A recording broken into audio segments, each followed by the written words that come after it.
Alright, looks like we're live.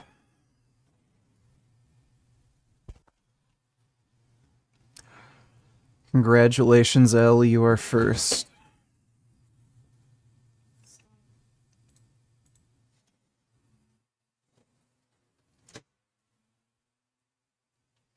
No? Yes, Sam, you are number 2. You get the silver medal. I don't know what we're gonna do this stream. Just gonna chill, watch whatever, do whatever, you know.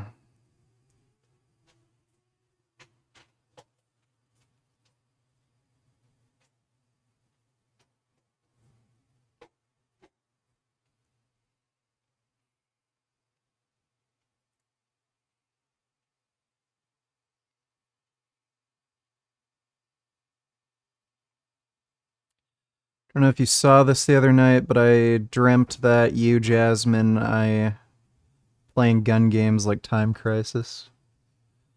That is something I would do. I was actually thinking of getting some PC compatible gun cons and having Time Crisis set up in our bedroom.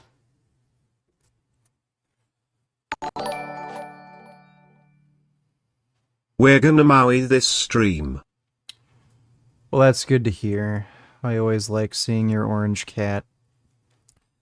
Thanks for the donation, Ethan, though.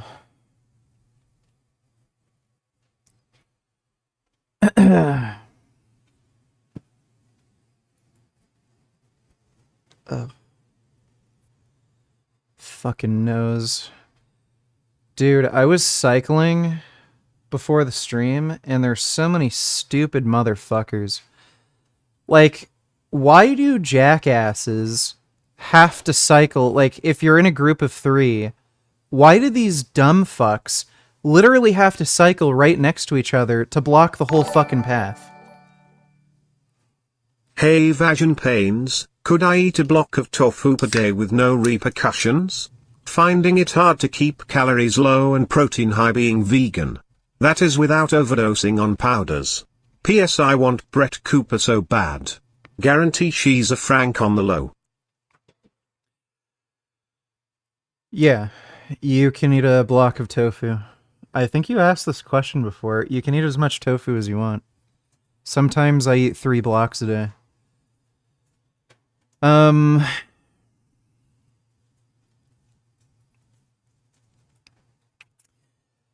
Brett Cooper's alright looking, but she has no ass. Like, unless she has a really pretty butthole, like, what's the point? Thanks for the donation, though, Justin. Yeah, and then there were these fucking, like, it's always fucking people with kids who are just fucking jackasses. They had this massive fucking stroller. I've never seen anything like it. It literally took up the entire fucking sidewalk, and there's this part on the bike trail I go down where it disconnects, and then you have to go on the sidewalk, and you can't go on the street because it's a really narrow roadway, and there's no room for cyclists. Like, you'd literally just block traffic. And they're fucking coming up with this massive fucking stroller that took up the entire fucking sidewalk, so I couldn't even get by. I had to, like, walk off onto the street. Consider trying kratom for a period. It supposedly can change people's lives.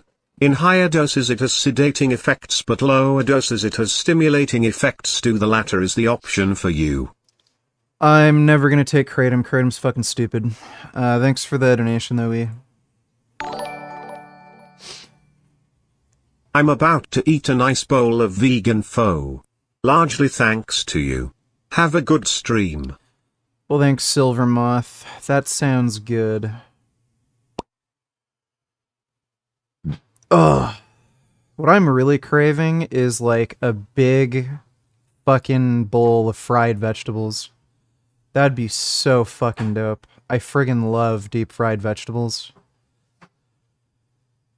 Thanks again, man.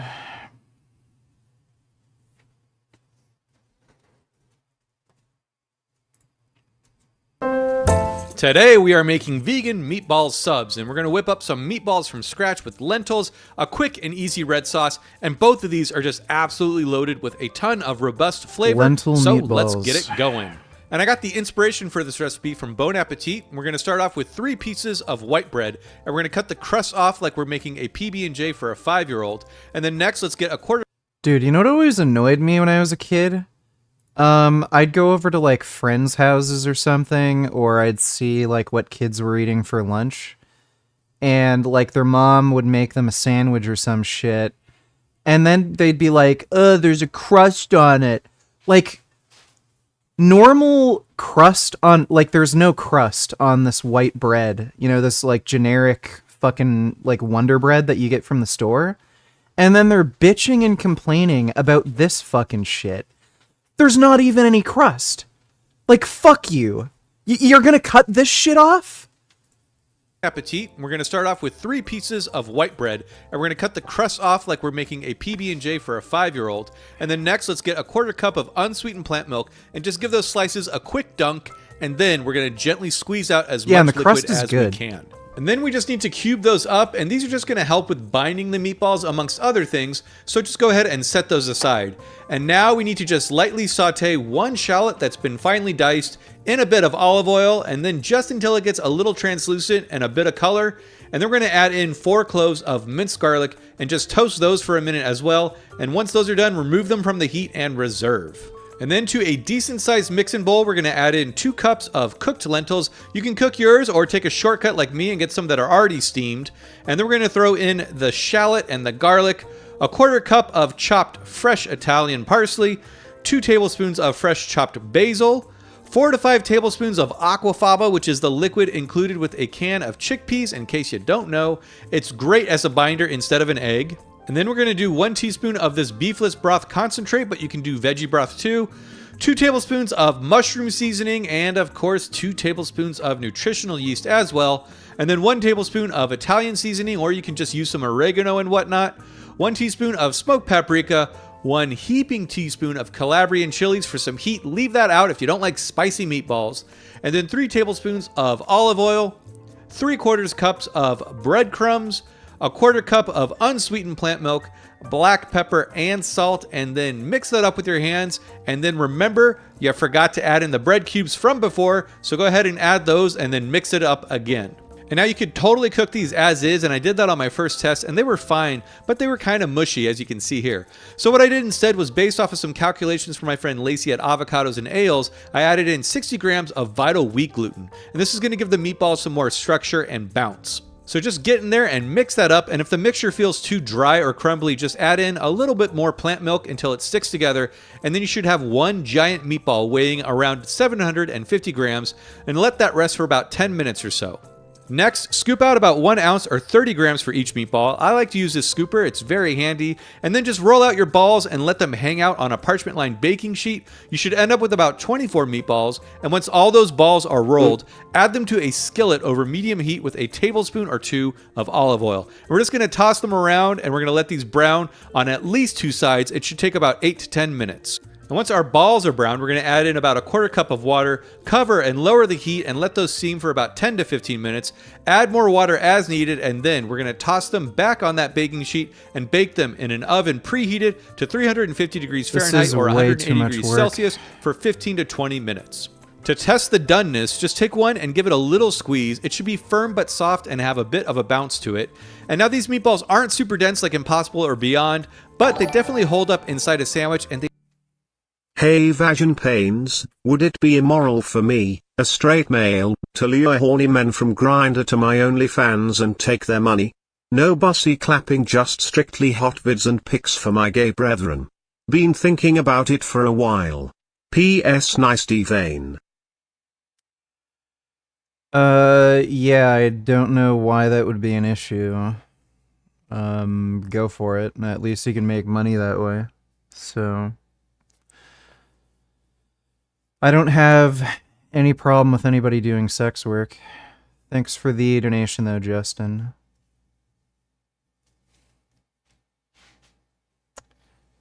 Hello, Richard. I'm a client of Jason Blaha. Well, You're not very good at picking coaches. They are super dang good and bursting with flavor, so it works out. Now for the red sauce, we're going to throw together something that's as easy as it is delicious. To a saucepan over medium heat, let's add 2 tablespoons of olive oil and then 4 to 5 cloves of minced garlic. Stir that and saute for about 30 seconds, then add in 1 tablespoon of Italian seasoning, stir that around for about 30 seconds, and then next we're going to add in 1 28-ounce can of crushed tomatoes. I like a chunky sauce, so I go for the crushed over the pureed, and I'm going to add in 2 teaspoons of the Calabrian chilies. Again, if you don't like spicy, leave it out. And then 1 teaspoon of onion powder, 1 tablespoon of mushroom powder, a tablespoon of nutritional yeast. Stir that around, and then let's do 1 tablespoon of sugar, salt to taste, of course, and that's basically it. You can serve this right away, or ideally, simmer it for an hour or so. In fact, I would suggest letting this simmer while you make the meatballs.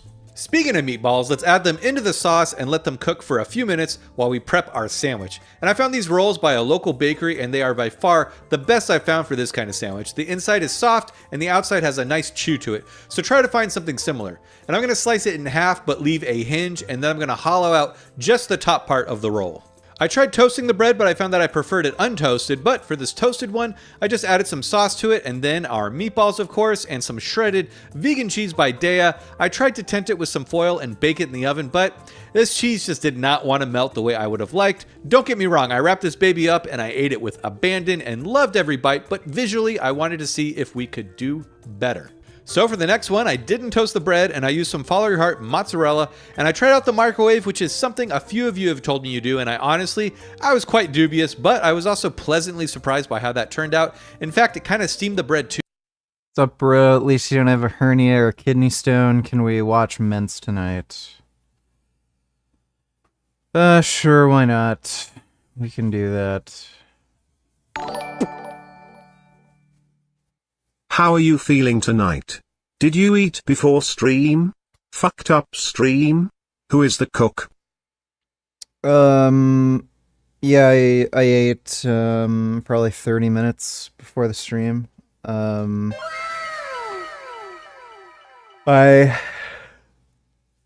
had about a 30-40 minute bike ride, and then I came back home and ate.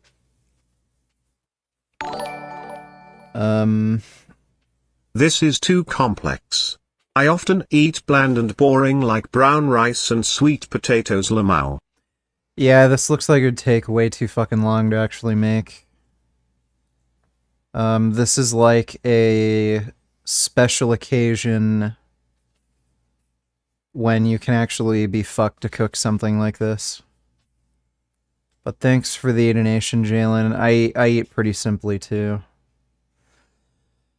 But, yeah, I titled it whatever the fuck stream. I don't have any particular plans tonight. But, you know, just feeling depressed and angry. I took the first dose of my new medication. I guess it hasn't kicked in yet. Apparently it takes at least 2 weeks to actually start working. But thanks for the donation, Sam. Appreciate it. Oh yeah, and this is the Burger Dude on YouTube. I don't know what his actual name is, but he makes all vegan recipes. Which worked out great as well. So wrap that one up too, and I highly suggest wrapping it even if you're not a sandwich artist like me, and wrap it with the grace of a billy goat. When you wrap the sandwich, it gets compressed and everything stays together, and you won't lose your poor meatball when somebody sneezes. But for reals, this sandwich was absolutely fantastic. For my thumbnail model here, I did my old style. I can't remember the name of the medication. I think it started with a B or something, but I can't remember. Simply making a cheese sauce. I'll leave instructions for that in the blog post. But like I said, the meatballs are different from Impossible and Beyond, but they are equally tasty in my opinion, and even my non-vegan neighbor loved them. They are just so dang flavorful and hearty. And as with most of my recipes, there should be leftovers so you can make some spaghetti and meatballs if you like, or just snack on a random meatball throughout the day like I've been doing. Either way, I really hope you all make this, and if you want to make some Swedish meatballs, check out this video right here, and until then, I'll see you all next time. What is your new med? Going to do a sleep stream? Wasn't planning to do a sleep stream tonight. I'm not tired, so wasn't planning to. Again, I can't remember the name. It started with a B. The stuff I got from the pharmacy is the generic medication, so it has a different name than the name brand.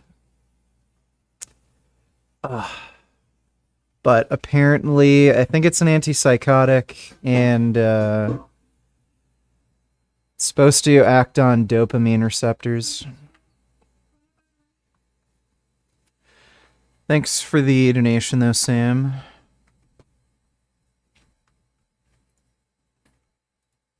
Next time.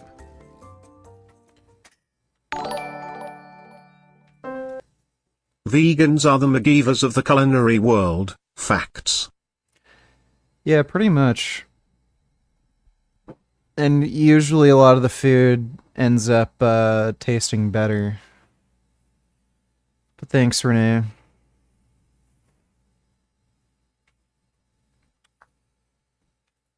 Smiling down upon you like, holy shit, you've got it so fucking good if these are your problems today. So like,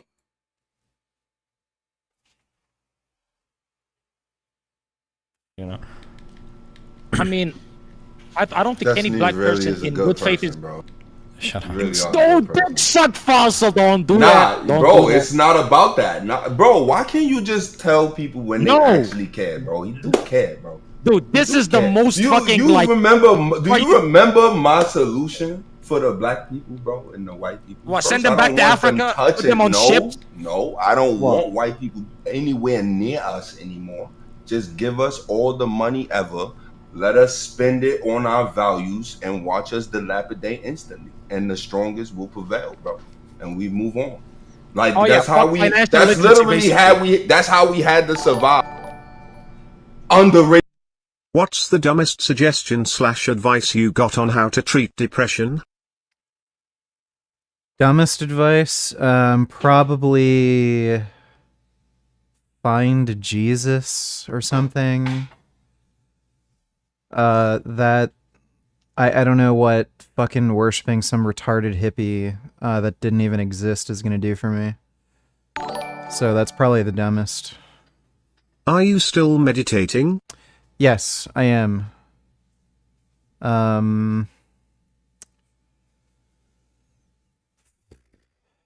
This sort of thing usually happens where if I do something that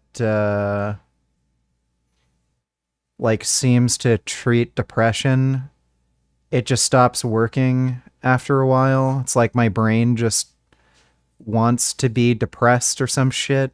It's kind of annoying. But I have still been meditating. Makes my mood a little more stable at least. And I think it does make me more productive in general. But yeah. I am very fucking exhausted just having to keep fucking finding new ways to cope. Thanks for that donation though, Sam. For the floor, come on! And she's got him! Wow! Yes! What a moment! Chloe Brennan, who lifts the Diddy stones. I gotta be honest, she walked out there and I went, okay. Okay, what's... J.M. August donated $3. Look for the Gummy Bear album in stores on November 13th. With Funny lucky gummy bear. I'm a jelly bear, 'cause I'm a gummy bear. Oh, I'm a moving, grooving, jamming, singing gummy bear. Oh yeah, gummy, gummy, gummy, gummy, gummy bear.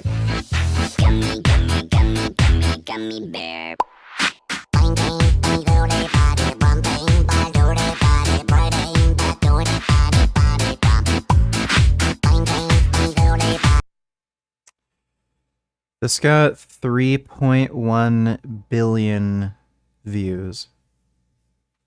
How is that possible? Yeah, thanks for that, dude. What's going on? In a weekend that has provided us with some incredible moments, we just had another one courtesy of 140-pound Chloe Brennan. A lot of the time, I think people underestimate She's 140 fucking pounds and she competes in strongman? me and other women and think that we can only do like strongman specific stuff. And I felt a little bit written off before I tried, in a way that when I did that honorary Dinny Stones, they kind of had an inkling that I could do it, but didn't expect me to do it. Like it was just this mad rush, like the crowd went mad because it was a crowd of like people that don't really know anything about strength, so they were just happy when anyone did anything. And the guys that organised it went nuts as well, and they came up. Have you seen this one? Cart return, a little ways away, but I don't certainly know. not. Let me take a look. And so Thanks for that where's he donation, going? dude. Well, he's curving it. Oh, man. That's unfortunate. You hate to see it. Is that like church chant music?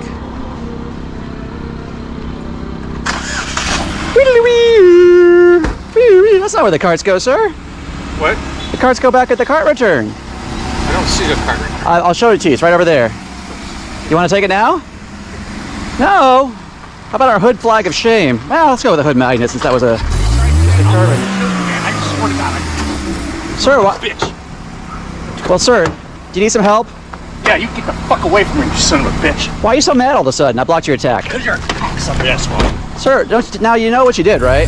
Fuck. If you want to return your car, you don't have to be so angry.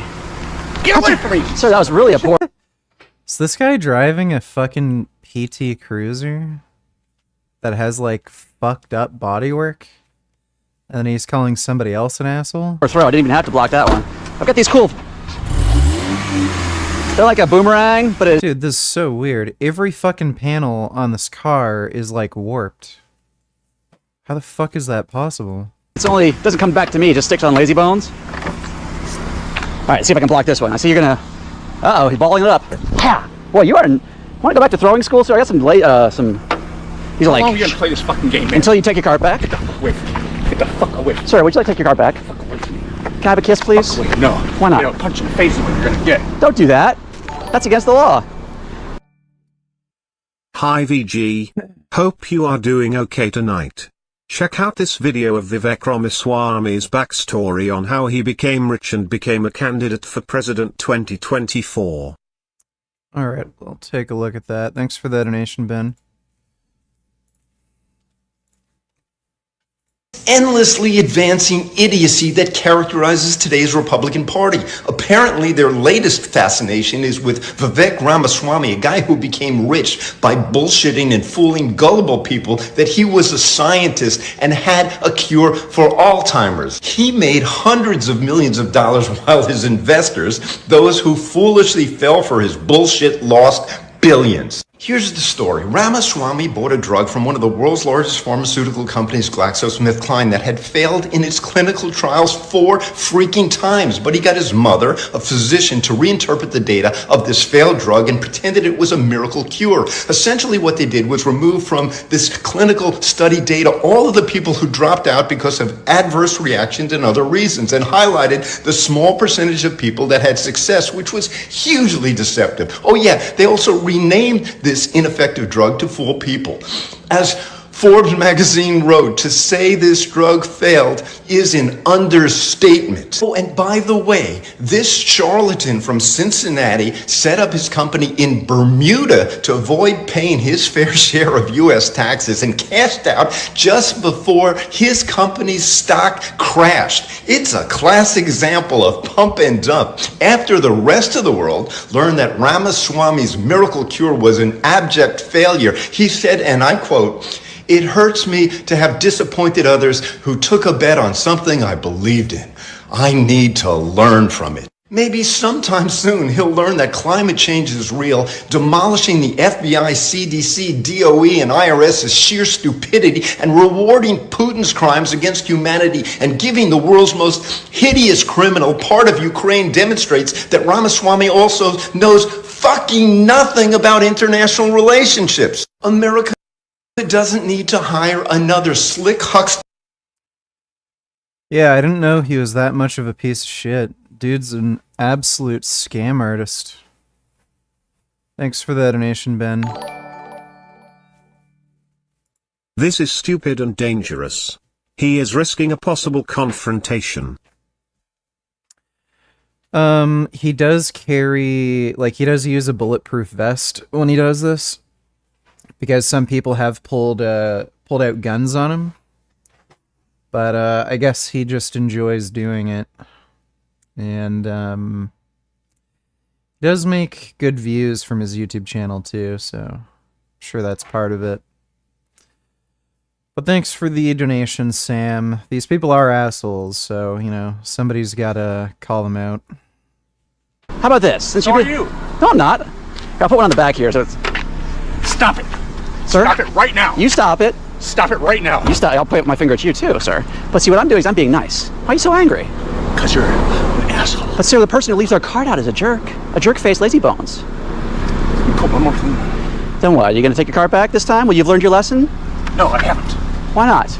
Dude, these, like, the way they react to this shit, they must know they're wrong. Like, you know, like, it's just a fucking dick thing to do to leave your card out like that. They must, like, be fucking narcissists, where if they get called out like this, they just can't handle it. Because you're an asshole. You seem like you'd be a good dramatic actor. You're very, emotional and engaged. I'm not acting. Well, I can tell that, unfortunately. Anything like son of a bitch. Why do you call me names? I'm calling you nice things. Like, I mean, I did say lazy bones. You're in neutral. Gotcha. I got your rear quarter panel there, sir, because I'm an excellent thrower, unlike yourself.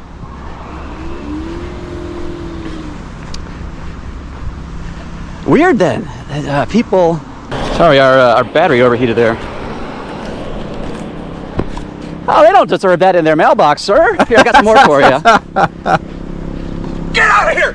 Get the fuck out of here! That's what? Stop fucking following me! I blocked your attack. Stop! See, you shouldn't telegraph your punches so much, sir. You had your fist up like that, so I knew which way it was coming from. That's my mag. It's my flag, unless you want it. Shove it up your ass. Sir, my butt cheeks are very tightly clenched. Oh no, Dude. Oh, It's so great. Wait, are you taking both those cards back, sir? Yeah.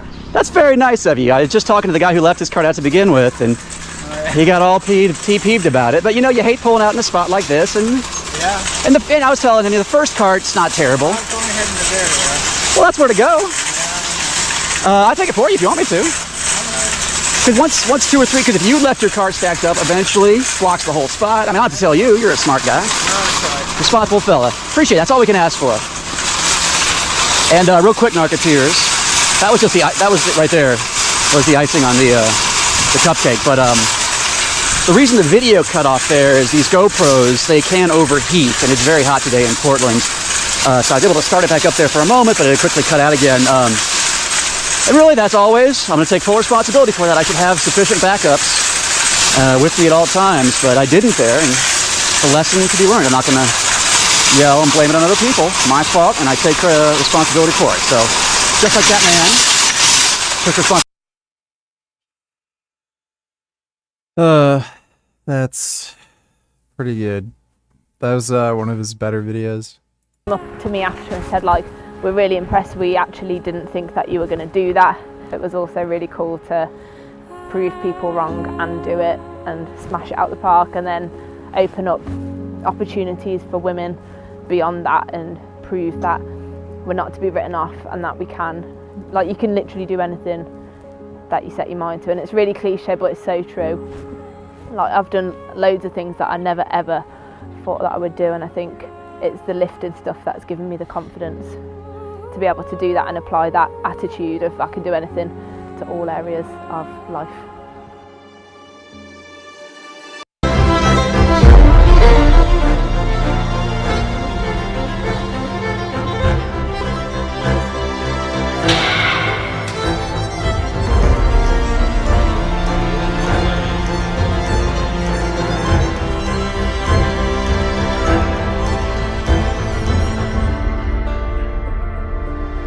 It's funny how much less seriously women take things like strongman, because like all the dudes will bulk up like fucking crazy, take all the steroids to actually win this shit. Like maybe there's not enough money in it for them.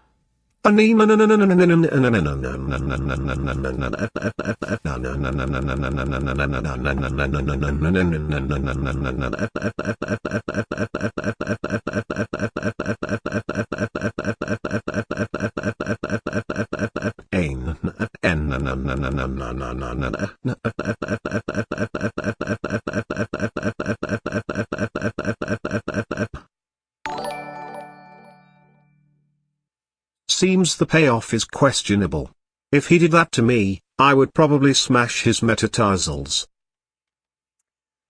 I mean, if you're not putting your cart back, you kind of deserve it, so... I think he's doing the right thing, even though he's putting himself in danger. But thanks for the donation, Sam. And thank you for that spam, 9014. Excellent spam as always, sir.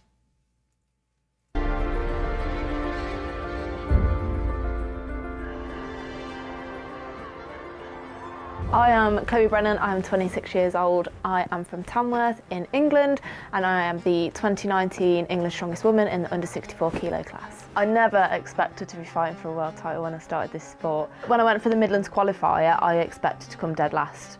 I never even anticipated qualifying for England's Strongest Woman. Like, I've podiumed at every single England's Strongest Woman I've done. I've never placed below second place in England's Strongest Woman, which is just like, it's mental looking back on it now, and it's something that I'm really proud of. And it's really cool. I know I can podium at World's Strongest Woman, and that is what I want to do. And if I can do more than that, excellent. Do you think Berserk will ever get a good anime adaptation? It's possible. I think there's a much better chance of it happening once the manga's finally finished. And she's got him! Wow! Yes! Wow! Yeah! Unbelievable! In World's Strongest Woman in November. You're competing at... Put in a good performance.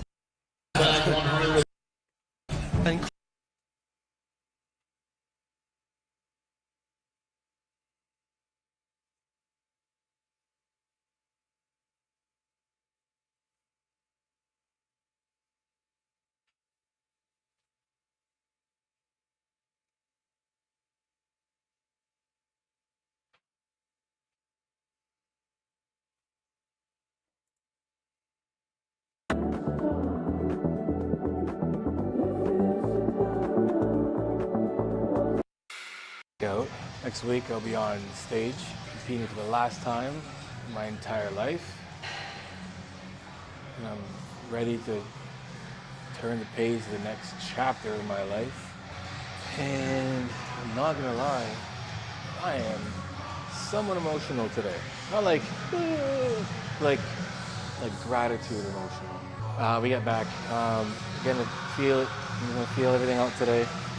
I'm gonna do high rows again. I'll do a high, mid, low, and just kind of go. My body feels exhausted as I can. My leg days are done. I'm done.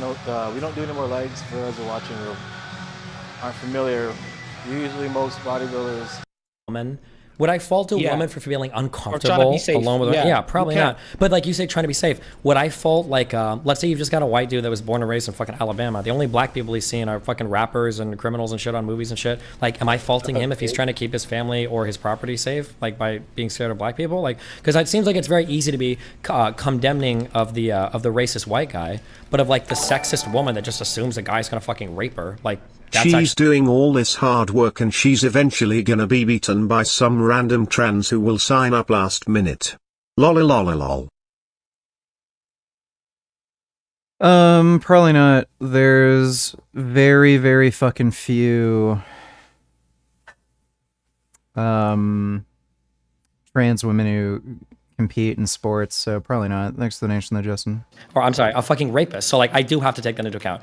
But like, for black people, we don't say that like, well, I mean, black people probably say to other black people, but societally, we don't think it's acceptable to condition black people like, hey, listen, you know, some people are just going to treat you as a criminal. It's okay. It's understandable if they do that, you know? Unironically, though, you were justifying the red pill movement because the red pill is the one that points out that fucking double standard, that hypocrisy where men get seen in a certain light, men get put down, men get fucking like, for instance, you go to the park, you pick up your kid, and now you're fucking getting looked at like you're a fucking pedophile, or a woman suddenly feels uncomfortable around you, and she's totally justified in feeling so, right? So I guess, funny enough, that is a justification for the red pill, at least the honest form of it, not the one that just calls all women hoes and shit. That's retarded. Sure. I mean, like, but the red pill is fully justified in that, like, there absolutely are fucking double standards between men and women in society. Like, that's undeniably fucking true. And there absolutely is a cult of the racism, though. What? No? Oh, no, I'm just saying that, like, don't imply that, like, I think that, like, the red pill doesn't make any good points. Like, that we definitely lived in a society of, like, way too much yas queening, like, fucking hardcore. I'm not gonna fucking deny that. Absolutely, that's true. But, like, the problem is all the other things they say are fucking retarded then. But yeah. If you were forced without having to, and you could, if you want to, you could get into it deeper, but without having to, you know, provide justification. If you were forced to give an answer to whether, you know, pattern recognition is justified and due to like racism that's based on pattern recognition is justified, yes or no, what would you say? If I would say pattern, I would say it is racism. Are you asking me if it's justified? Yeah. Would you be cool with it? Would you understand it? Yeah.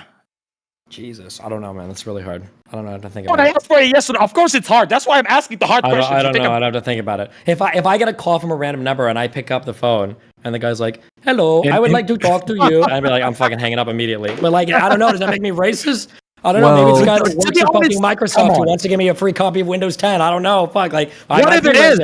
Yeah, well, imagine if Microsoft don't hire Indians because of that reason. Would they be racist? Know. Yeah, I'm not sure. Wait. I think you're gonna have to like maybe more clearly define what you mean by racism, because like as it's usually defined, racism is the idea that like certain races are superior to other races.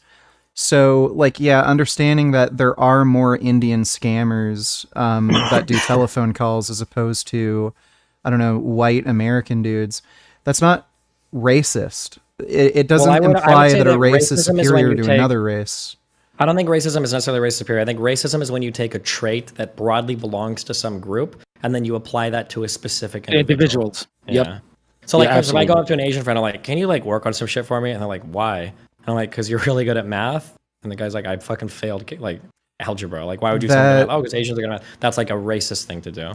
That sounds a little bit more like stereotyping to me. Yeah, stereotyping based on race, which is, I think, racism. Well, sure. Right? Not everything. Wait, hold on. Do you agree with the statement that not everything racial is racist? No. So, for instance, no, I think it's all racist. Like black people. Well, you both disagree. All that shit. I think that's racist. Go on.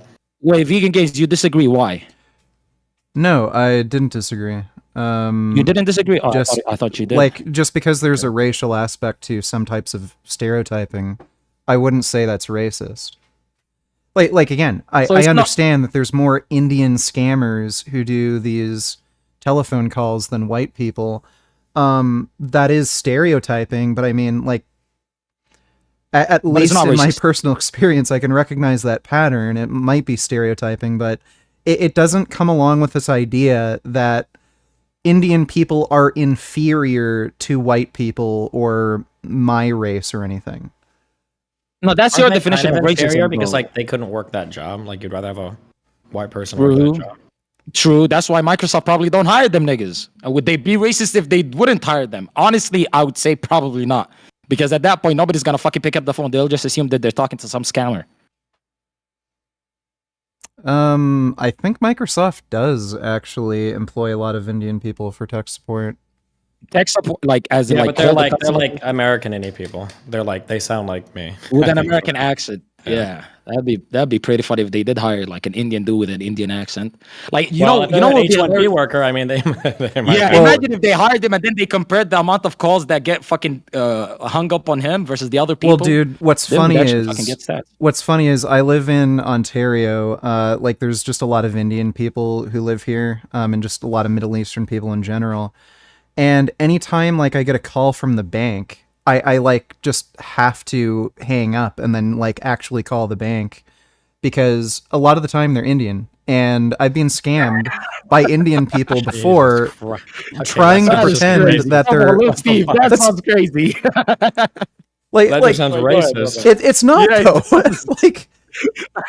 Wait, so when you call your bank's official number and the guy picks up and he's got an Indian accent, you call back? No, I'm saying no. When I call my bank's official number and I hear an Indian person, I know it's not a scam because I'm calling my bank. But if an Indian person were to call claiming they're my bank, they might have like stolen some information from me. And some of these scams are pretty sophisticated. Like, so I have been fooled once. And like now, as a rule, like if I hear an Indian person claiming to be from my bank, I just hang up and then I call my bank. Wait, I'm just curious. If white people applied that same rule to black people, they just kind of assumed they were going to be like a thief or something. Would you think that's okay? Or sorry, what's the scenario? Scenario is 4 people enter a store. 1 of them's black, 3 of them is white. You tell loss prevention, hey, can you just like follow around the black person and make sure they don't steal anything? I think it really depends, because a lot of had white black shoplifters in the past. Well, it like again, it depends, because there is a lot of situations where white people don't actually interact with a lot of black people, and their exposure to black people is like maybe rap music or some crime dramas where black people are portrayed as like gangsters or thieves and stuff. And then they have that stereotype when they actually see black people. If there is an area where there's like a lot of fucking black dudes for whatever reason who commit these thefts, and every other like race or ethnicity in that area doesn't really do that, I wouldn't consider that racist. Like, you know, I mean, at that point, like, isn't that, haven't you just justified literally all racism? Because isn't that basically all racism? Well, no. Like that's more of a, like again, this is more of a cultural thing. It's not really a racial thing. Because like most racism isn't like somebody like, I sat down, I did the research, I hate black people. Usually it's like you just have shitty exposure to them in media. You don't know many of them in real life. For any ethnic group, not just black people, anybody. Isn't that where most racism comes from? I'm not sure, but I don't see how it's really related to this. Like, again, I don't see an issue with just obvious pattern recognition. Again, if you're a store owner and the only people you ever have a problem with are black people, it's not even necessarily a racist thing. It's just that you're recognizing that there's certain people from this area that have a certain culture who do this thing.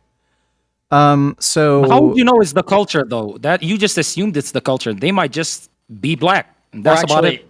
That's true. But also, let's wait. On the flip side of that, let's say that a person walks into a store and they're black, and then they find that, because isn't that why cops pull over black people in nice cars? What if you're just like a normal black guy, you don't do any crime, you don't do any weird shit, and now you're getting like followed everywhere, and it's because people assume that you're like everyone else. Like, you don't think that black person might feel like I'm having a racist experience? Or well, yeah, again, usually when it comes to that sort of police discrimination, it is not justified. Wait, how? You just said the store owner that dealt with, criminals always being black is justified. Again, again, like, I don't see an issue where if you're actually only having a problem with certain clientele, and then recognizing that maybe you should be a little more cautious around them, I don't see that as a racist issue. When it comes to cops, they don't. So, if you look at a lot of the, like, ticketing in certain areas, like, black people are followed for multiple blocks until they commit some sort of traffic infraction, or they fabricate a traffic infraction. So they're not actually committing, they're not committing any kind of crime, and they use some sort of pretext to actually stop them. And again, oftentimes these black people in these areas don't commit certain crime, like at least certain crimes, more often than other races. You especially see that when it comes to traffic infractions. Okay, so what you're saying is if the cop that pulled over the black person in the nice car did it because in that area there's been a high number of car thefts by, black people, then it would be fair for him to do so. Correct? No. Like again, when it comes to policing specifically, you have to have some sort of evidence of a crime being committed. Just a black person in a nice car isn't evidence of a crime. Yeah, but don't you think when the store owner is sending somebody to follow the black people around the store because he's had a couple of black people steal from him, don't you think that he should at least wait to see some suspicious activity before he decides to follow them too? Like, you have a different standard for the store owner and the policeman. Well, obviously I'm going to have a different standard for store owner and police. Like the issue with policing is there are actually legal standards that they have to abide by, and if they're going to make a traffic stop like this, there has to be some sort of evidence of a crime being committed. A store owner doesn't have those responsibilities, so if they're suspicious of certain clientele and they have fair reason to be, because again, certain people from a certain culture are doing these sorts of things, that's a lot different than pretextual stops. But I think we're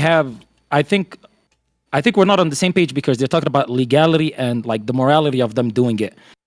Excluding legality, because you are correct, law enforcement officers probably need to have probable cause or at least a valid legal reason to stop the person. Well, wait. I'm not really just making a legal argument. I am making a moral argument. So when the police stop you in a car, that is a violation of your rights if they are detaining you for no reason. If there's no evidence of a crime, they're not detaining you. Stopping it. That is stopping a detainment. Is not detainment, that is a detainment. So if they're in the United States, if you're like stopped by a cop and you can't leave while they're performing an investigation, that's what we consider being detained in the United States. Yeah, detaining and arresting are two different things.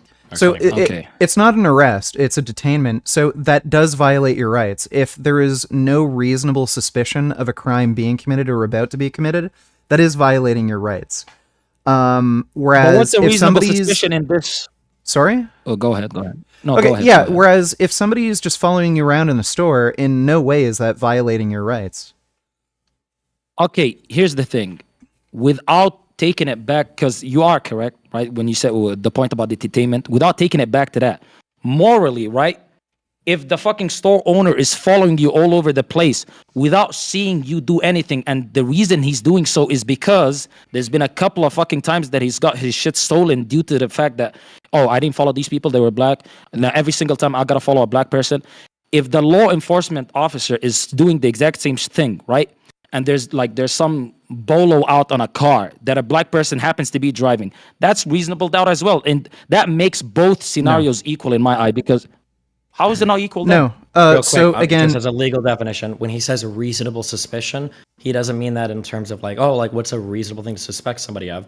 Reasonable suspicion is a standard in the United States whereby you suspect somebody of having committed a crime. That's what he means. Okay, and in the example, I modified the example. I said, let's say that the car, a similar car of the similar type, color, whatever, was reported stolen, and then the police officer immediately stopped the black person. Yeah. Then, yeah, sure, it would be justified. You wouldn't say that it's fucked in any way. Well, right? The reason for the stop is because there are details of the investigation that would logically lead an officer to conclude that it is possible a crime is being committed. But it has nothing to do with them being black. Okay, there you go, correct. And in the store's case, right? The simple fact that you're following somebody around, because nobody, by the way, I don't think people are super careful around their children with white guys, even though the vast majority of pedophiles are white guys. Nobody says you gotta start because what I'm trying to point out to you is pattern recognition apparently only starts working with minorities, right? Nobody says be careful around this person, they're a fucking pedophile. Oh no, it's just a fucking white guy. And in this instance, you're justifying this store owner following this random black guy around because he's been robbed by other black people. Would you do the exact same thing for a white guy just because most pedophiles happen to be white? Okay, when you're talking about that stereotype in particular, more people are cautious about older white men for pedophilia than for people of any other race. But they don't start profiling them the same way that you described with the store owner having somebody follow the black people around the store. Okay, maybe they feel some type of way about them, but they don't do what you said they would do with the black people. Well, my issue is if a store owner is following somebody around the store, that is in no way violating their rights. They can still go into the store, they can still buy whatever they want, and it doesn't inconvenience them in any way. And like, I mean, this is kind of a problem it's that not an inconvenience. No, I think it would be if somebody's following me around for the simple fact that I fit the description of some other niggas that I have nothing to do with whatsoever. I would think that this is fucked. Like I think any reasonable person would. Well, yeah, I mean, I'd personally. I always take it back to rights, by the way. I'm talking morally here. I'm not even because you take it to like obviously with the police officer there is a legal duty and then there's a moral duty. Like I want to create a separation between those two things, right? When I'm talking about the store owner, I'm talking like morally for him to do so, right? Because again, racism goes back to morals. It's not illegal to be racist, correct? So it goes back to morals. Morally, he's absolutely 100% in the wrong to do so if he's treating me some type of way based off some other person's action. And that's the problem with pattern recognition. It starts punishing people that share common characteristics with somebody. Okay. Just for the simple fact that they might be similar. I like when stores have policies where they say no shirt, no shoes, no service. Do you think that is profiling, like an immoral type of profiling? No, because it's not uniquely targeted at somebody.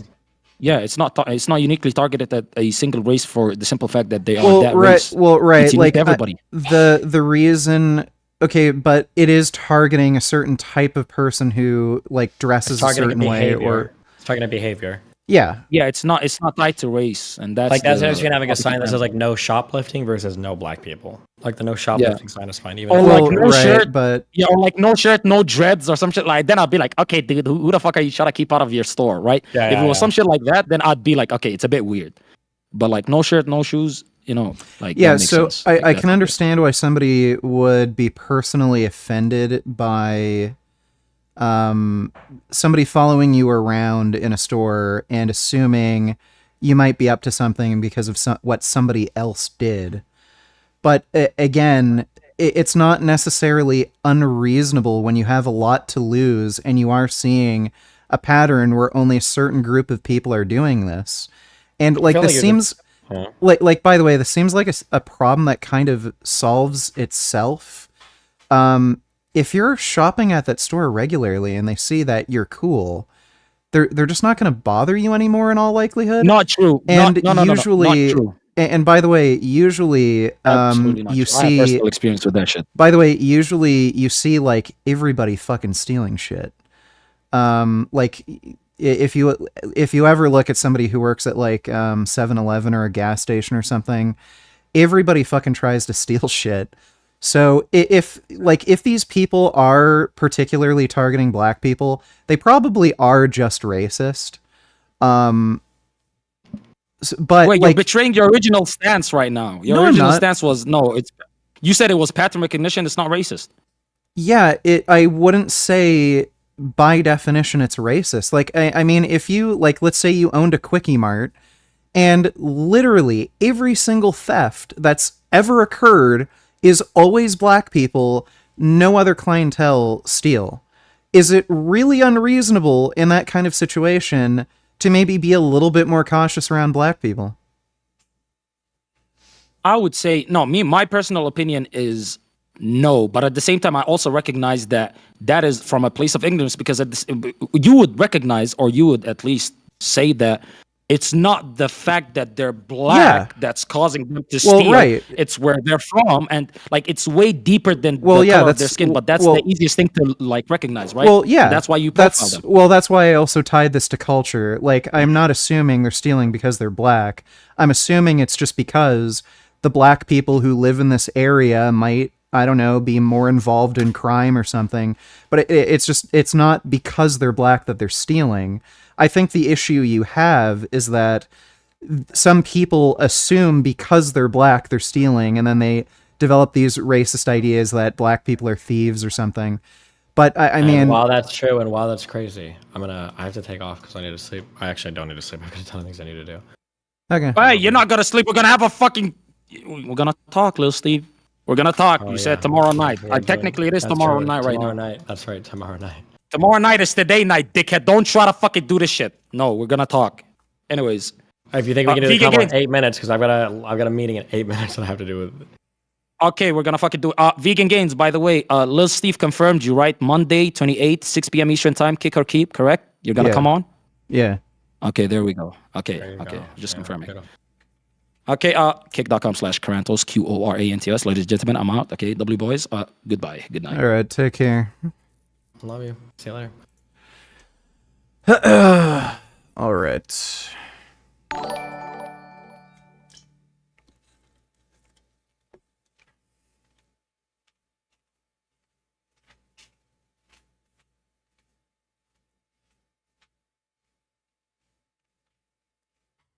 Why did it not do the text-to-speech? The fuck?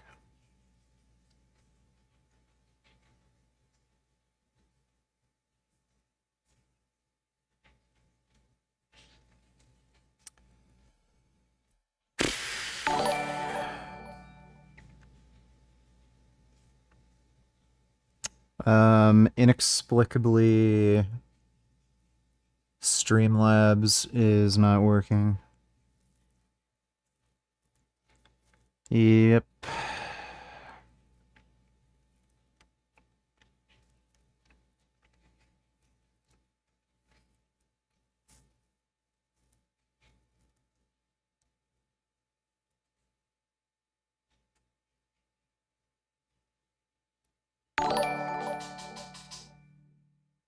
They are so wrong. The police stalk all kinds of people, not just black people. I've said this before. Where I live in Buffalo, New York, during the pandemic, I saw several police cars lurking in the side of the road waiting for people to ticket for money.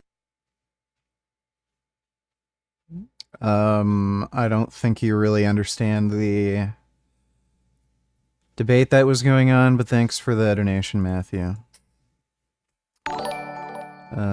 Let's see if it'll... Made this video on your best rival and would love if you'd review it.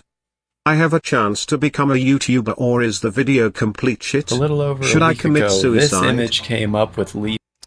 I'll take a look at that in just a second. Thanks for that donation, John. Bad news for the country.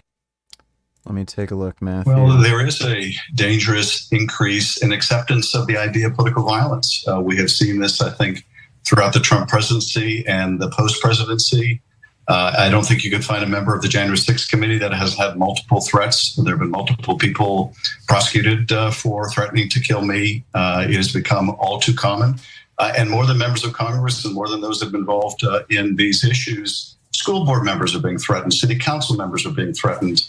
I remember speaking to a school board member some months ago who said she wasn't running again because she had a young family and she didn't want to put up with these death threats. Why would she want to do that? I mean, what you just heard from Representative Adam Schiff there is absolutely correct.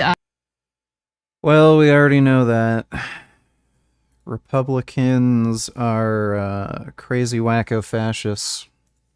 Leafy making his latest face reveal to the internet, and it took the internet by a storm. When I say it took the internet by a storm, everyone was calling him ugly, being like, oh my god, he looks like this, but he was bullying people for looking ugly. And that's not what I'm here to talk about. I'm here to talk about the dark truth behind the Leafy face reveal. He released this image in response to the other one and all that criticism, which, you know, classic just like baiting and stuff like that, pretty normal for someone like Leafy. And this one was really of no value. You know, it's just kind of a picture of him looking as he does in that first picture. The picture that's of interest is this one. It looks like another just ordinary picture of modern him, But there's a secret. You see, there's a bit of pixels cut off in the top left corner. That led me to the realization that there's a whole 2 rows of pixels missing.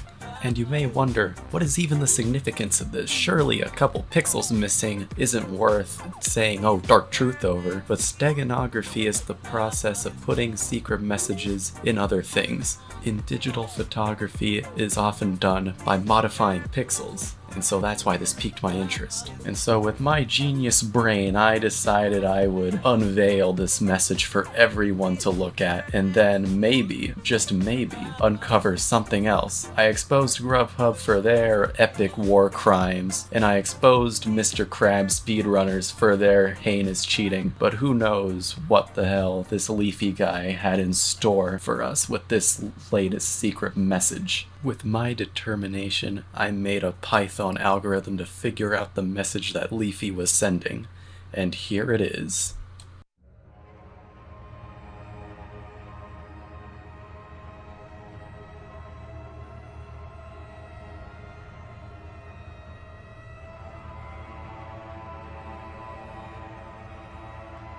It's a very concerning message that you wouldn't think someone like him would come up with. You'd think he'd have a fine life and wouldn't be dealing with such internal struggles. And for any skeptics out there, here's the folder that cryptography.py was put in, just so that you know I'm not pulling your leg, and the only thing in there is that leafy.png image. And that quite honestly just sounds like the name of a fucking creepypasta, if I'm being quite honest with you. You know, leafy.png, it makes you kill yourself, it calls you cancer, and then you get ass cancer in your dick hole. But no, this is actually real, and it's quite concerning. I personally am not a fan of Leafy's content, but I don't think he deserves to die for it. And quite honestly, I hope he doesn't think so either. Hopefully this is just a super elaborate troll by Leafy. But here's where my genuine thoughts come in. So basically, the timing of iDubbbz's collapse, as the whole internet turned against him for the whole, like, Froggy Fresh OnlyFans shit, you know, that was timed so perfectly with Leafy's return to the internet that you know he came because if he had come when iDubbbz actually had a good reputation, he would have just been smacked down and put back down again. Boom. He comes back to the internet. And what else is there to grab attention than to start maybe, I don't know, saying super inflammatory stuff that might get a bunch of people enraged. And so there, you've got the whole public eye on you, and you haven't been chased off the internet just yet. And then this is where the theory comes in. You start modifying pictures you put up of yourself. Pictures that you put up of yourself, mind you, are super unflattering so that people start talking about you even more. And then this image, start messing with the pixels just a little bit. You throw your message in there for anyone who's willing to even pay attention. Luckily for him, someone like me is willing to pay attention. I look deep. I look so deep. Whether he's actually going to follow through with this action and kill himself on that date, only time will tell, I guess. I would hope he doesn't, because all of his fans would just be traumatized. You know, God forbid all the 12-year-olds see another video of a dude blowing his head off. If you liked this sleuthing, I've done similar sleuthing in different videos if you want to check those. That was not worth watching, gotta say. I don't know if anybody else likes that kind of content, but I didn't find it entertaining or funny or anything. Thanks for the donation, though, John.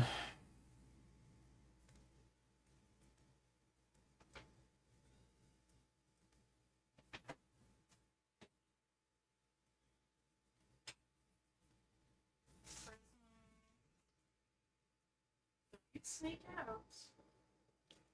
Yeah, boy.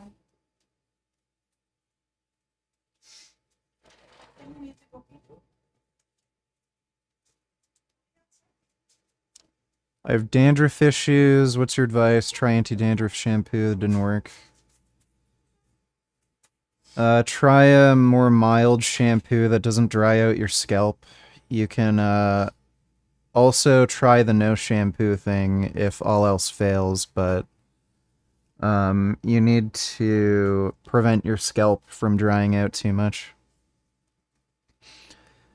So just try to use some sort of more mild soap. You can also try some shampoos that have a bit of oil in it, so they're hydrating. That can also help. Some cases it's food related, but I don't think it's usually food related. I know sometimes when people eat a lot of processed sugar, they can start getting a dry, itchy scalp.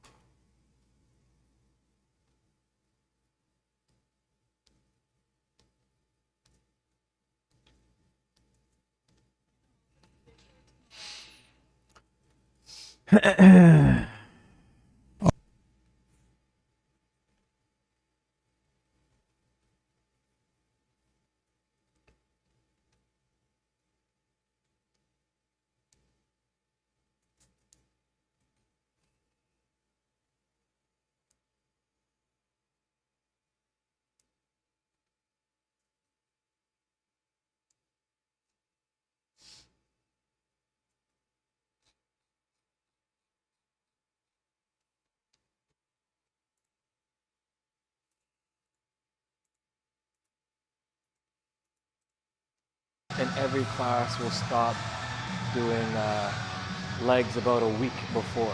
Because we're doing cardio as well too, and we want to give the legs a chance to relax, let the inflammation come down from, you know, cardio and training and whatnot. So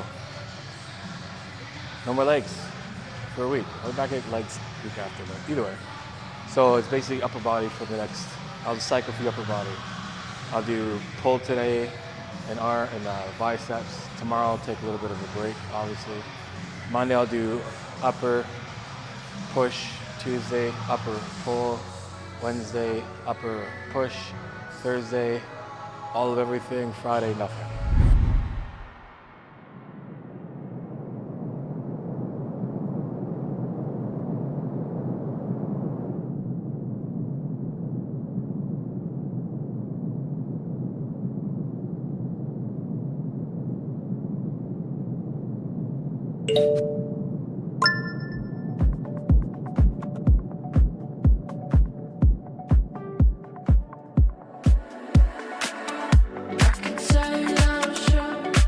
Oh boy. Yes, make your videos unwatchable.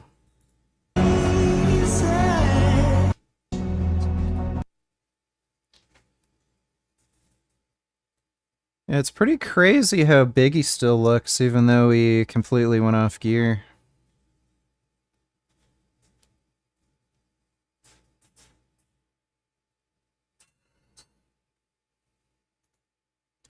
It's pretty lean, too.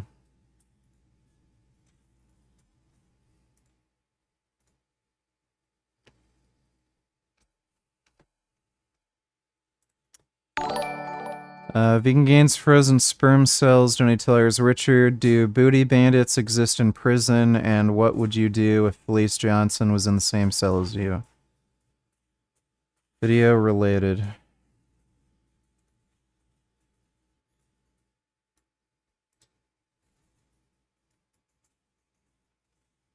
I'm in here going through all this, and then people act like they don't understand that I like booty. So what? But what is I'm supposed to do, bruh? Huh? I don't know. You tell me. You don't know. I don't know. I can't picture myself ever being in that situation. All right. No. I'll just say, for instance, you was in that situation. I can't see it, please.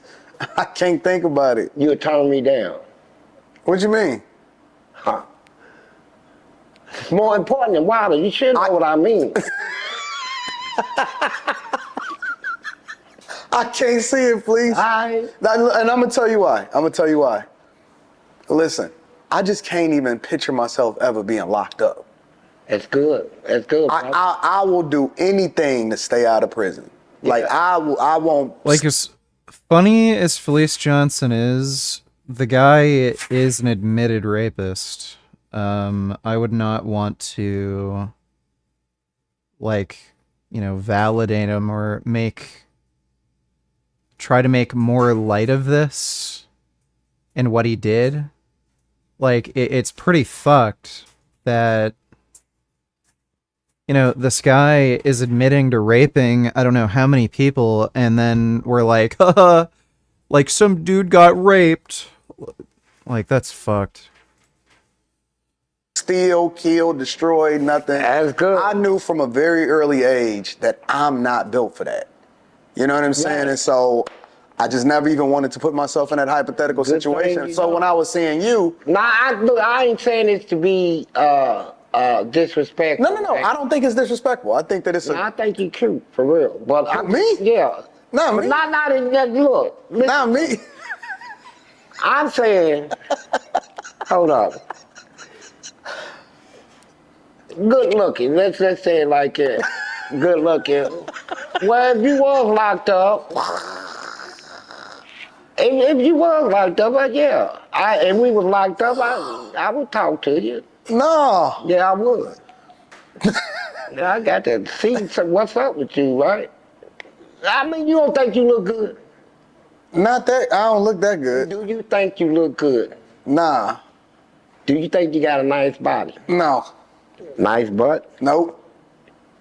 I do. Jesus Christ. See, you got low self-esteem, but let's get back. I'm going to show you respect. You know, you my...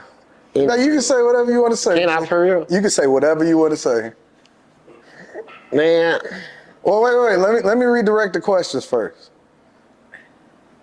All of these guys out here, right? Mm-hmm. And they come out and they say, as long as you mind your business. Bullshit crap. That's crap. And as long as you don't get involved in different stuff. That's crap. That you ain't never ever gotta. That's crap. Just like out here in the streets. I mean, common sense will tell you. You got people out here, they out here working. Just like you and your wife and them. Y'all out here working. Y'all ain't bothering nobody. You minding your business, but somebody will still steal from you, rob you. Right. All this. It's the same in the penitentiary. So all of these guys are saying that they go in there and mind their business, they lying. What color is your eyes, bro? Brown. Damn. It's my favorite color, too. No, seriously, man, you fucking me up, man. I mean, I don't mean no disrespect. I got... Well, we out of time? We almost done? All right, just give me 5 more minutes, at least 5. Go ahead, please. No, man. Here's the thing. I'm married now, right? Are you married? Man, I got out of prison, man. I knew 1 or 2 things, man. I said to myself, all I went through and that was an experience, right? I look at my whole life as different experiences going from one thing to the next. I'm never, ever going to get into an experience where I'm trapped in. Well, hold on, please, because I got a limited amount of time, so I'm curious. Yeah. I got to ask you a question. So, I come into prison, hypothetically, right? You took your glasses off just so I can... Nah, I got... Yes, you did. I just talked about your ass, man. Trying to tease me, bro. Oh, my God.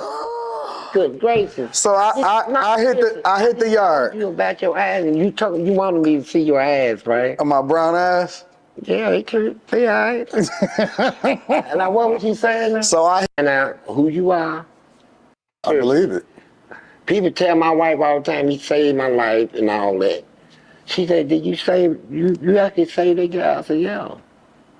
She said, you are so good. But she don't realize I saved his life because I was fucking him. That's why I saved his goddamn life. I didn't save it. Ain't nothing free, man. Shit. Put my life on the line and all that, what we're talking about. So when these guys come out of jail, I don't want to talk to them. Well, no. When they come out of jail and they say, hey, I just did my time and I just came home, don't believe it. What you mean? Don't believe that they didn't get themselves involved in something. Man, if you believe it, you crazy. Now, you got people in the toughest that I done seen, man. You got, I done talked to everybody, you know. I done talked to all the serial killers, the murderers, the gangsters, the gang, especially them gangs. They got, I done talked to, they keep each other strong if they click up, right? Yeah. And you can't get to them because they clicked up in the game. Yeah. You get them by themselves, man.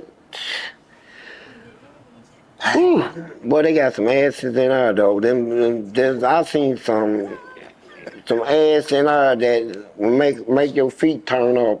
Just twirl your toes, bro. But here's the thing about it.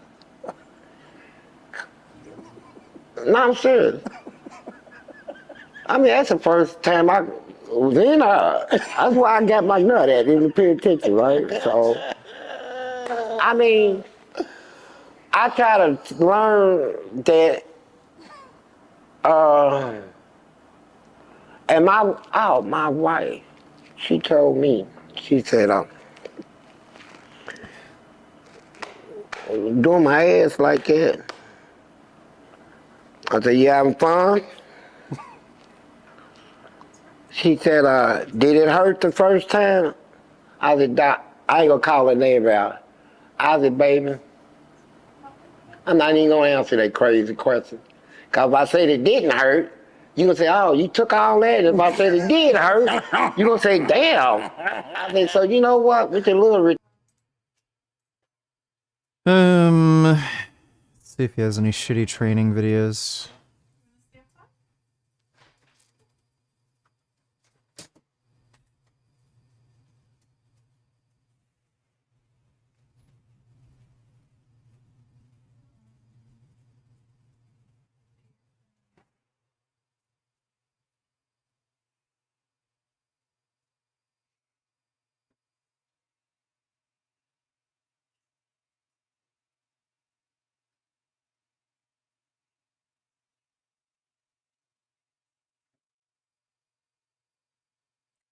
Doesn't look like he's doing any technique videos.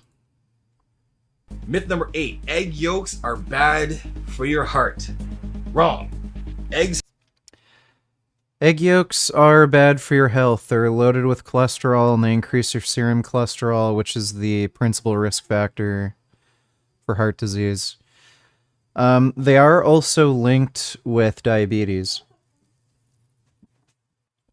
And that's independent with weight gain. Have been a roller coaster of love-hate in the fitness industry. Yeah, he's just wrong about nutrition. this. Everyone's saying that if you eat eggs, egg yolks, you'll have high cholesterol and have heart disease. Wrong. What is up? Is your boy High cholesterol is the principal risk factor for heart disease. Johnny Shreve, BB Promise, or Tell Like It Is. Welcome back to the episode of Straight Talk with Shreve. Today, guys, we're busting some myths. Today, we're diving into some of the most popular diet myths out there. Myth number 1, eating late at night makes you fat. I don't know how many times I've heard someone say, don't eat after 7 or you'll gain weight. But that's not the truth at all. Calories don't tell. So he's right about this. Insulin sensitivity is lower at night, but it doesn't affect weight gain.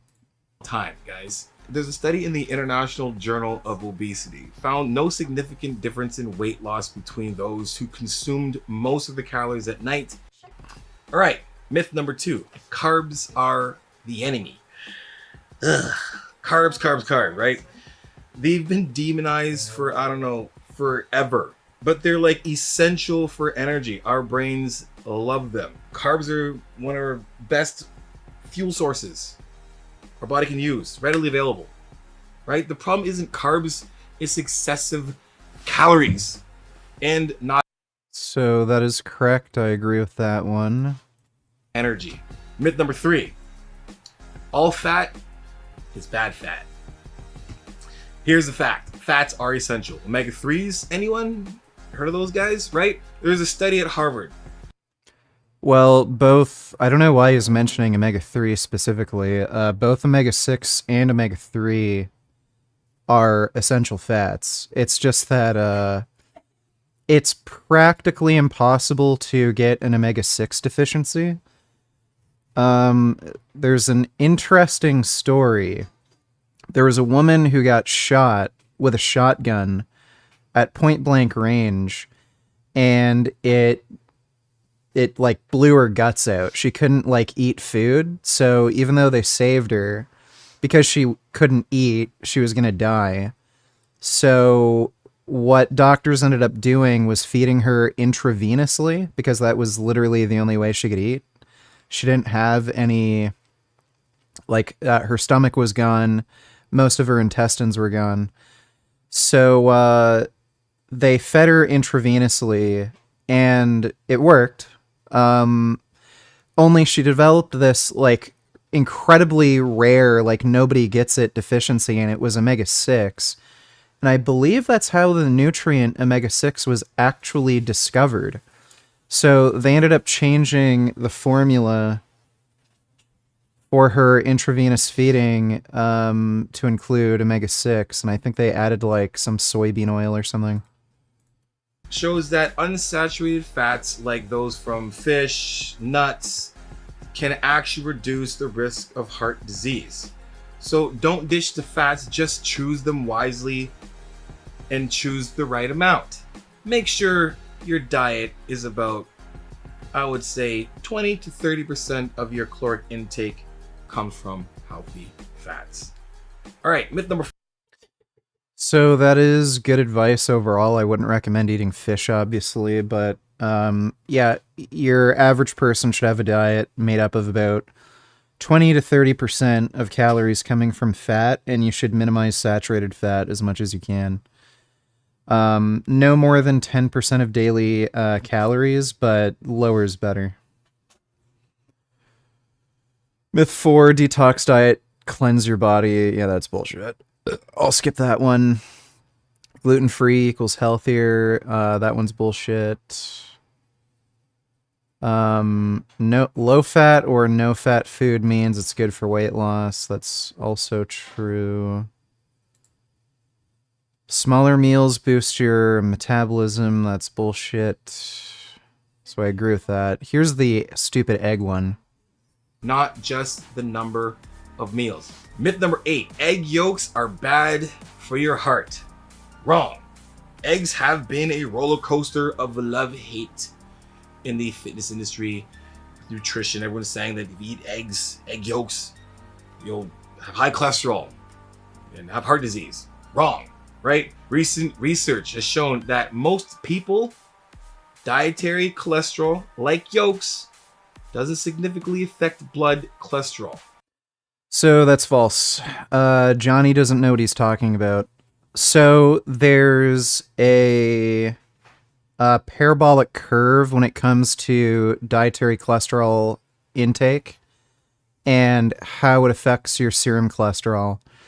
So if you start from a point at baseline where you consume a 0 cholesterol diet, if you add 500 milligrams of cholesterol to your daily diet from 0, you'll see roughly a 10 to 15% increase in your serum cholesterol score, with most of that being LDL bad cholesterol. If you're eating about 500 milligrams of cholesterol in your daily diet already, you'll see about like maybe 3-4% increase. It's very minor. You may not even see any increase at all. So it's not that dietary cholesterol doesn't have a substantive impact on your serum cholesterol. It's that if you're already consuming a significant amount of cholesterol, adding more in won't impact your serum cholesterol. So he's wrong. And there's some people who hyper respond. It seems like there are some genetic factors where if you have certain polymorphisms, you may see a much more substantive increase in your serum cholesterol if you increase your dietary cholesterol. And it also looks like people who have lived on very low cholesterol diets for a prolonged period of time also have also see a greater response when they eat more cholesterol. Their serum cholesterol increases more than a normal person's. So he's wrong. Eggs are related to heart disease. They do increase heart disease risk, and it's because they increase your serum cholesterol score. And yolks are packed with essential nutrients, right? Again, eggs are not packed with nutrition. Just go on Chronometer or any website where you can track nutrition. Eggs do not have much nutrition in them at all. Scramble them, boil them, fry them up. Just keep the balance, moderation, right?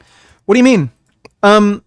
This is funny. So first he says, "Oh, eggs don't cause heart disease. They don't increase your serum cholesterol score." And then he goes and says, "Oh, moderation. Don't eat too many." So what is it? Are eggs safe to eat or are they unsafe to eat? Like, I don't think I've never heard anybody tell me that make sure you don't eat too much like broccoli. Make sure you don't eat too much like salad or beans or tofu or fruit. Nobody says this. But then when it comes to eggs, oh yeah, they're totally safe. Don't worry. Like, but you know, eat them in moderation.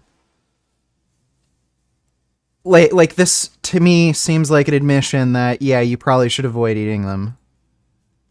Right. Myth number 9: all calories are created equal. Wrong. I mean, that's a pretty obvious one, but it kind of goes with calories in, calories out. Yes, there is some truth to that. But when it comes down to it, all calories are created equal. 100 calories of candy versus 100 calories of broccoli are not the same thing. Not even close. Guys, we know that difference. Well, when it comes to weight loss or weight gain, no, there's no substantive difference between the two. Since broccoli is higher in protein, you're going to have a higher thermogenic effect. So if it were even possible, if you ate like an additional 1,000 calorie surplus coming from broccoli versus jelly beans, just because of the thermic effect of the protein in broccoli, yeah, you'd see less weight gain, but all else being equal, like let's compare it to potatoes to, jelly beans, you'd practically see no difference. So in terms of weight loss, weight gain, no. Calories in, calories out is the end all be all. Obviously there's healthier foods, but you're going to see roughly the same rate of weight loss and weight gain between all foods, assuming calories are equal. Different foods go through different metabolic pathways. They can have vastly different effects on hunger hormones and energy burn. It's not just about the quality, but also about the quantity. Myth number 10: you need to cut out all sugars, all of them, every. Yeah, so I would agree with this. You as long as processed sugar doesn't take up more than 10% of daily calories, doesn't seem to make a difference to your health. Every sugar on the planet, get rid of them. They're terrible, they're bad. Wrong, right? Natural sugars in fruits, veggies, and dairy are packed with nutrients. Yes, if you have apple juice, not much, good sugar in there. It's just all sugar, not much nutrients. All nutrients are gone in the pulp. You're just eating sugar. That's bad, yes. But Brahmad Core 6 so fucking fun. I'm playing that shit right now. Good call. What chapter are you at in it right now? I leave the streams when you start gaming. No offense. Love you, VG. I've only finished playing the first mission. Thanks for the donation though, Caleb. What about sperm eggs? Are they healthily nutritious to have every day? Sure. Yeah, why not? Thanks for the donation, Andrew Kinda Lips. Fruits, veggies, some dairy, those are great. Packed with nutrients. It's the dairy is not good for you. I don't know why you'd think dairy is good for you. added sugars you need to watch out for, right? Like cookies and candies and that kind of stuff, right? The American Heart Association suggests limiting added sugars to 25 grams for women and 36 grams for men daily. Either way, stay sweet, but stay smart.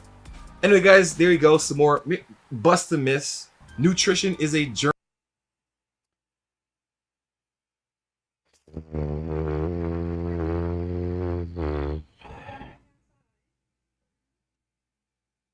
He looks really cute in his melon harness. Lemon harness. Yeah.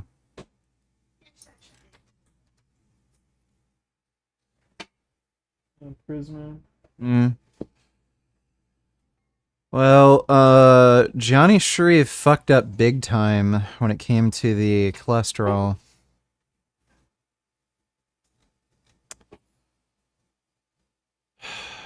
I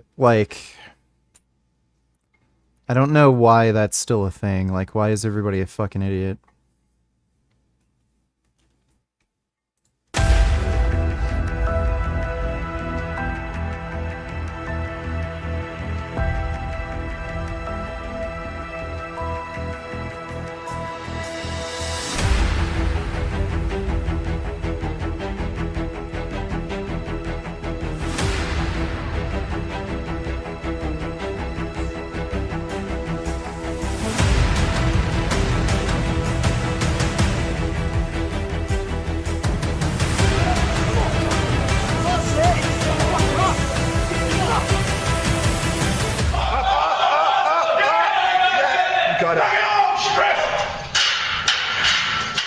Your arms going closer and closer and closer and closer together, coming down and sleep. Let your eyelids open and you are then ready, determined, motivated, inspired to take your physical self beyond any previous point of accomplishment. Number 5, eyelids open now. Inhale completely and squeeze it. Demand more. 3, 4. Create thick, striated massiveness. I haven't trained for it. I've been back squatting for 3 weeks. Yeah. You know what they say? Everybody want to be a bodybuilder. Ain't nobody want to live no heavy weight.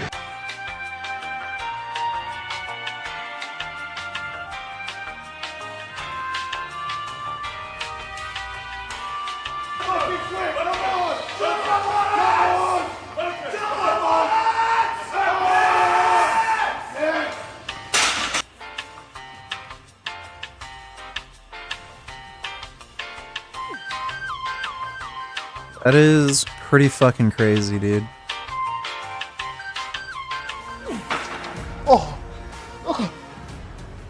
Buddy, you are an animal. 24. Yeah. I don't know if that breaks or not. Well, we're approaching the 5-minute mark post squats. Yeah. How you feeling? We're still here, eh? And what do we still have to do next? I didn't look until after I did that. We got actual deadlift, 2 triples at 340. So. Dale reps. That's horrid. Dale reps. That form is horrid. Andrew, keep that picture right there. Show him how to do right it right, there. Leonard. Hold that up while he does come his on, set. Dale Come on. Let's go. Oi. Surprise mints. Do it for Dale. Like nothing's on here. Oh no. Oh god. Oh god. No, he's snotting. Oh, the think about you, snot. Dale. Oh, jeez, I can't watch that. Oh my god. I love Lenny. First of all, if you bench 315 last night, you don't have to do it right now. You did chest last night? No, I didn't do. I only did 1 rep. I didn't really burn out that much. Come on, Jason. Prove me wrong. Prove me wrong. Prove me wrong. True AMRAP. AMRAP from Jason. For real.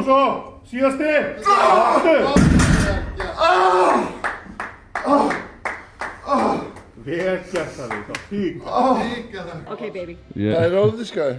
Oh, you know that guy? This is the guy that fixed it. I'm the guy responsible for that. Thank you so much. He wants to shake your hand. Of course. Everything went perfect. No problem. Absolutely great. It was tough, but we've been prepared for 7 days waiting for this. Yeah, really happy how things went. With those arms, Mazi Smith out of Michigan didn't do any of the field work, but 34. Wow. Jesus. At 225. If I had my own gym, I'd do everything naked. Front squats, deadlifts, lunges. You don't do lunges. Why don't we do, like, you know how at the combine you do 2 plates for reps? Why don't we do something like that? Just like give it a little go and be a little competitive. 4, come on, 3 more, 3 more.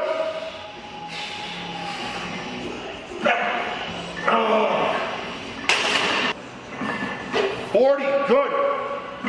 41, come on. 42, good work, man. How dark it, look at the color of my face, Jesus. Eight-time Mr. Olympia, Ronnie Coleman. Now, announce Larry Williams, strongest bodybuilder in the world. Yeah, buddy. Good night. Thank you, sir. I know you can do 612, 10. With the safety squat bar, it's kind of like a front squat, you know, it's a bit tough. I give it a try. Give it a try. Look what's happening. See what's happening. A few moments later. Yeah, buddy. Lightweight, baby. Come on. Let's go. Yeah, up. Come on, you got it. Lightweight. Up. Hey guys, welcome to week 8 of this cycle. Today we're going to see Torrance perform our workout. It's going to be 8 minutes of 6 deadlifts. The RX weight is 225, 155, and 12 lateral over the bar burpees. Let's see how he does. Here we go. Come on, it's moving. Over the knees. Come on. Come on. He's got it. The blood's coming out. Come on, lock it up. Can he fix it? He's shaking. Wow. This one's especially difficult because of how big and unwieldy these bulbs are. If you hit one side but not the other, it'll throw you off balance. It's kind of like surfing with 700 pounds on your back. Wow, we all know how hard that is. He is bleeding profusely from the nose, Colin. Well, you've got very thin blood vessels in the nose. It won't bother him at all, actually. Just like the bloodshot eyes. Ooh, that was a fighter. He really is fighting through this. You can see the effect it's having on him. And there's the 7th. One more. But a moment to recover. And you'll see the smile coming in a second as he cheers up.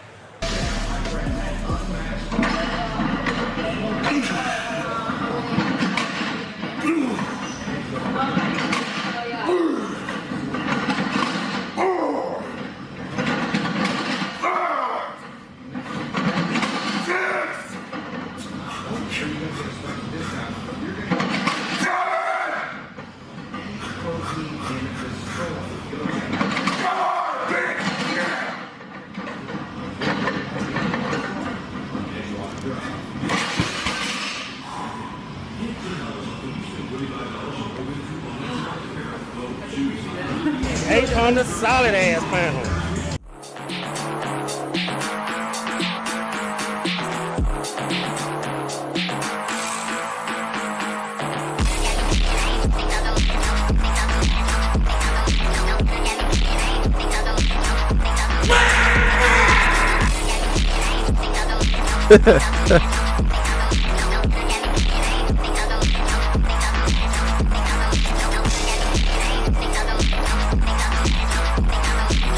Basically an 8-hour arm workout.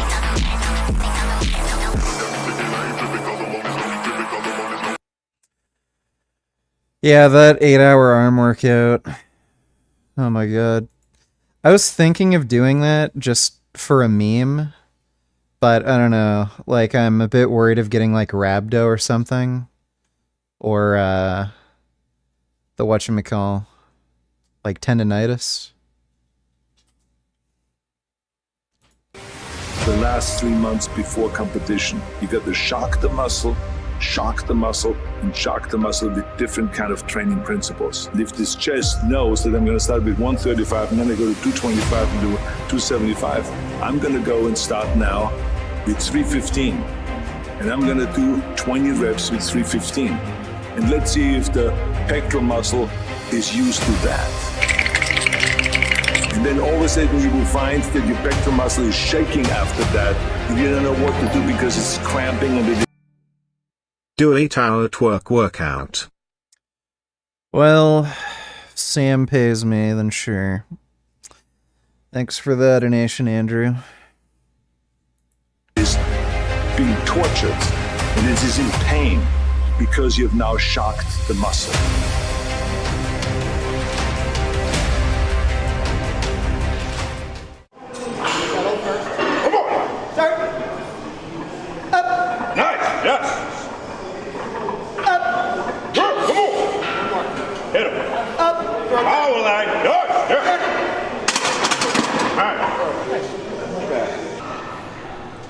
Whoa, it's coming out. Oh yeah, I see it. Oh yeah. Oh yeah. Oh. Legs is crying, Larry. I see the teardrops. Oh man. All right. Yes. You're probably thinking, what the hell is this on me? Explained last week, it's a complex just to warm the muscles up. Sort of like pretension for the benching I'm about to do. So it's a bit weird talking. No, I'm popping and locking. Oh!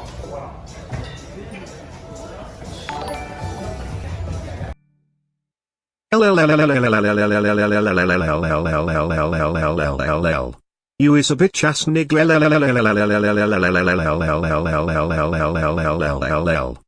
is a bitch ass nigga. You is a bitch ass nigga.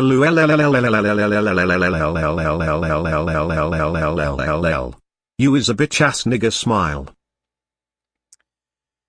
Well, thank you for that. I'm Niagara. Appreciate it. Oh yeah.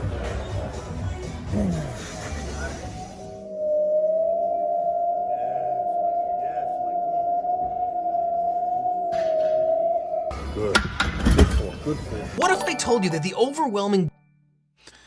Brendan donated $2. I haven't followed the Tate case, but I'm sure you've been following it. Can you summarize what the case is like now? I hope he goes to prison. He self-snitched on himself, and there are many witnesses, and again, a ton of corroborating evidence proving that he trafficked these women and also raped a woman. Thanks for the donation, Brendan. deluge of stories about Florida and their Florida antics isn't because Floridians are inherently weird and prone to getting caught doing ridiculous things. Really, the reason we hear so much about Florida has to do with something that should be the envy of all other states. Florida's radical commitment to get that motivation going. Lenny needs some motivation, so why not get tased? Oh! All right, good. Wow. He took it. Not bad. That was holy shit. I see you cookie cutter drug addicts go down. Lenny, what's it feel like? It feels like I'm shocked. feel is not in a misfit vocabulary. That's in the cookie cutter vocabulary. Big step. Oh, easy. I got this.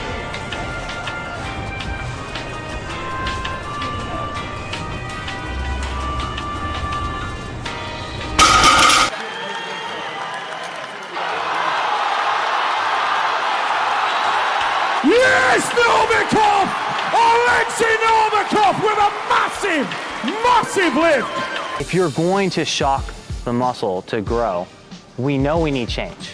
Okay, so changing the exercise is actually absolutely one of the best ways you can do that. So using non-traditional lifting type of techniques absolutely can not only shock your muscles to grow, but also translate certainly into, functionality, in our normal society as well. Sorry. Can I clean here? I'm sorry. Can I clean? It's no problem. Yes. Can I clean? It's no problem. Can I clean here? Yeah. Can I clean here? It's no problem. Yeah. Oh, it's a fine.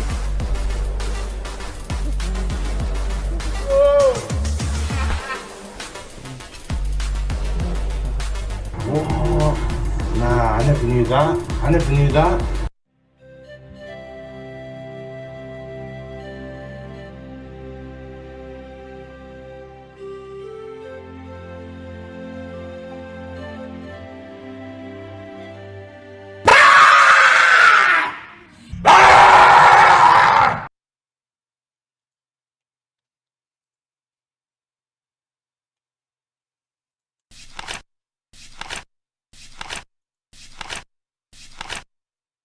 Hey, good morning everyone. What an incredible day it's gonna be. Whew. God damn it, I'm exhausted. Jesus.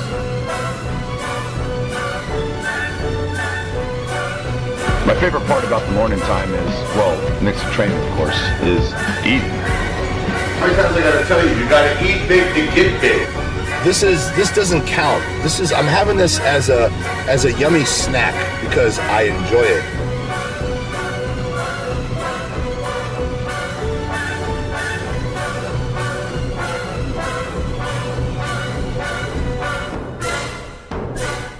So, as you know, I get the fucking sandwich wrapped in lettuce because I somewhat do keto, so I don't want the bread.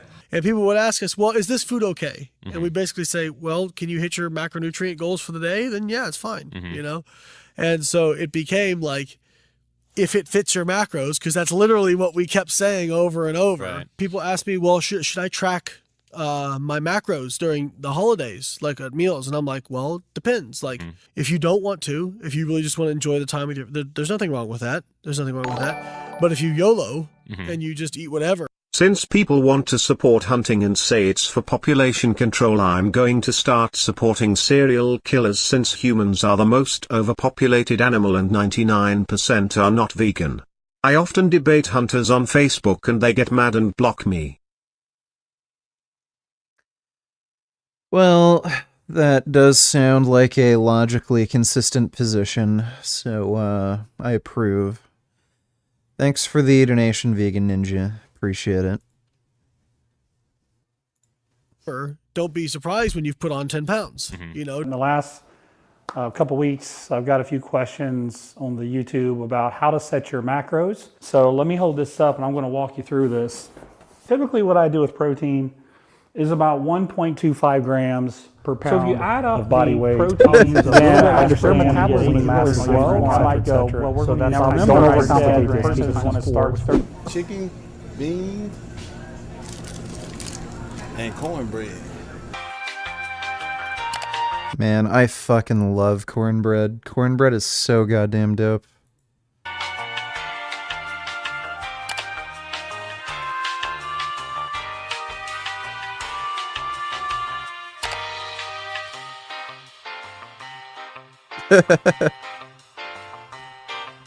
We have micronutrients, which are vitamins, minerals, and trace minerals that the body needs in small amounts.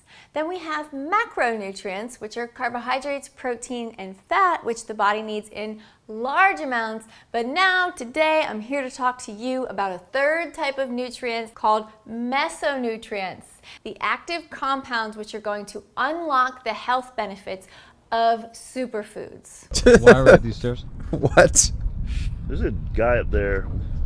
You see his abs? I can't see him. What's the most eggs any of your athletes are eating per day? 36 eggs a day. Brian Shaw takes in 6 eggs with each of 6 meals. You say it one more time. Yes. Now the biggest concern people would immediately have is, oh, cholesterol. Well, more recently the USDA has put forth in their latest dietary recommendations that cholesterol is no longer a nutrient of concern. I made a video on this particular video. He's lying. If you actually read the USDA, they say to minimize dietary cholesterol as much as possible. So they literally state ideally you consume 0 cholesterol. I don't know, like, either he's lying because he's a fucking jackass, or he's too stupid to, like, just read plain English. You can eat as much as you want. Cholesterol from the diet does not result in elevated cholesterol in the bloodstream. 1, 2, 3. You're on a diet now. I said, are you trying to lose weight? Okay. Like meatball, but it's a little bit better. Speaking of meatball. Did you eat this? No way. No way. He wouldn't eat. No. Would you eat this? No, this can taste is here. Yeah, okay. You don't like it, like any rareness or anything, do you? Sportskameraden, jetzt kommen wir zum Thema, was ja momentan absoluter Trend und ganz, ganz aktuell im Internet, YouTube, überall zu lesen. If it fits your macros. Jetzt fange ich mal an. Ich kann nicht unterscheiden zwischen 150 Gramm Putenfleisch, ja, was ein sehr, sehr gutes Protein ist, für den Muskelaufbau absolut perfekt. Und das andere ist ein kollagenes Eiweiß. Why is this doggo so skittish of this kitty?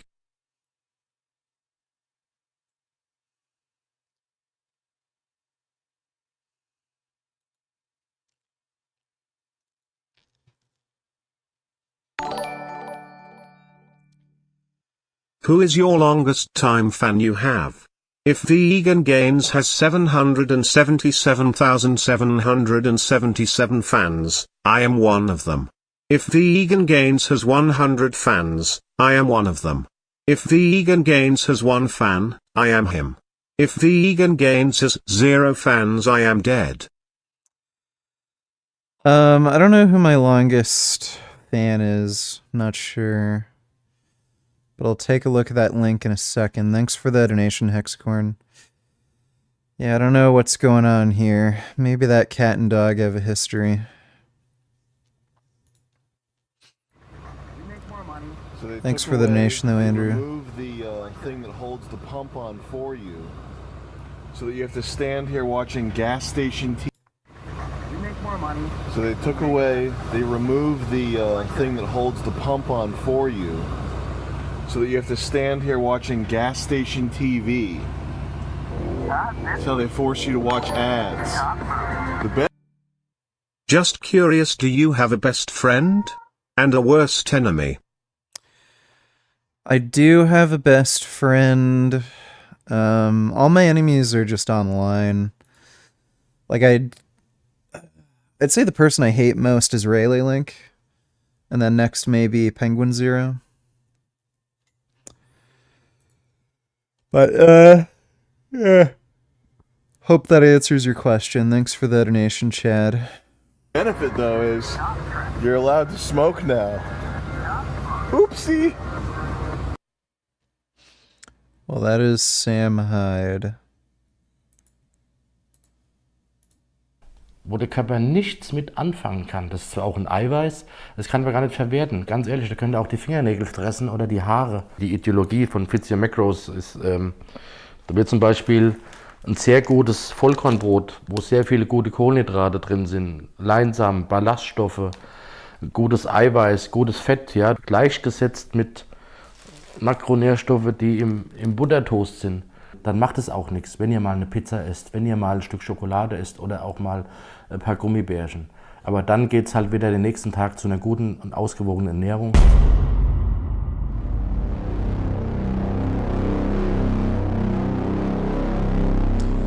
It's funny how he says that. He smokes. He smokes cigarettes.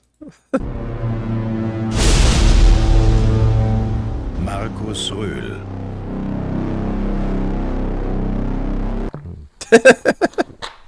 Willkommen im Markus Röhl Lifestyle. Do you respect Destiny and Vosh Sam Harris? To some degree. I think they're wrong about things. I think they're dishonest about things. I think Sam Harris is genuinely dumb. So I don't respect much of what he does. But, thanks for the donation, Chad.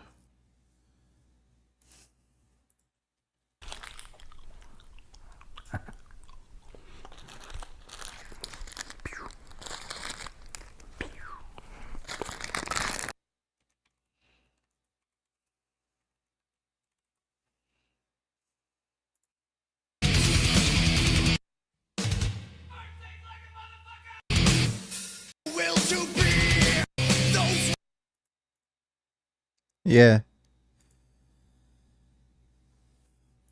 I'm not sure if he smokes for, Why do you even hate Penguin Zero still?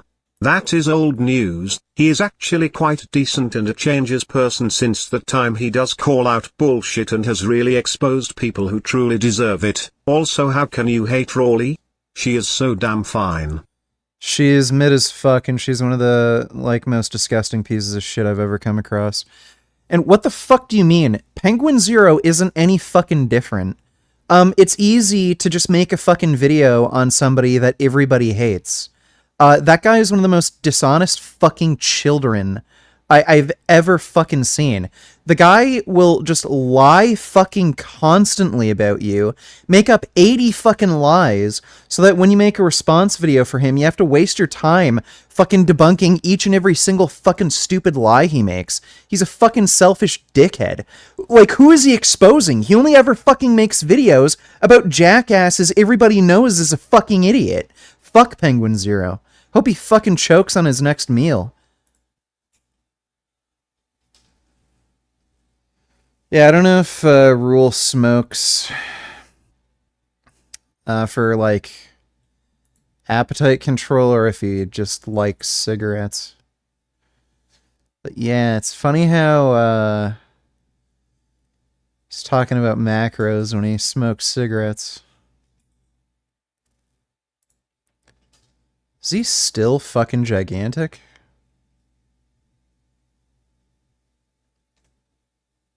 Yeah, what the hell, dude?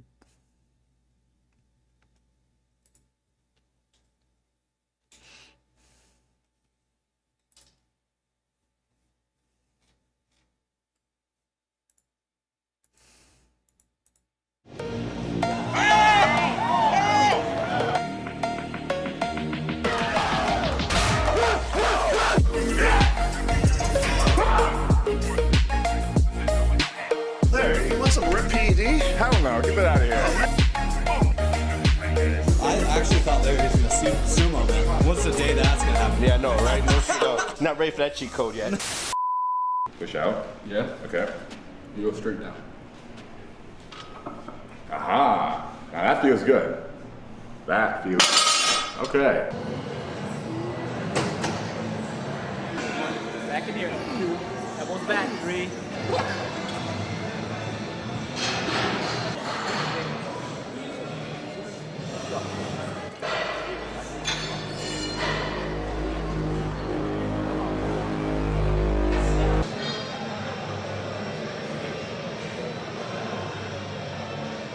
Many people who have lived for 800 years don't know how to cut vegetables. No. First, cut celery like this.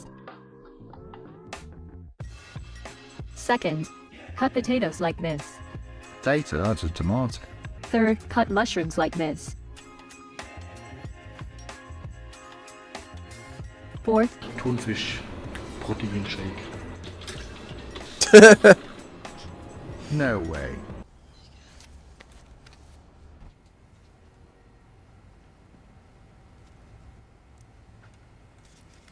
Okay. Your total is $96.59.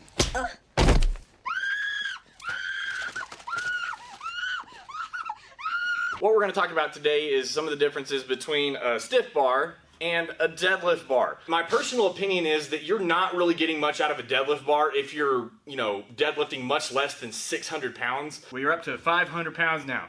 So this is a range that a lot of people are into. I would consider this maybe pretty average. I certainly see a lot of deadlifts in the 500 pound range.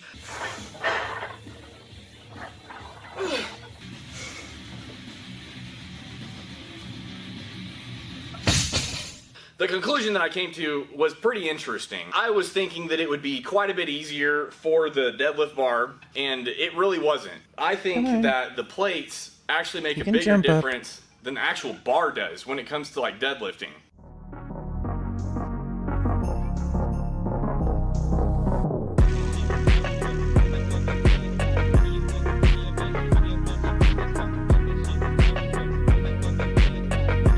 There we go. Press up, Y, X, down, B, up, share, A, left, then view to put your controller in party mode. True, that is true. So I literally just finished that, so I'm getting ready to warm up for the sumos here.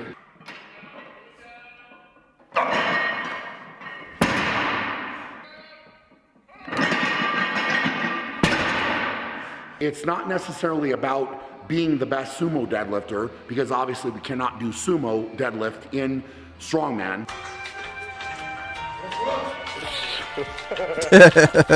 Got a lot of play in it. Well, hang on a minute. Look at that. He's only doing knees to chest. This is just a quick reminder that this is what I look like posing in perfect lighting with a pump. and this is what I look like in real life. So yeah.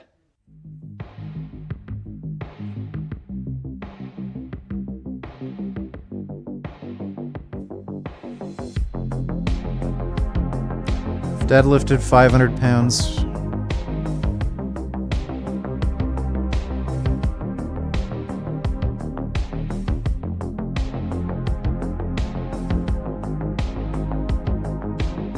Passing down to Hercules, demigod.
The first method Yeah, I of like progressive Baki. overload with calisthenics, and it's probably the most popular, is manipulating gravity, meaning you extend your body further away from the fulcrum in a lever. All right, method number 2 is training volume, meaning you can increase your training volume, like the number of sets you do, or the number of reps in each set that you do. And method number 3 is adding weight. All right, a lot of people say then you're not doing calisthenics if you're adding weight, but I disagree. And what's beautiful about this is that you can add incremental weight, just like you would in weightlifting. It's just to start with a little kick.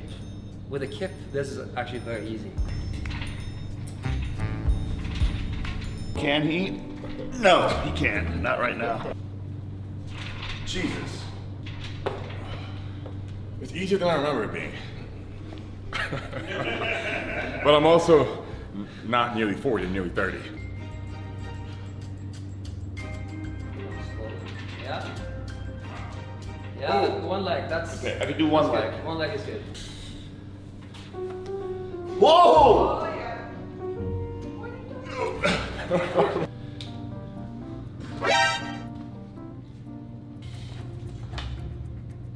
Yeah, there you go. Yeah. Hell yeah! Holy shit, dude! Jesus Christ, that's good. Yes!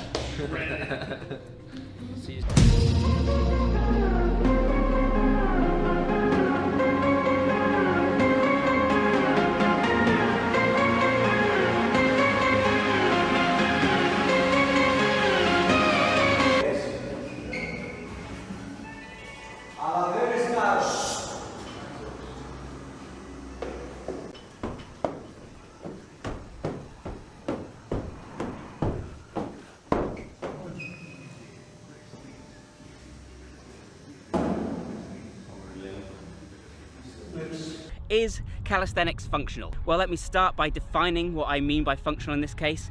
By functional, I mean something that has transfer to real-world. Maui at your service to brighten your day with orange. Let me take a look. Hi again, Maui. I'd like you to roll over the opposite direction now, if you will, please. Maui. Come on, Maui. Me. Maui, the orange. You know, I know you want to roll, Joey. Come on, I know you want to roll. Joey! You're not an orange tabby, so I don't know how to... Maui, the orange tabby. Oh my gosh, Joey's doing it now, too. Wow. Very orange. Well, those are some nice cats. Thanks for the donation, Theathan, though. This is a stupid video. Like, anybody... Strength is a very universal skill. The idea that there's functional strength, like, just fuck off. Activities, if it helps you to perform better in your given sport or maybe across different sports, then it's functional. Functional training makes you stronger. It's intentionally hard to define. It's functional. What does functional mean? Well, to me, functional means that's a 5. It may not be a lot, but when you weight training, what they say. Here you go. Do 10 sit-ups. Alright, I shall do 10 sit-ups for you. Prim's comfy, though. Oh no, I'm gonna have to move Prim. Give me like 2 minutes, and then I'll just do the 10 sit-ups after this video ends. But thanks for the donation, Mao. Say 5 reps when you're doing. Yep, 8 to 12, Yeah. 5 to 6, 7. Just to be able to elevate yourself up there alone is a workout. Facial recognition got a hit. Jesus Christ, that's Jason Bourne. I've been doing this for 80 years, man. Hey!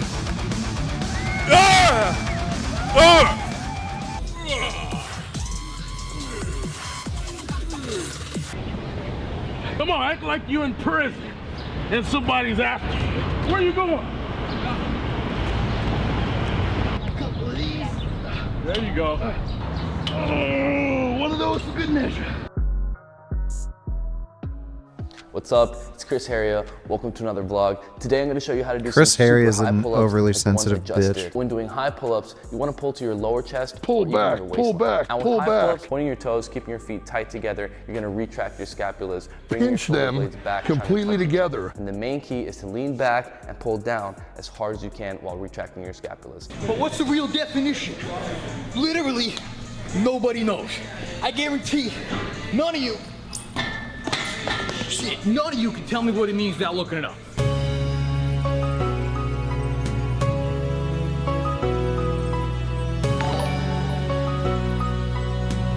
Dorian Ryder hard RNI a bitch. Fuck you. That's my kid. You're so handsome, Prismo. Oh. Prismo, press some buttons on my keyboard. You're such a silly kitty. I love you. Love you, Prim. You're a good boy. Oh, this is my kitty. Such a good boy. Love you so much, Prim. So soft.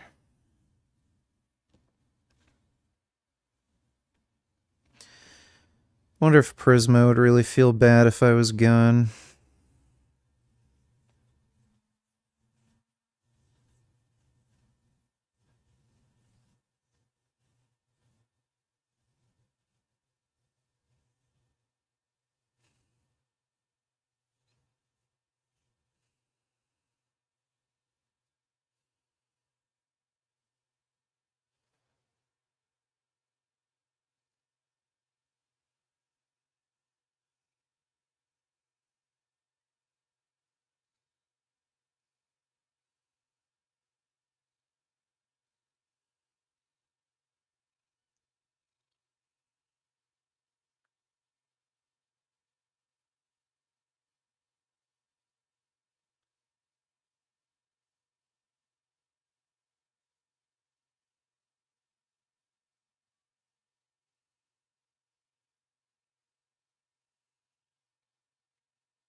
Sorry you're feeling like shit, I am too.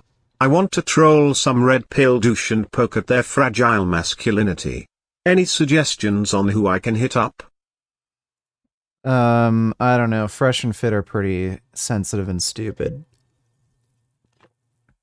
So, I'm sure you could trigger them pretty easily.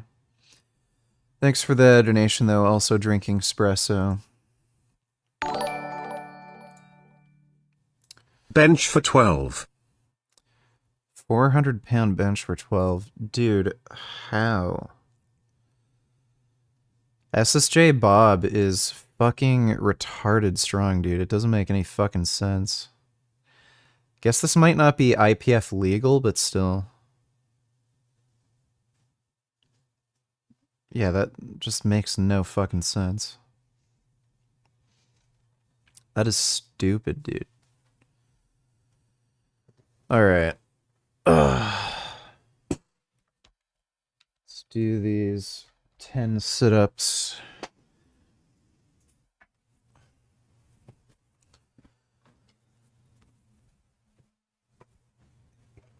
What?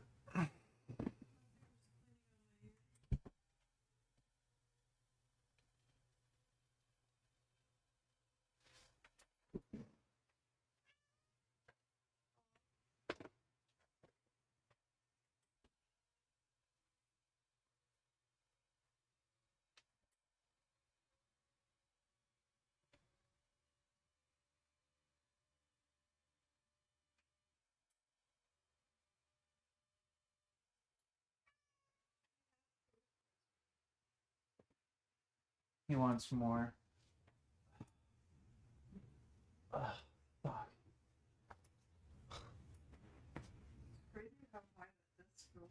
Ugh.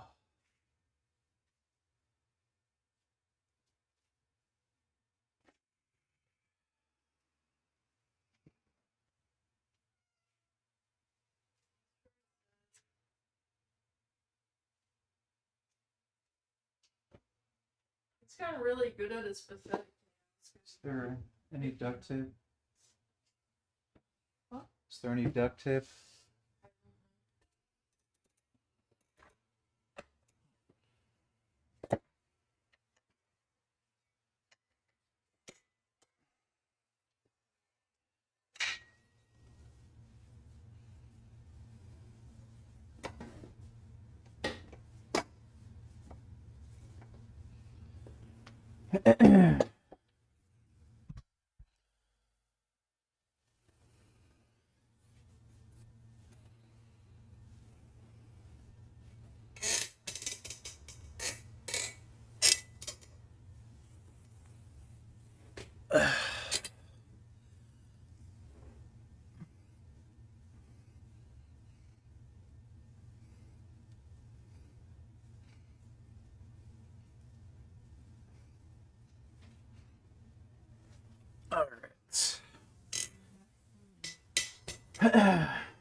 Ay, güey, vamos.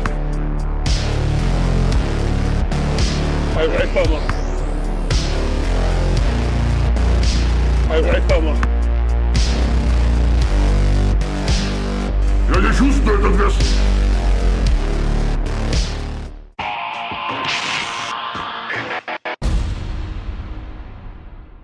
up guys, Jeff Cavalier, AthleteNext.com. Today we're going to talk about how to build wider shoulders. Today I want to talk to you about how to build a wider back. Today is time that we fill those shirt sleeves a little bit, get the arms a little wider. So if you want to build wider forearms, whether you're talking about this direction here or this direction here, I'm going to show you how to build a wider chest.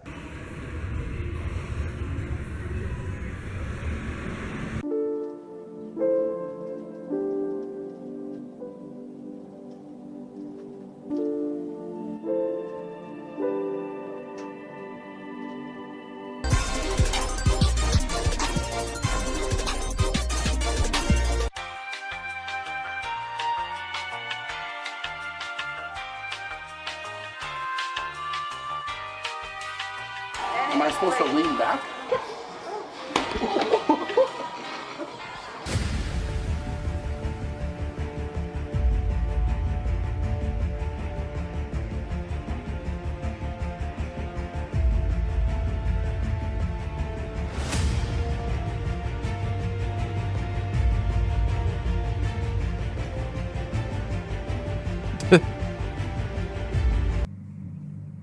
No. It's August 21st, 2017, the day of the total solar eclipse. Oh my god. Oh, so weird. My god. This is insane right now. Oh, this is just unbelievable. What is happening? This is absolutely insane. Давайте быстрее, а то я уже засыпаю, блин, разбудите меня нормально.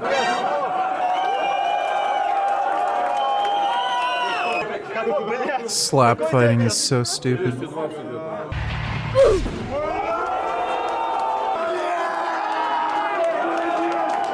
I remember when I was like in high school I measured, and I think I was like 6'11" in high school, so yeah. Are not able to move your elbows straight. That's the most straight you can do? Wow. What the heck? That's okay. That's all you got? Internet, thank you.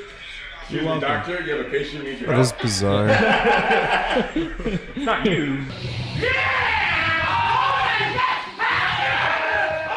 I think it's important to recognize that the appearance of back width is going to come from two main factors: your lat development and your waist circumference. The smaller your waist is, the better your V-taper will be, and the wider your back will appear.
Water,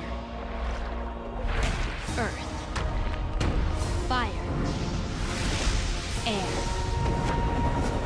So you ready for when the bear comes for you? We're gonna do this for 30 seconds at home, in the living room, the bathroom. Good job, buddy. Yep. 30 seconds there. Now come back. Yep. Yeah. It's been another episode of What the Fit. We gotta go with some animals out here and Stay back! You better stay back! You heard me? You stay back, I'll give you what you want. They used to have these tests. You know, if you could lift the heaviest one, you were allowed to be one of the crew. On the boats in the old days, you had to lift the stone. And if you lift a big stone, you get a full share. So your physical power was your way to success. No! guy that did that the first time, he was carrying a mast out to a ship. And it took, that right? He took 3 steps with it and he died. And Oh my gosh. And that's the log Thor did 3 steps with and survived.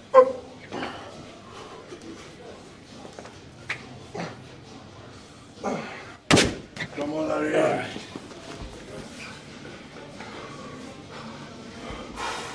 You good? Good job, man. Good job. Za mną linia produkcyjna maszyn tarczowych, czyli trak tarczowy oraz wielopiła tarczowa. Do obsługi tych maszyn potrzebne jest aż 5 osób.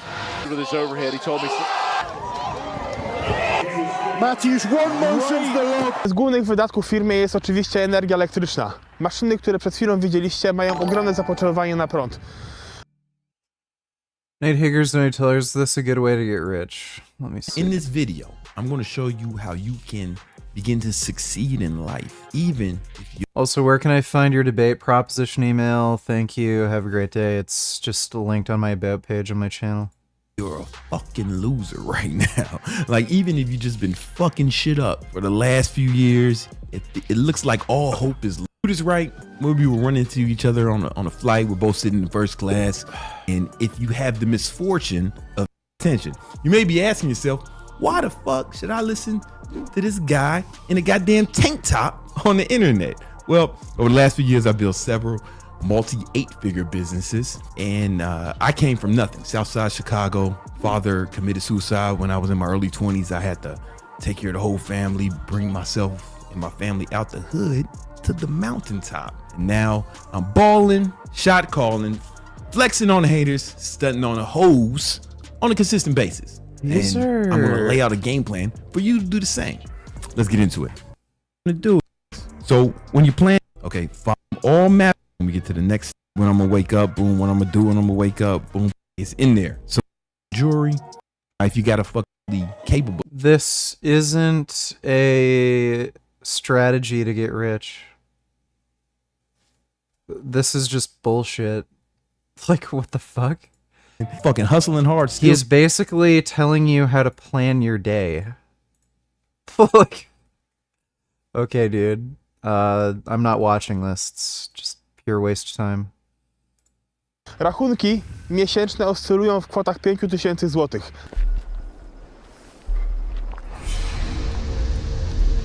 Satan.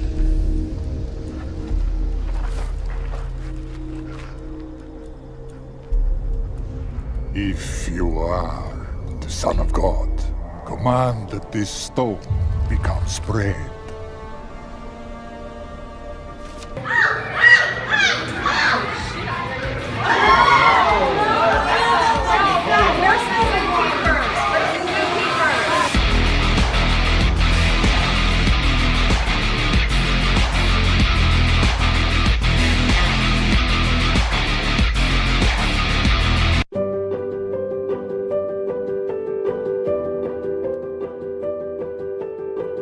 This week on Strong on Planet, you get a glimpse of Brian Shaw and Big C in their natural habitats. Derek from More Plates, More Dates hires an orangutan to collect the sweat of mass monsters for Gorilla Mind supplements, and we witness Rick Booth completely mugging an innocent peacock in the front, that spread pose. One particular athlete, called Milo of Croton, found a calf and decided to carry it on his shoulders. He continued carrying it every day until the calf was a 4-year-old bull, at which point he slaughtered it and then ate it in one day.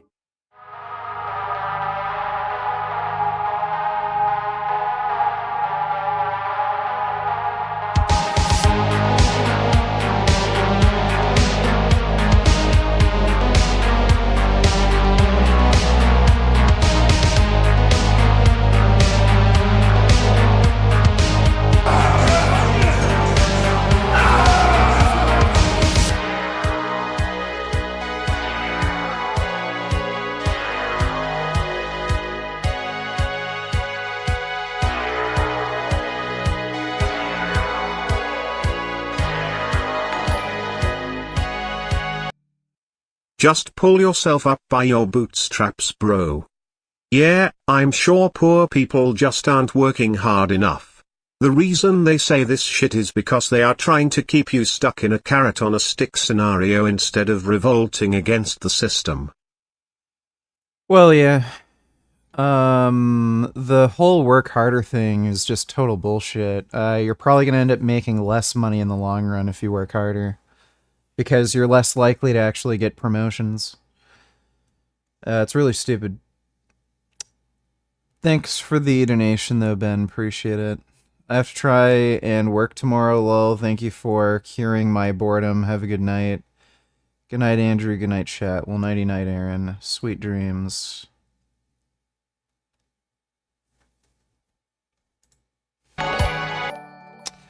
Frieza donated $2. Is this a good way to break down a girl's ego? There is this hot girl at work who I want to date, but I'm too shy.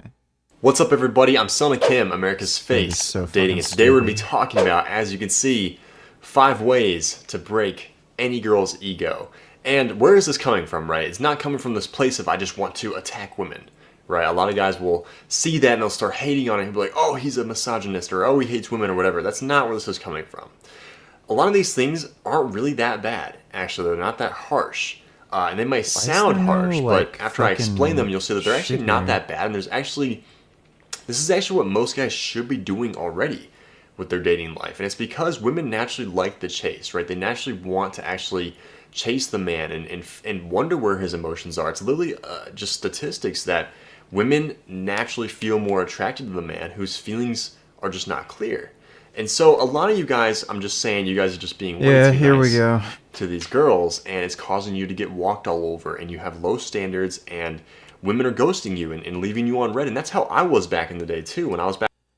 Yeah, women are ghosting you, not paying attention and shit to you because you're not attractive, not because they know how you feel. Back in the day, you know, I was telling her she was beautiful all the time, and I was double texting her. I was letting her know exactly where I stood for her, feelings-wise. I never got the girl doing that. Yeah, buddy, if a girl finds you attractive and you say you like her, then she's going to want to go out with you. Oh my god, this is so stupid. Right, and so this is for the guys that you're in that position right now, and you want to know actually how to really turn that around, right?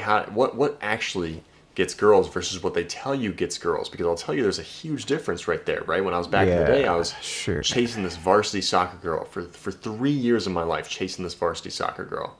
And I was asking her out on Facebook Messenger, right, back in the day, and asking her out over text and telling her she was beautiful and just giving her just so much more than she wasn't earning that, right? She hadn't earned that yet. And every time I asked her out, she was just like, you're a very nice guy, but XYZ, right? I'm busy with school, or I'm busy with this, I'm busy with soccer, whatever. And it just didn't make any sense to me, and I was just giving her all this free stuff, right? I gave her this necklace, I gave her this really... What? Oh my god, this is like the stupidest fucking video. Yeah, if a girl says like, yeah, I'm busy and shit, she's just not interested in you, and then he fucking is like, I kept giving her money and she still wouldn't go out with me. Like, what? Really beautiful, expensive necklace I wanted. Holy shit. I gave her a Nike soccer ball. It cost me like $40, and dude, you have to be like an actual fucking retarded bitch to do this. Even when, like, I first started dating, I didn't give girls shit. Like, the point of this is that most guys are just being way too nice to girls. It's crazy. And I was talking to literally a guy today who, a girl hadn't responded. She was started to pull away and ghost him. And he sent her a text that was just like, just so you know, like, he's like, I'm just going to get some closure and be like, you're a really great girl. You know, and if you want to talk, I'm always going to be here forever. And just know, like, don't ever let anyone tell you that you're otherwise. I'm just like, bro, why are you saying that, bro? Why are you telling her that? I was like, she hasn't responded to you for like a day or two, dude, and you're already like sending like this Hail Mary, please validate me text.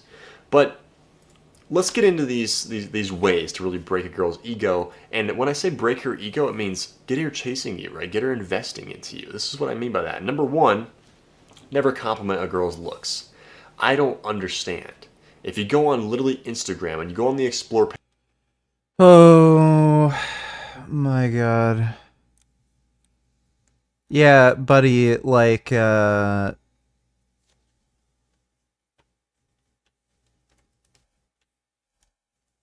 if a girl is good looking, she's gonna know it. And telling a girl you think she's pretty is just a sign of showing interest. And if she's attracted to you and you say she looks good or pretty, then, you know, that's just, it moves things along.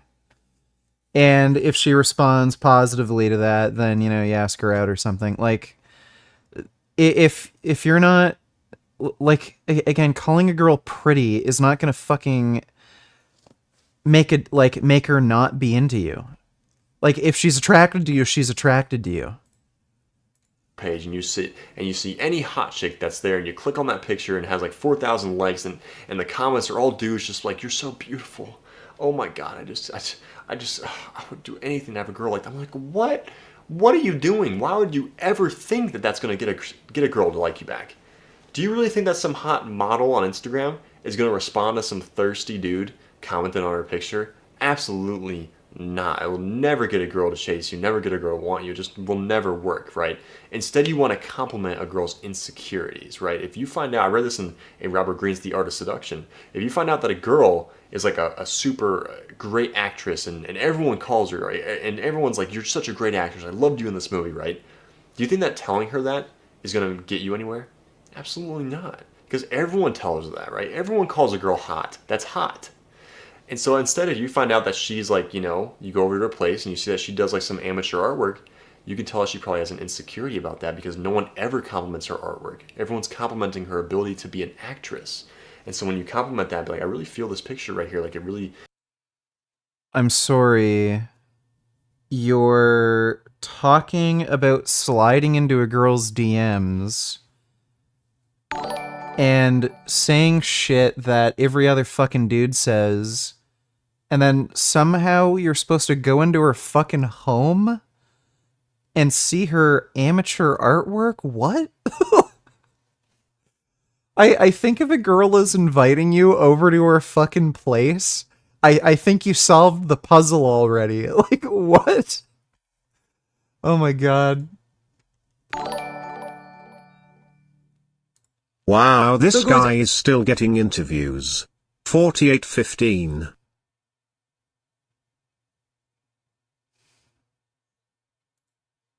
Talked about how George Washington needed money to save America. The reason young boys listen to me is because I have a private jet and a bunch of fancy cars and a big house. The reason I can inspire young men to get up and work hard, to be diligent and be hardworking and disciplined is because I have such a fantastic life. If I didn't have these things, they wouldn't be inspired by me. And money is what it takes to win wars. What are we sending to Ukraine? Money. We're sending money. So to sit there and say as conservatives, we shouldn't be materialistic, you're just buying into the garbage that the left want. They don't want any of us to have any kind of finance. Because when you have no... Yeah, so Andrew Tate doesn't have anywhere near as much money as he claims. He probably has like a $1 to maybe $1.5 million net worth. The property that he bought only cost $70,000. That like... It wasn't even a house that he bought. It was like an industrial warehouse fucking thing, and he just renovated it, added rooms. On top of that, he didn't own a lot of the cars, including his Bugatti. He was, I think, just leasing it or renting it. So, yeah, that was fake. I think he might have owned like some of the cheaper cars, like one of his older Ferraris, a BMW, but he doesn't have that much money. So like if he has to lie about his wealth to inspire people, that doesn't really sit right. I don't give a fuck about this anyway. It's stupid. It's just bullshit. Thanks for the nation though, Hamza. Momaui for ye. Extreme Orange. Cats, Richard's having kind of a bad night. Wow. So let's make orange. It a little bit more orange. Tell him to be more orange. My god.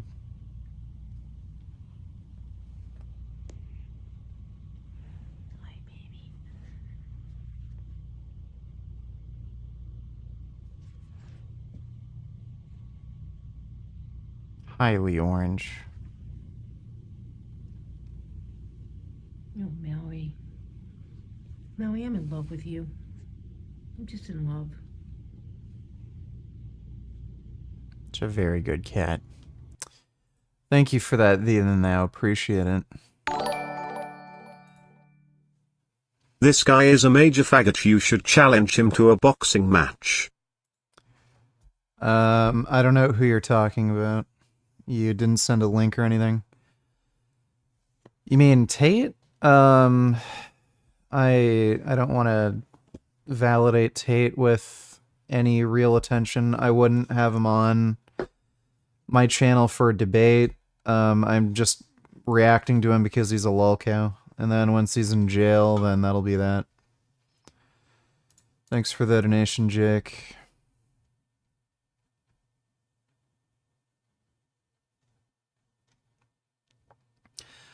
I didn't say he's not rich. I said he's not as wealthy as he claims to be. I just said he has a $1 to $1.5 million net worth. He also didn't own his Bugatti. It was repossessed by the it was just repossessed by the dealership. That was the one car that wasn't repoed by the police because he didn't own it. It was too expensive for him to own. Like, again, the guy isn't making nearly as much money as he claims, and that car requires about like $50,000 of maintenance minimum per year. It's insane. It's insane to upkeep. So you have to be like really, really fucking rich in order to own a car like that. Actually, no, I think it's more. I think it's like close to 100 grand. It was something like 80 something thousand for all the maintenance. Fucking oil change costs like 20,000. You need to completely replace every tire. You don't, or every wheel. You don't replace the tires. And you have to replace it every like 10,000 kilometers or something. I was talking about that guy that gives dating advice. You should challenge him to a boxing match. Oh, okay. Yeah, he's a moron. Thanks for the donation, Jake.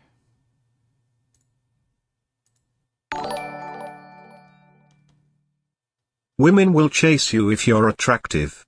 There was this video I was watching where a girl was talking about how all her friends were trying to date the same guy and they ended up taking turns dating him all because he was cute. Chad makes their pussy wet. I mean, I guess it's not marketable to say if a girl's not into you, then you're just, that's that. So he might be smart enough to know that, like, again, if a girl isn't into you, she's just not going to be into you. But he says the stupid shit like, oh, you can say the right lines or send her the right messages, and then she'll be attracted to you, because then idiots will buy his program and crap.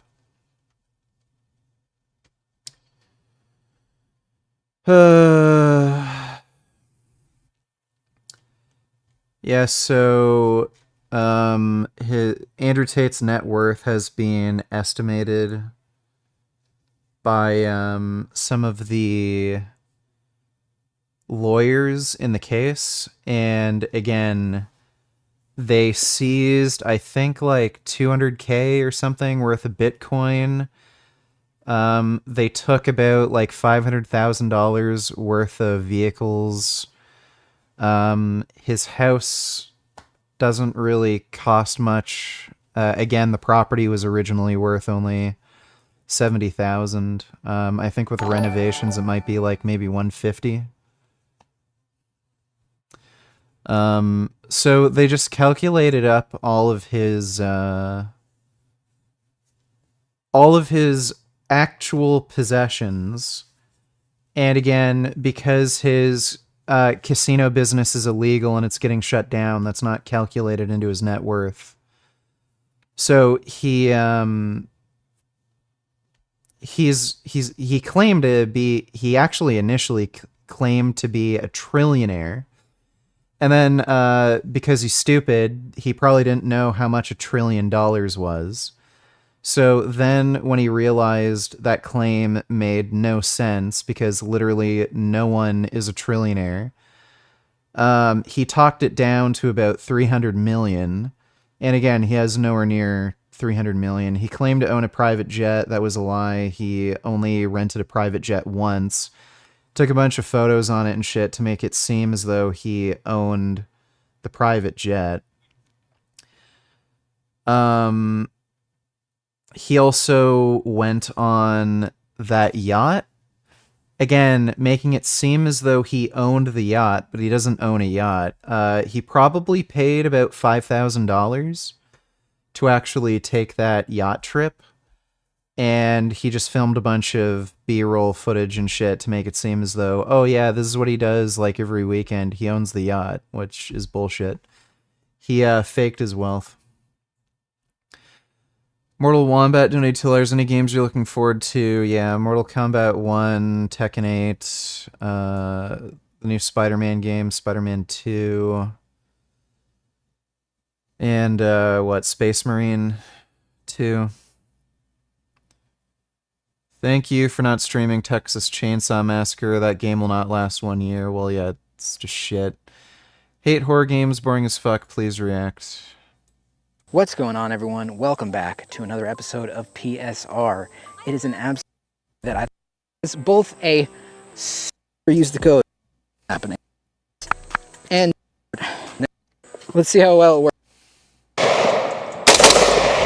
Accuracy here. Let's try the fleshlight on there.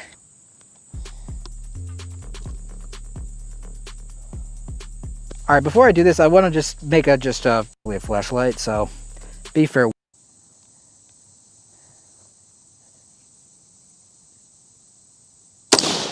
Oh, shit.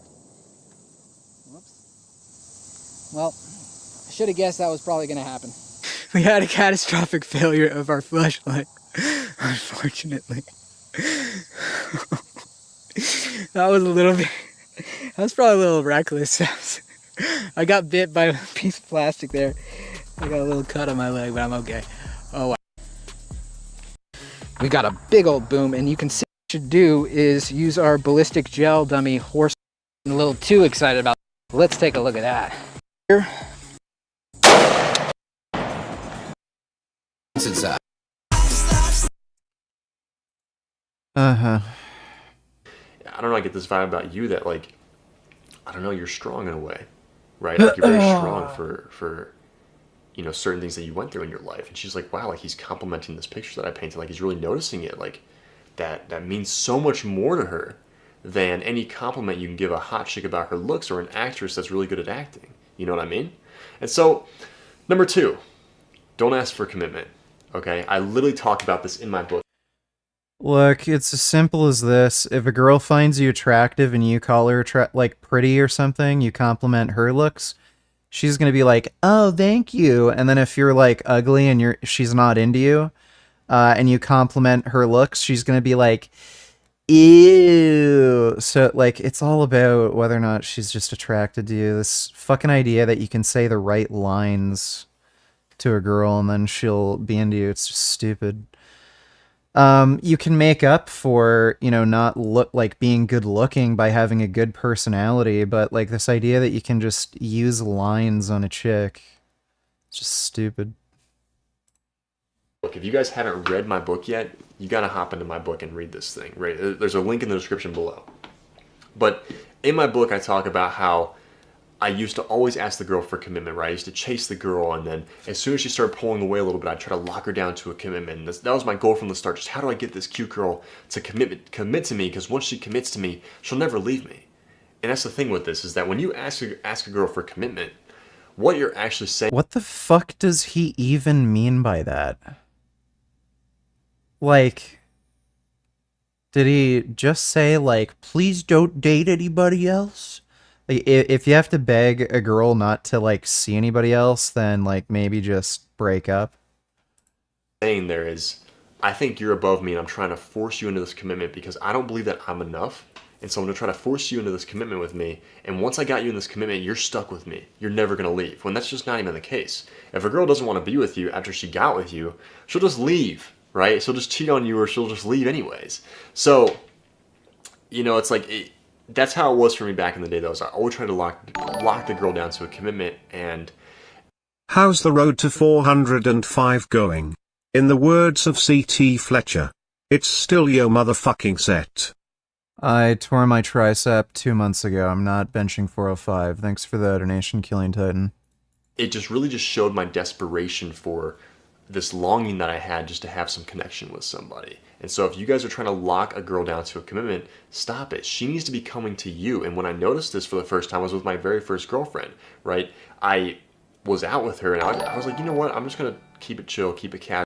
People can't cope with the fact that it's over for them if they weren't born with good genetics, so they try to push red pill crap thinking they still have a chance. And I mean, it does work for some subhumans like Tate, but only because their statue's maxed. That's good to know. Thanks for the donation, Ben. Casual and just be playful with her.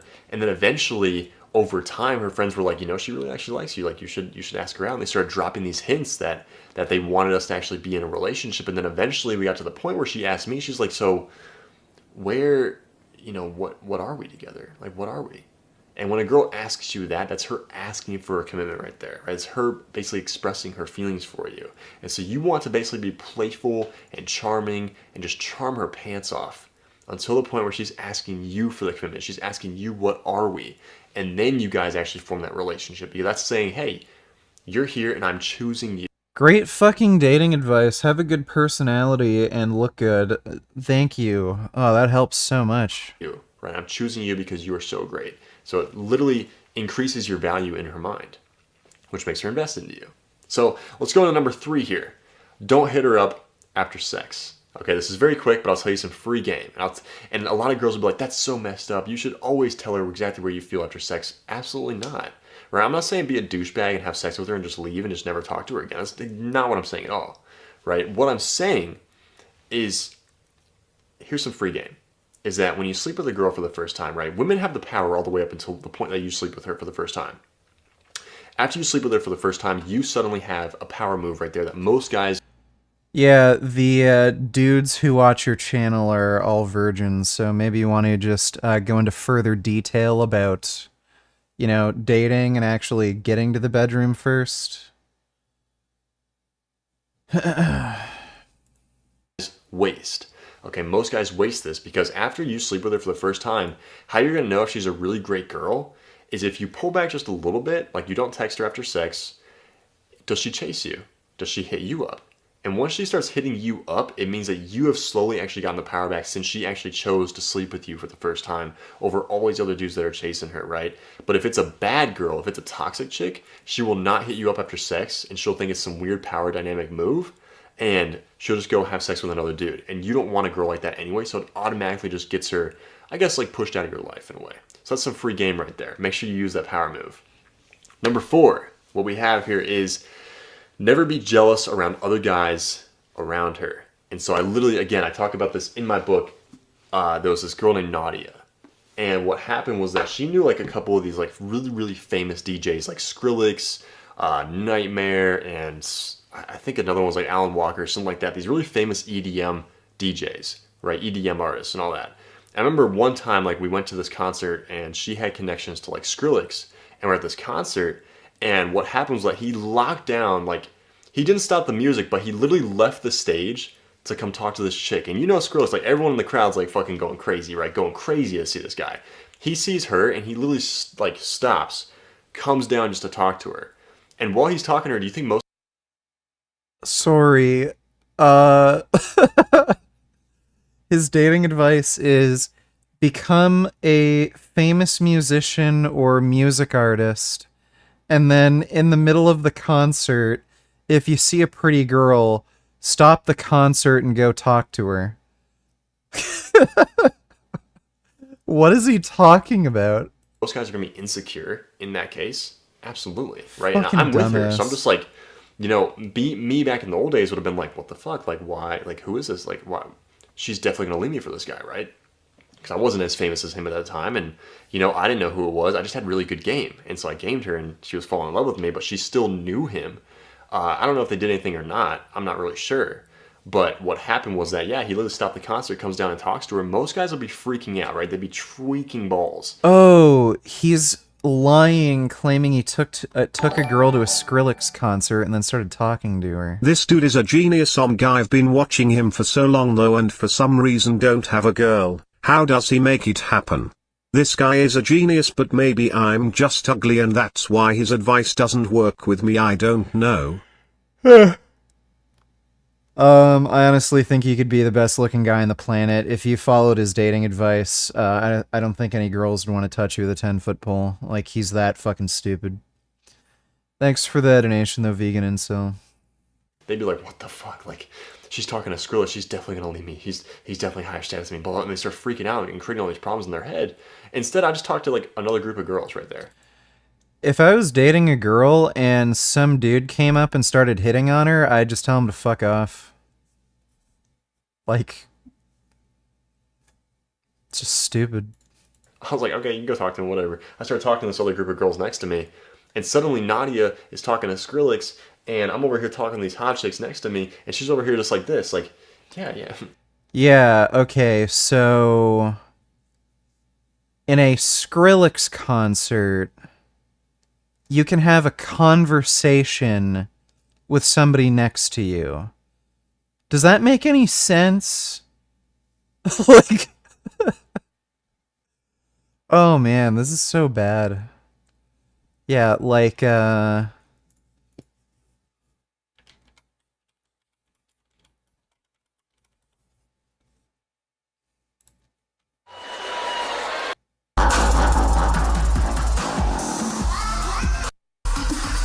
you're gonna have a conversation next to somebody at a place like this. It's just so fucking dumb.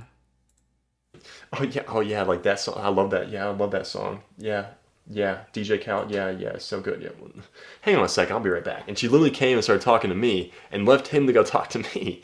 So it's like, that's exactly how you handle it right there, is that you never become jealous when she's talking to the guy. You just simply like, okay, you know what? I'm going to talk to some other chicks. If you're going to talk to me like... This isn't about jealousy. If you're dating somebody and some fucking cunt comes up and starts talking to your girlfriend, I don't know, don't be a fucking bitch and let some fucking cunt try to move in on your fucking girl.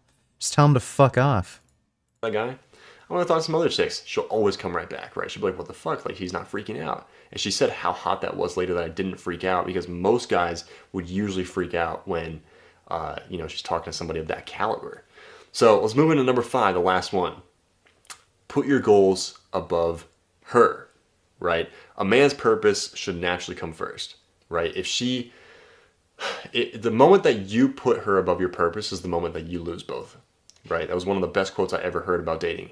So the moment you put her above your purpose is the moment you lose both of those things. You should always have your purpose at number 1 and have her feeling like she is just about to win you and she's just coming after that.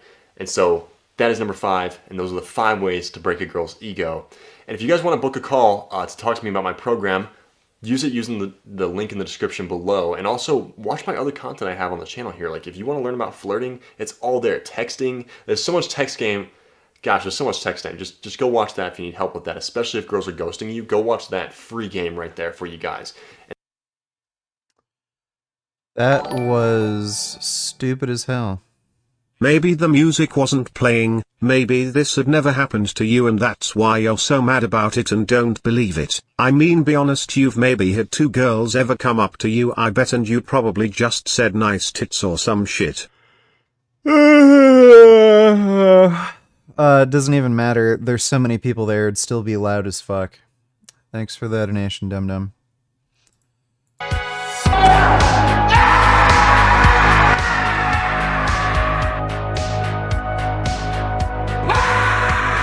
Sisyphus's punishment was a straightforward task, but just as he approached the top, the rock would roll all the way back down.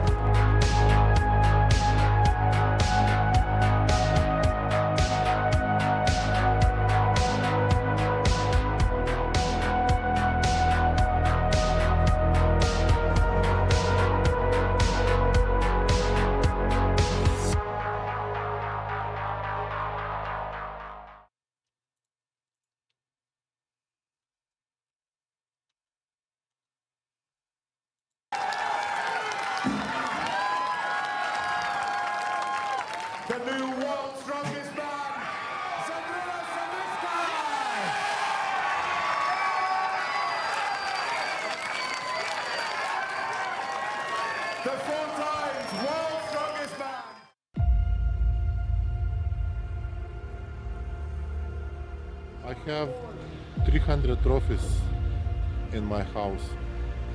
Why'd you keep them all? I need big house for my trophies.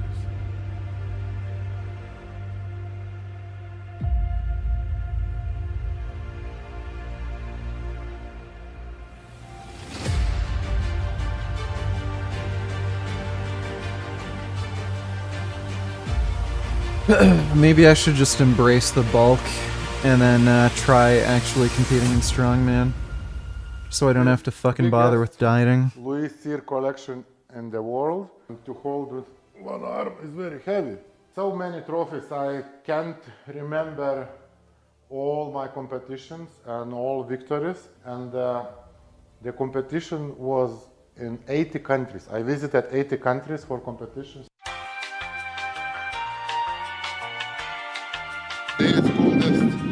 Weather this week. Well, dude, I pretty much already got to 300 pounds. I got up to 290. So, if I wanted to be competitive in strongman, I'd probably, like, if I started taking steroids and everything, like, at least 350. I'm tall enough where, yeah, with gear, I could probably get up to like around 400 and not just be a blueberry. Where was the shit? Can't remember where I did the photo. Oh yeah. So I weighed in at 289 there. I know I gained a little bit of weight after this because like I was still eating and training, but yeah, that's what I look like at 290. I'm not like a colossal fat fuck or anything. So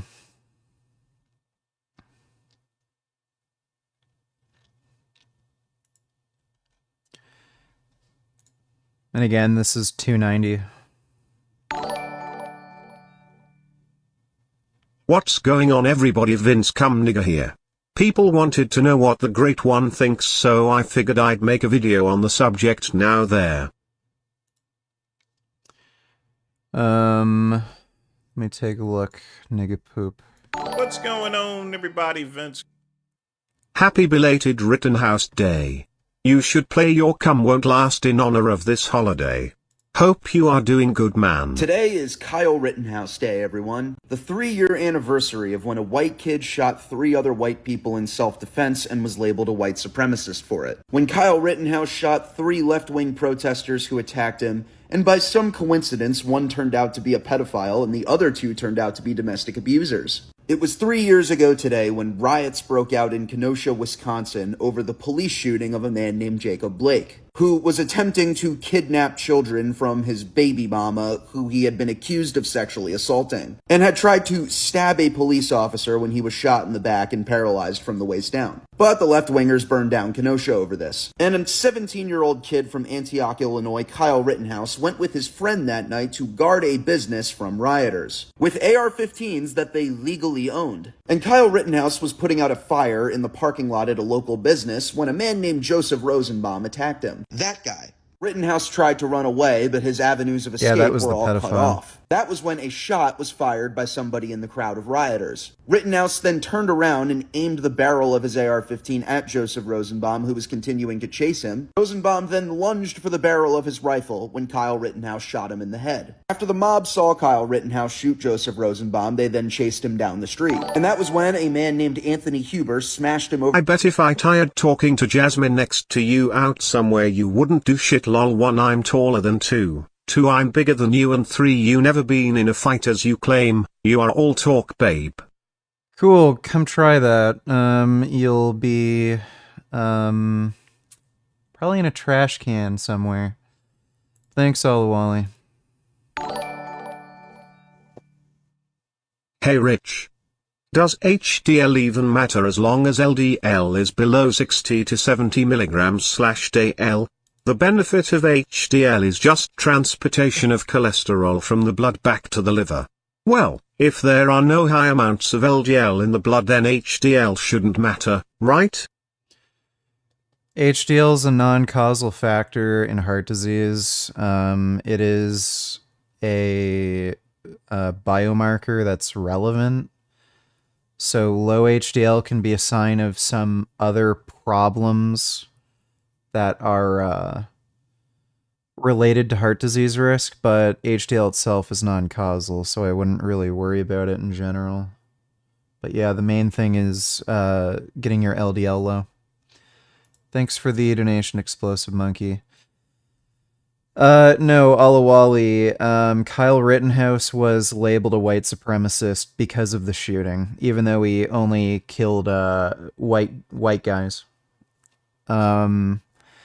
If you look at all the media reports at the time, they didn't mention that he only killed white people. They tried to make it seem as though he killed black people. And Kyle was also able to prove that he was a BLM supporter. He had like support Black Lives Matter on his Instagram and shit.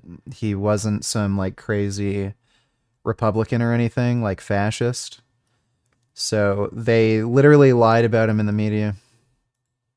Smashed him over the head with a skateboard and knocked him to the ground. Rittenhouse turned around and shot him in self-defense as well. And that was when a third man named Gage Grosskreutz pulled out a pistol and aimed it at Rittenhouse. And that was when Rittenhouse shot him as well. Grosskreutz would survive. And despite the fact that all of this was on video, Kyle Rittenhouse was mercilessly smeared in the media. Democrats called him a domestic terrorist. They claimed that he was a white supremacist despite the fact there was no evidence of this, and that all of the people he shot were in fact white. Joe Biden even put him in one of his campaign ads during the 2020 election in which he called Rittenhouse a white supremacist. Rittenhouse was Joe Biden really should be sued for libel for that. Was then arrested and held in jail for several months, in which he said that from October 30th to November 20th, he did not take a shower. Pretty disgusting. If we were a proper country, Kyle Rittenhouse never would have been charged with anything, because the video evidence clearly showed that he was attacked. Yet a politically motivated prosecutor forced him into court anyway, and he was eventually found not guilty by the jury.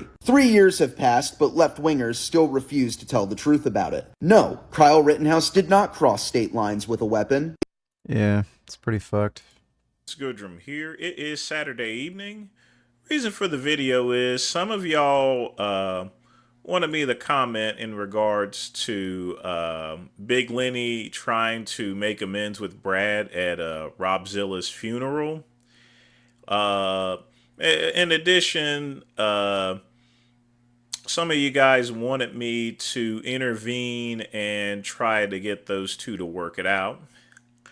So I'm more than happy to answer any questions as far as my opinion is concerned, but the first thing I got to start with is this is far beyond a mediator, okay? There's nothing a mediator can do, and I don't believe that I would be able to intervene to get things settled between Big Lenny and... Boring video, I don't know why I sent it. But I shot this, yesterday? I think I'm about 275 right now. I haven't actually weighed in, but I've lost quite a bit of weight. Like at least 15, 20 pounds.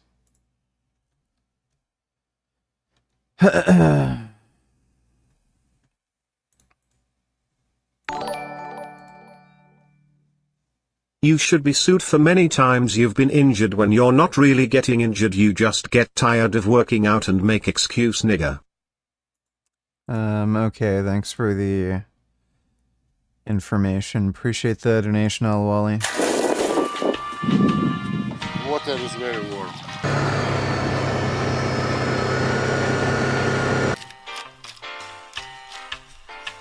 Steaks is my favorite food.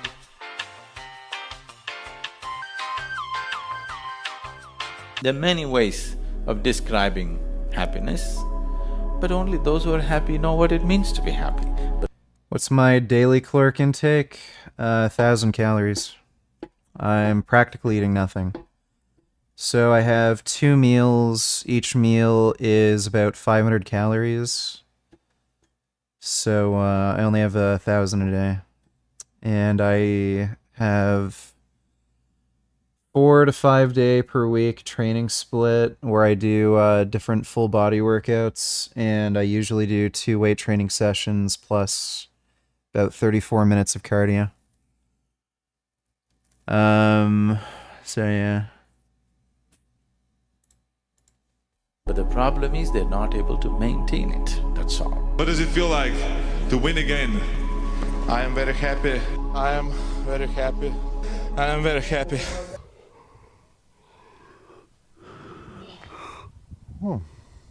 Rainbow. What weight am I trying to get to? Like probably around 250. 7 years. If you could have a team of 5 strongmen right now, and you're the coach, so the manager, who would it be? Brian Shaw, Hafthor Bjornsson. The diet I'm on right now really isn't that bad. It's surprisingly easy, even though I'm not eating much.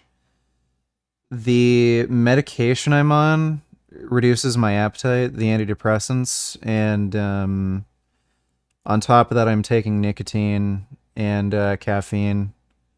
So I don't really feel hunger, and even when I do, like I can feel my stomach growling and stuff, but it doesn't hurt. Like I'm not feeling any hunger pain. Mateusz Keliszkowski, Martins, Oleksiy Novikov. How do you choose, like, not Tom Stoltman? Because it's only 5. It's 1,000 calories, gonna make you lose a lot of strength and size. Hasn't yet, so priority is just losing weight quickly. Don't really care too much if I lose a bit of strength, and so far I haven't, anyway. So, yeah.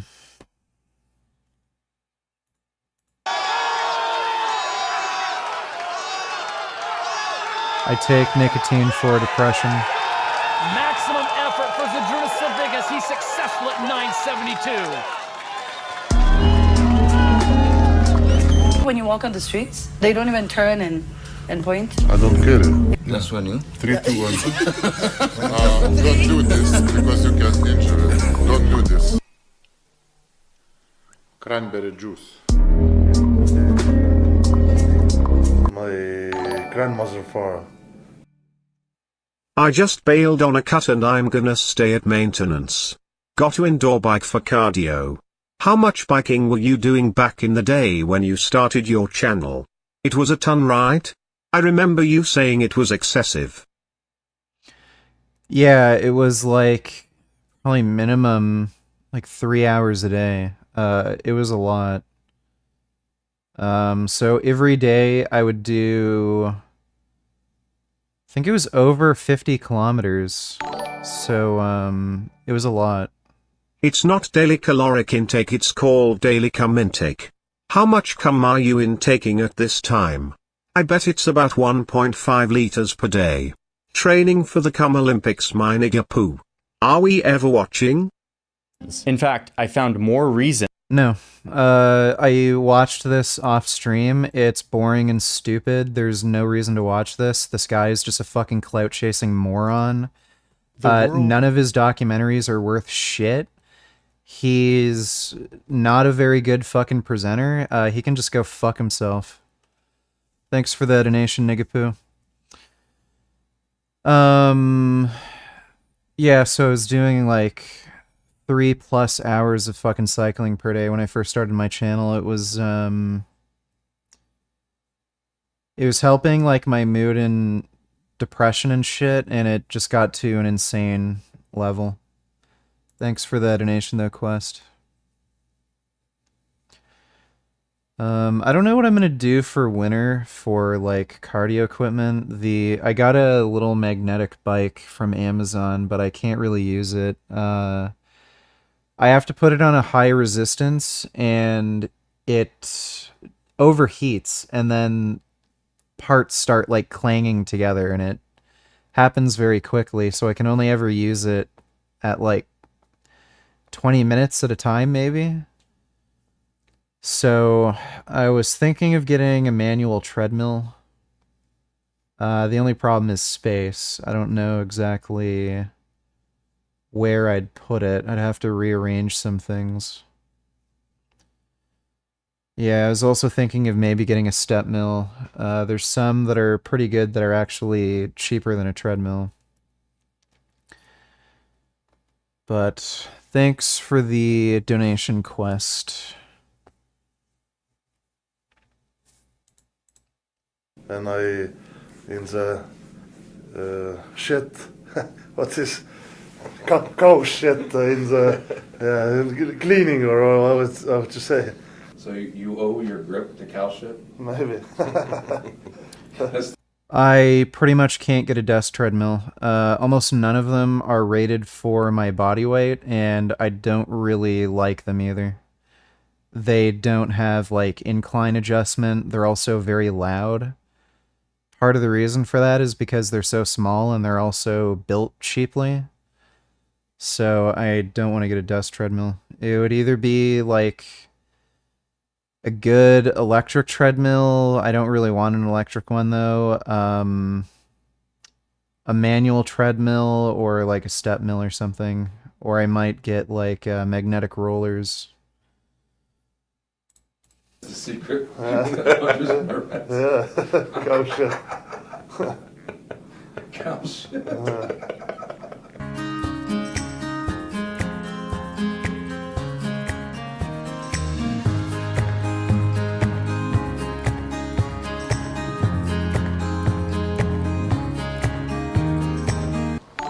Press.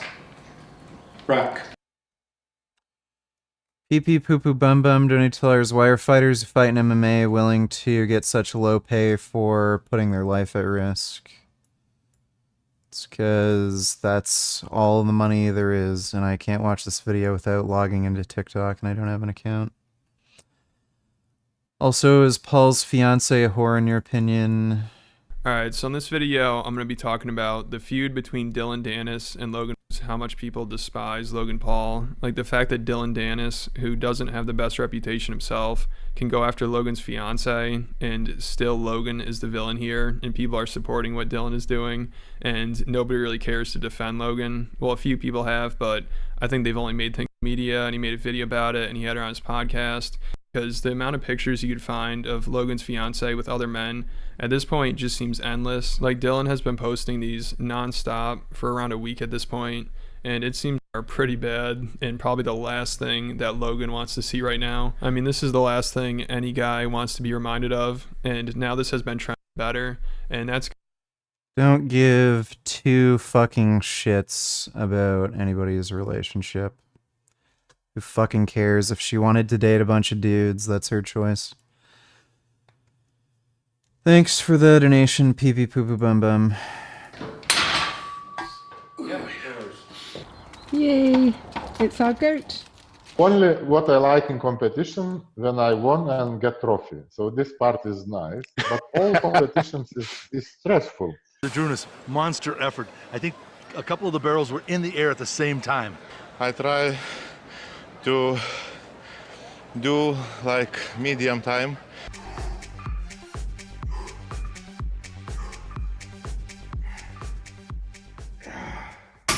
Whew, my triceps is done.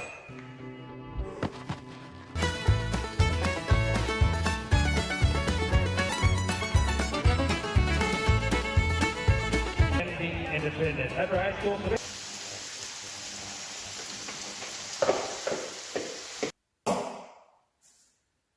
It's very simple, but it's very delicious. And next day, what? My body weight will. So he cooked like fucking 20 pounds of potatoes, and he has like in it. What is that? Is that some kind of like sauce or mashed potatoes or some shit? Is he gonna put the entire bowl in? And I can go for new records. The plates is empty and my stomach is full.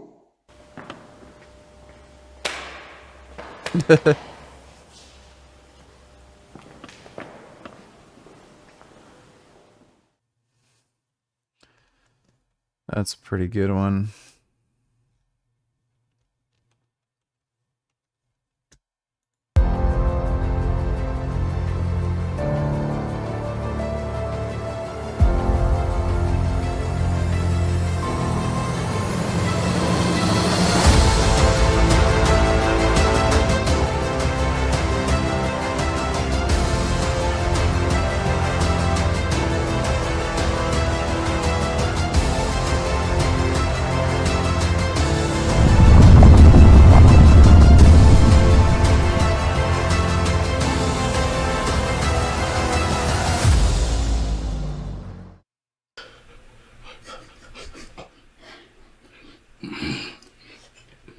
I remember specifically that I couldn't see your ears from the front. Yeah? Yep.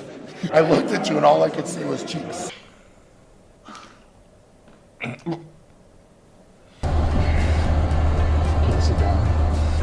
Come here, I'm gonna eat you! I'm bigger than you, I'm higher in the food chain! Get in my belly! It's more scales. You did so much. And then it just says E. broke it. It's a good scale. E means error. This video is intended for you skinny guys out there, you hard gainers, you ectomorphs, you guys who say that no matter what I do, I just can't seem to gain any weight. This video is not intended for overweight guys, old guys, sedentary people who spend... So bulking and cutting, the yo-yo system used to, in one phase, grow, gain muscle mass, and in the second phase, cut down and reveal what you've built. It's the most pointless system and is actually more damaging than good. It's fish, dude. It's fucking fish. Don't give me that look. It's a fish, it's fish. It's a fish, it's fish. So good. The question is, when do you stop trying to bulk? The whole topic around insulin sensitivity is really, really important. They can start to get, if they're a smaller person, skinny fat, or if they're a bigger person, they just start adding fat. And there's nothing anabolic about getting fat. In between all this was the Hershey bars, which were to be carried and eaten every hour to keep the blood sugar constant, constantly high, but constant. What does it look like to burn these calories off? Why not chew gum for 18 hours to burn off those 200 calories? Granted, chewing gum contains around 10 calories. Kid Boo donated $2. This nigga is talking facts. Y'all get mad because now we're getting money, but I mean... We're not getting mad. Are you sure? Yeah, we're not getting mad. You're not? No.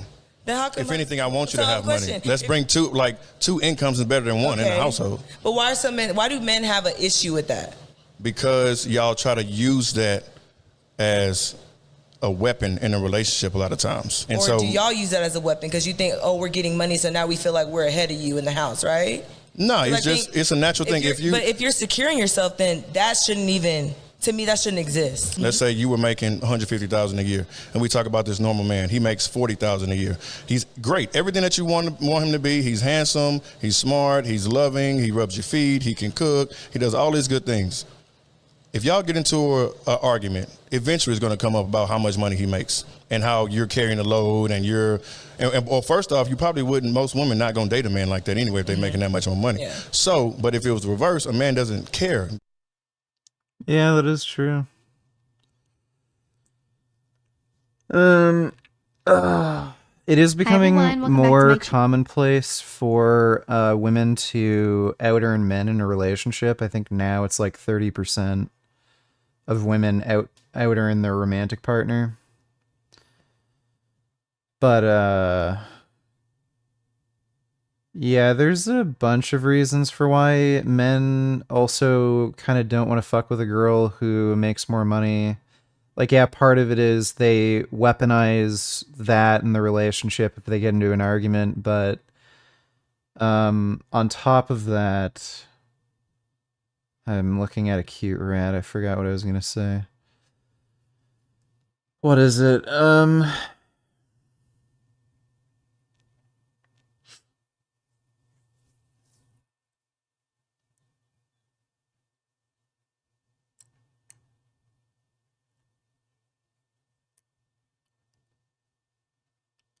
Why can't I remember what I was gonna say? I saw a cute rat and I just totally forgot. Oh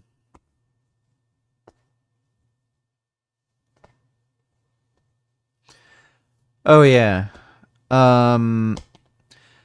If a woman makes that kind of money, like a dude probably isn't going to benefit off of it that much. Like, dudes will like buy a chick a car, clothes, jewelry, whatever. Like, if you're with a woman who makes a lot of money, chances are she's not gonna buy you a car, the clothes you want, like maybe the clothes you want on your birthday or some shit. She's not gonna buy you like guns or like any of the shit you're into. So, you know, what's the point of dating a girl who makes like way more money than you if you're not really gonna benefit off of it much? And yeah, plain and simple, like most girls just aren't going to fucking date a guy who's making half as much money. So. Ugh, Callie's live. Gives a fuck, he's just doing a stupid sleep stream. Per piece, so if you took a new piece every hour, you'd basically be breaking even. It's rein.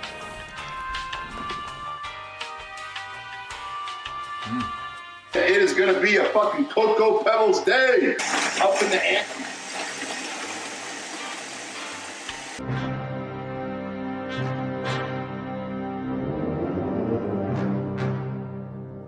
Jason and I are at Golden Corral Buffet here in Boynton Beach, Florida. Hindenburg's about to blow up with more helium. 20,000 calories in 3 or 4 sittings. Some fat chicken. We're dirty, bulky, we don't care. Time to bulk up to 260. When I eat 1,500, 2,000 calories, I drop it all.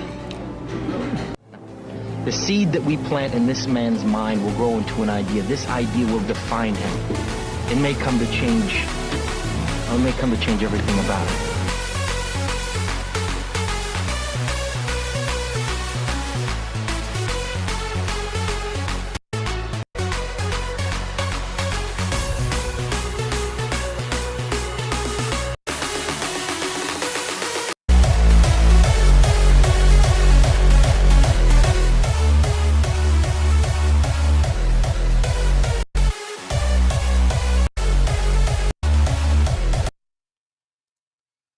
See if he's done one on Marcus Rule.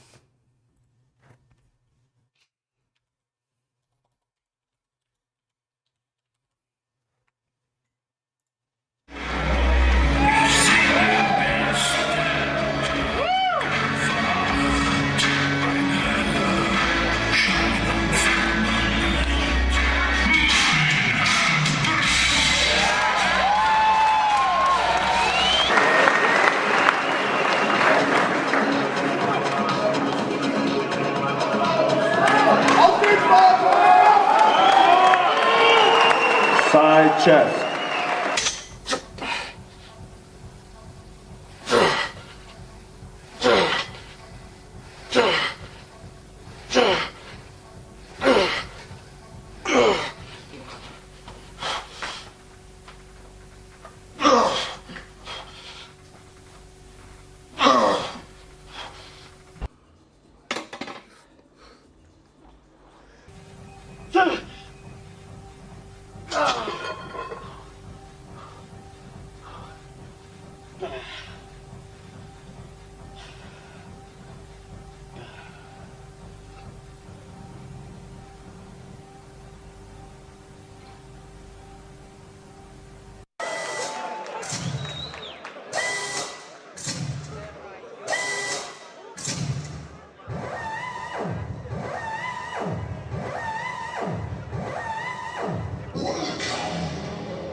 Worte sagen zu Natural Bodybuilding. Es ist natürlich so, dass Natural Bodybuilding immer so ein bisschen Thema hat.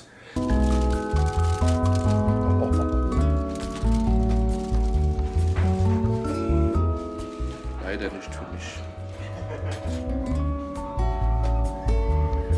You can see him because he's wide as a house. but you can't see me.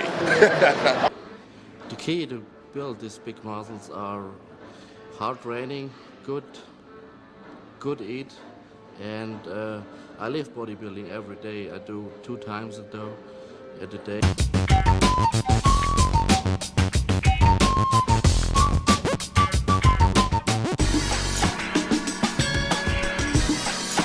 Hey, Marcus, how's it going, bro? How are you doing? Oh, yeah. Good, man. I'm hanging in there, you know me.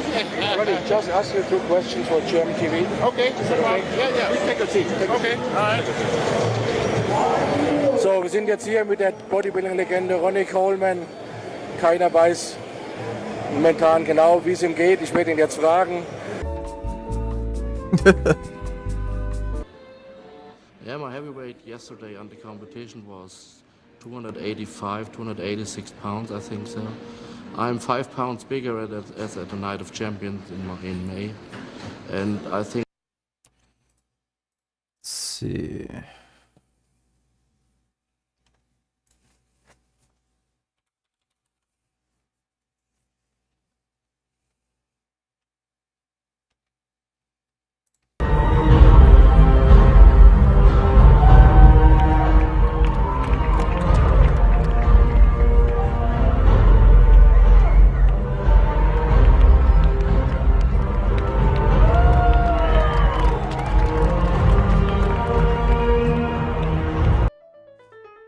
Science. Science. Scienza. Ciencia. Thunfisch, Proteinshake. Dann nehme ich ganz normal Thunfisch in Wasser natürlich, ja. Baller das mit da rein. Oh. Mach die so ein bisschen klein. That is horrific.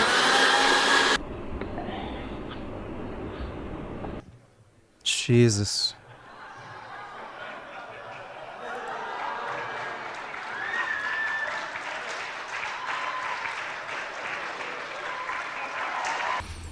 Und was auch wichtig ist, dass die Simone halt auch erstmal überzeugt werden muss. Ja? Weil die Simone ist halt jemand, die passt auf für mich wie ein Schoßhund. Ja? Nein, Pitbull. Ja, wie ein Pitbull, genau. Ja. Schoßhund ist die Lady. Ja.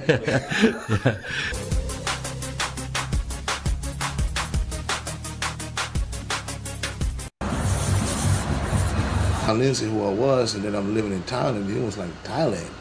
He probably never had nobody calling him and said, yeah, I live in Thailand. Wie heißt das Rindfisch? Kannst du mal anquatschen? Wie heißt der? Rich Piana. Ja, Rich Piana kommt gerade. Hey Rich. Why does the media lie? The Swedish media says it's far-right wingers who are burning the Quran, but it's actually refugees who left their oppressive countries who are mainly doing it. At 6:15.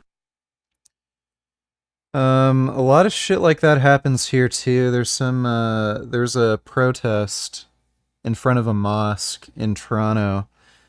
And the reason the protest happened was because one of the imams, it's basically like a priest, said that he wants to kill all Jews, atheists, homosexuals, and non-believers. So obviously there's a protest in front of that mosque to protest the racist shit that guy said. Most of the protesters were ex-Muslims. And when the media reported on it, they didn't mention that. They took close-up photos of a few of the white people there and made it seem as though they were protesting the mosque for like no reason other than they just hated Islam. It's really retarded. Sweden is has the same value set that we have in NATO. Has a small nation, but has the capacity to defend itself. You know better. By the than way, anyone. I'm pretty sure this guy is nuts. I wouldn't really trust anything he says. But One to hold up is Turkey. Turkey and Sweden is making adjustments in their law to relate to whether or not have people burning the Quran. Well, they aren't Swedes that are burning the Quran. They are immigrants who are burning the Quran. And that gives an excuse and/or puts Erdogan in a tough spot at home. I just have to comment on this clip since I've had it sent to me And I just truly find it funny how even America's leftist president still isn't as woke as your average Swede, especially your average Swede politician. Because Biden can actually spell out who is doing what, and that some people aren't Swedish, unlike our mainstream media and establishment here in Sweden. Do we really need Biden? You actually typically see that. A lot of, like, obviously the people who immigrate to other countries from these Islamic countries, a lot of them are going to be not very Muslim. But, yeah, I don't know why it would be assumed that under oppressive Islamic regimes, the people who leave those countries would not like Islam. A lot of the people who live in these Islamic countries too, they might be Muslim, but they're nowhere near as religiously devout as their government. D-Tao donated $2. Do you think the majority of women think these bodybuilders are attractive? What are your thoughts? No, they don't. Thanks for the donation, dude. To speak the truth on Sweden and break through one of our major media taboos? I mean, do we really need... Our world is not don't really need to watch that. Did you have a second? Did you have a second for me? I have a second for you.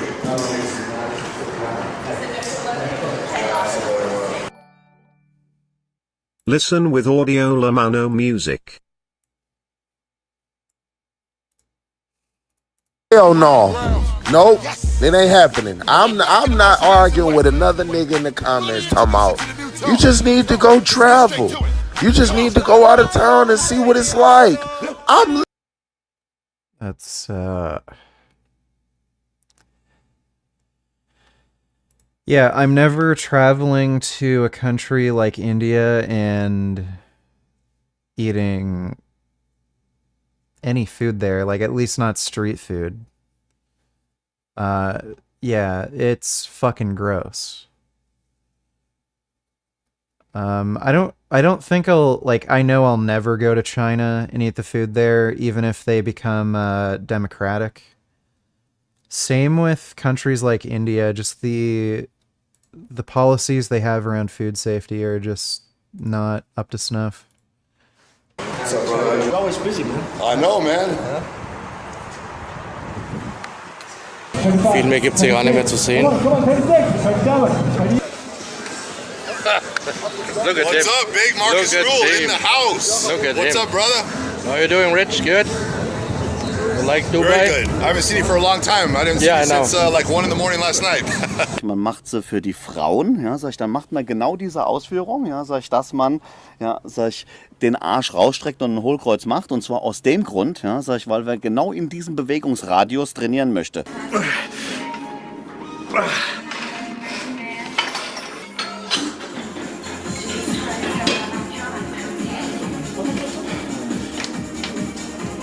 Kind of like save all the time, little energy to do the second workout in the evening. Maybe if you do back in the evening, you do bicep.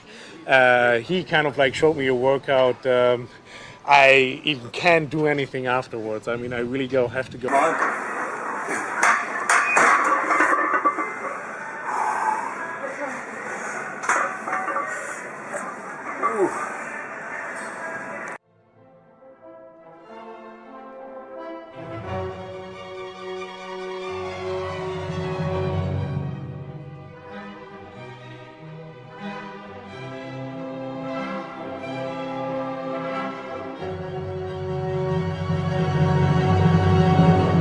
You're too small now.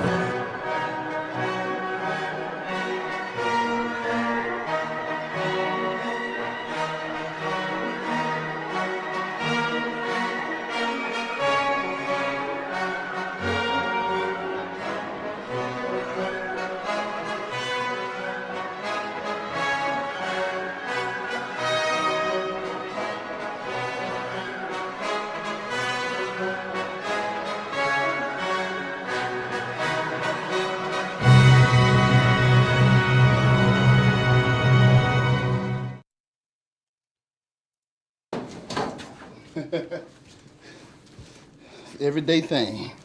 Last minute. Oh Status arrested. Some people call him RoboCop. Arlington police officer Ronnie Coleman stands 5 feet 11, weighs 305 pounds, has only 4% body fat, and arms 23 inches in diameter. Wow, man. If there's some suspects that I think are going to be resistive, and he shows up as my backup officer, they immediately calm down, and they always have the same look on their face that they can't believe that this officer is so big. But it's never boring for Ronnie. On this day, he even responded to a bomb scare.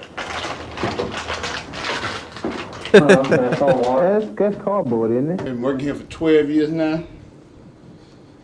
The best thing about working this job is being able to wear shorts.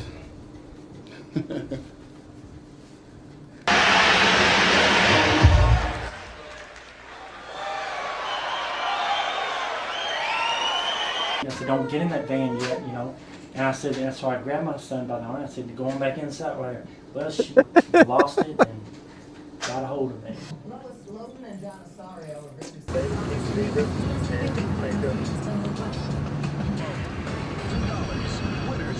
Yep, this house survived. Eating the patrol car.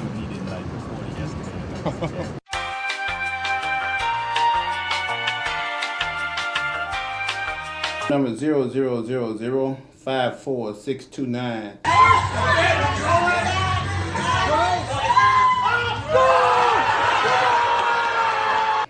Status arrested. Now understand that they're just saying that I do steroids, and that's their interpretation of it. They can say whatever they want to say.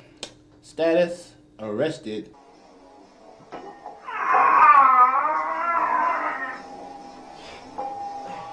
Jesus. Status arrested. I have a good definition for it right here.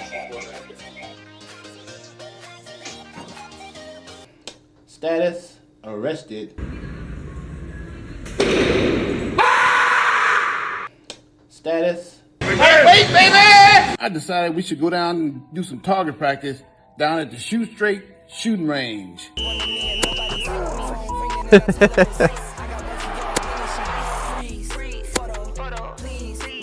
The title that I won, Mr. Universe, is a drug-free title, and I did it without the drugs, and that's why I'm here basically tell y'all that y'all can also go through life without drugs. Hopefully everybody here will search their soul, do the right thing, and just say no to drugs. Good luck and God bless you. That was hilarious in the class. Right, baby!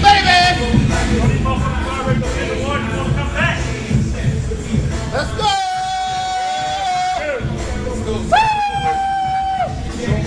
Yeah! Go, baby! Gotta get good! Got to get good! Ah! Go! Yeah! Ah! Go! Ah! Go! Ah! Go! 3, 4, 5, 6, come on, baby. 7, yeah. 8, yeah. 6. Man! Whoa!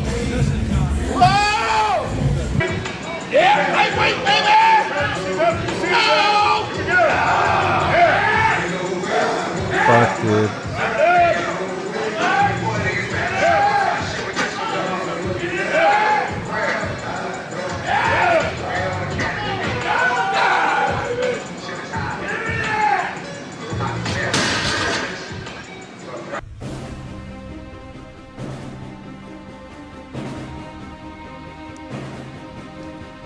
That is so much goddamn weight.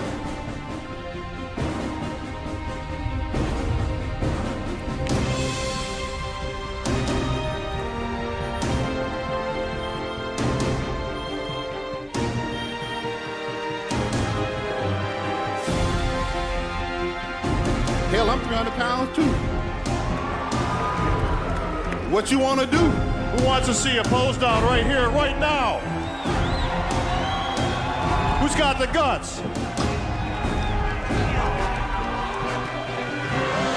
that an industrial table?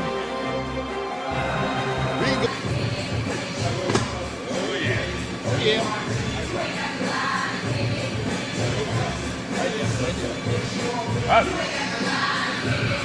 Yeah, buddy. Wait, baby. Let's go.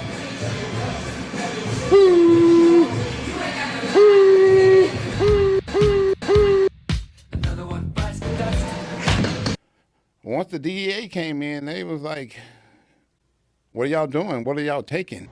Shrink, tone, and lotion. Trying to get them abs as tight as I possibly can. And this is the thing that does it. This was my secret weapon back in the day. Nobody knew about all this crazy stuff I was doing back then. Because I was sneaking and doing it. But now, you know, I'm trying to give everybody some of my secrets. So I don't care no more. Glue, baby, glue, baby.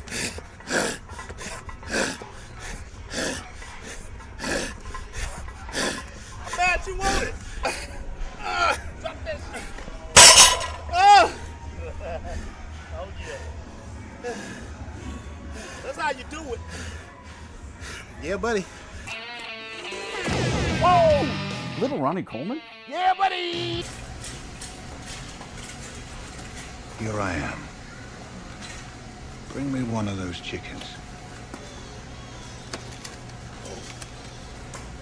I think I'll take 2 chickens.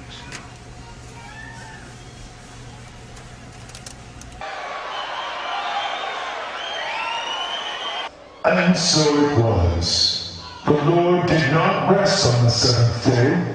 It is then that he created his final masterpiece, Ronnie Coleman.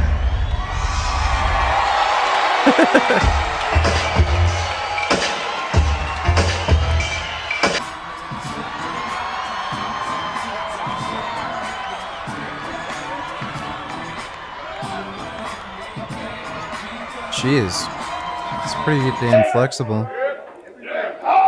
Bro, this was when Ronnie Coleman was natural. This is before he started taking steroids.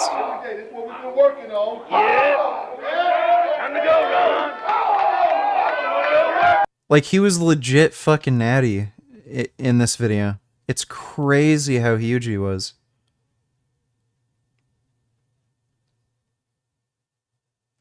Yeah, I think he probably has, like, the most freak fucking genetics of all time.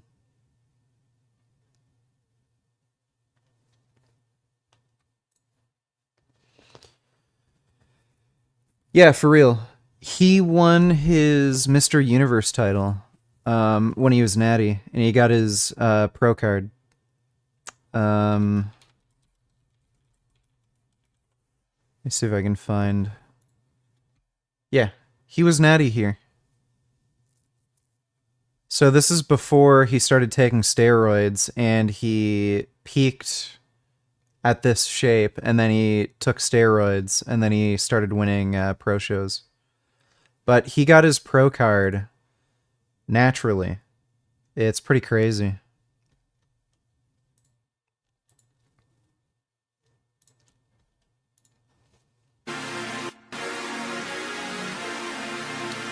Well, Jesus Oliveira's, he has probably the most freak genetics for strength. But he doesn't have, like, the muscle mass Ronnie has. Maybe, like, actually, probably not. Like, if he were to, like, magically remove all of his body fat, he'd still look pretty fucking jacked, but, he wouldn't be, like, Ronnie's size. Part of the state and move in all my shit into the apartment. Still gonna go to get a lift that night. Still gonna get a good lift that night, but oh my goodness. When I'm in complete control of my schedule, I always end up lifting super late. I don't know. It's not even like I'm procrastinating, and I just kind of trend towards later lifts. The fact that this gym is 24-hour doesn't really help me either.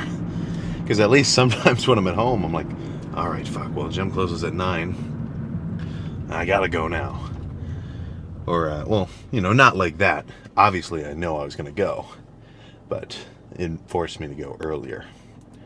So right now it's 10:13. Back and buys is not my shortest lift. You know, 2 muscle groups, and one of them is pretty big.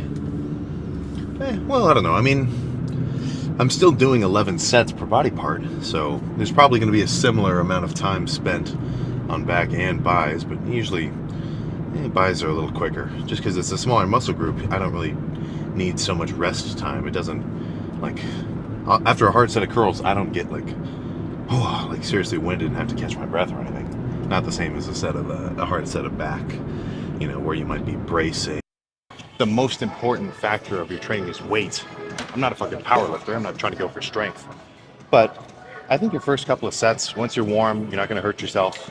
I'm not saying just jump straight onto like bench and throw up your max for 10 reps.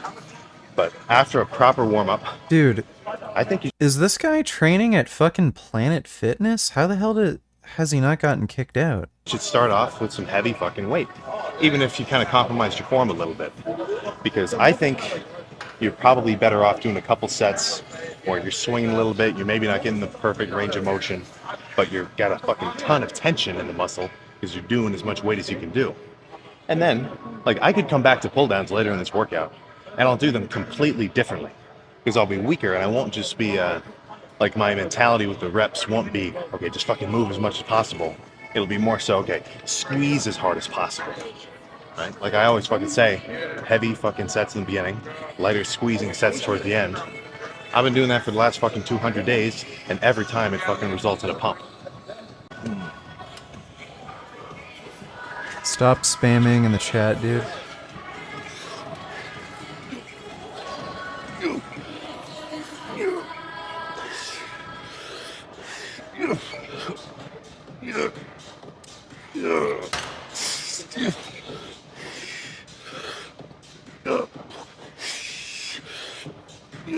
Yeah, so, you could probably improve on the form here.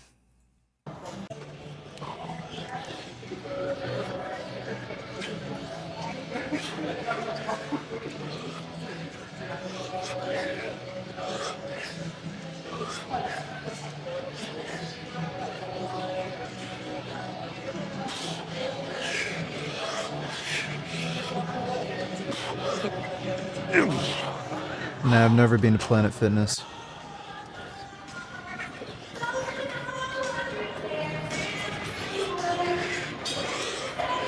Yeah, he doesn't really standardize his repetitions, and he tends to just go all out all the time. So it's like he has no periodization strategy.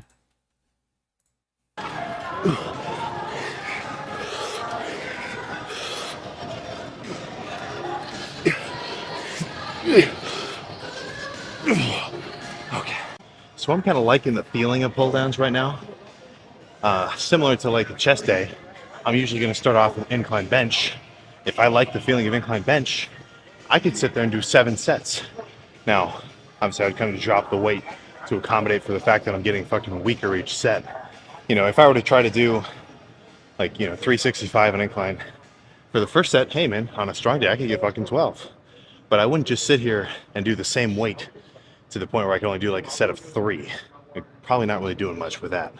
So instead of just trying to keep throwing the stack with the plate around, I'll drop the weight incrementally to something that I can handle. WTF Muslim final boss, think you can handle?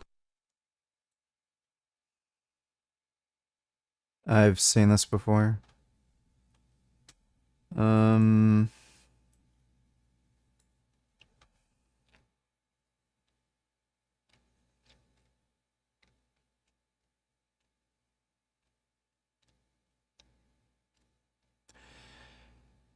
Yeah, I think I can take that guy.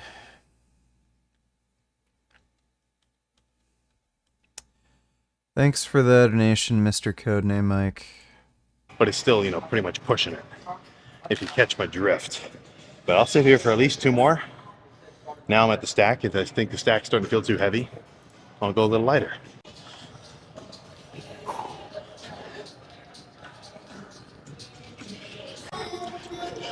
Yeah, if you're using a lat pull down, you really should be bringing the bar all the way down to your chest. There's not really any reason not to. So he should probably lighten the weight so he can get a full range of motion. Like, he's not even fully extending either. Okay. Alright, let's move on to something else. Not sure what. Similar trick that I use with the pull downs. Again, the stack itself is too light, so I'll slap a plate on it. A little bit of a jerry rig kind of deal. Honestly, I probably need a gym pin. I'll text that guy and have him send one. I'm sure he'd love the publicity for it. But you know, I just did 6 sets or 5 sets of pull downs, pretty much a lat only bias movement. I mean, sure, you get a little traps and rhomboids, but really you're feeling it in the lats if you're going hard. So now I want to move on to more of a at least mid upper back movement. So instead of doing pull downs, I want to do a fucking mid back kind of row. So single arm cable rows are sick. So I think I'll. So if the woman is strong and independent and makes her own money, then why the fuck does she still want the person she's with to still make more money than her? Because wouldn't that make her dependent on his money? If she makes her own money, why she care? I'll tell you why women want dudes to make more money than them even when they make a lot of money. Like, you know, more than 6 figures. It's because they're selfish fucking cunts and they don't want to spend any of their money and they want the dude to spend their money on them. That's why. So if you're ever with a girl who brags about how much money she's making, but also demands that the dude she's with makes a lot of money, she's a selfish fucking whore. If you're with a girl and she makes good money, she can spend money on her own fucking shit. If she wants a car, she can buy her own fucking car. If she wants clothes, she can buy her own fucking clothes. And if you find a girl who's bragging about money, but then says, buy me this, you're not contributing, then, like, she's just a fucking money-grubbing hoe. Just get the fuck out. That's why. There's no, like, again, if you're making good money, there's no logical reason for somebody to demand that you make as much or more money than them. If they're making good money and they can take care of themselves, what's the fucking issue? But thanks for the donation, Kid Boo. Appreciate it. I'll do at least probably 2 here. Again, straps are a necessity for any good back day. Take your biceps, your forearms out of the equation. You know this at this point.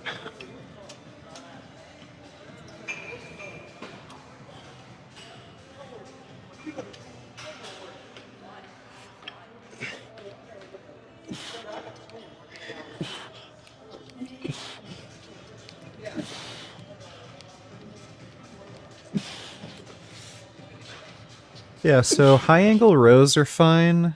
I do them with a dumbbell, but he really minimizes the range of motion. He doesn't like extend his arm, let his like muscles stretch out and then pull.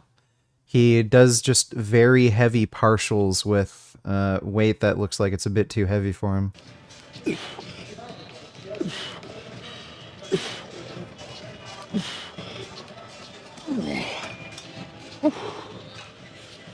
Whoops.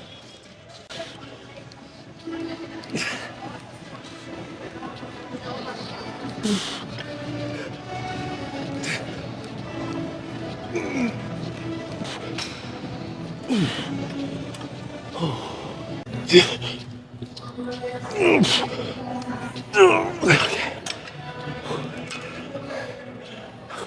Let's do some normal seated rows.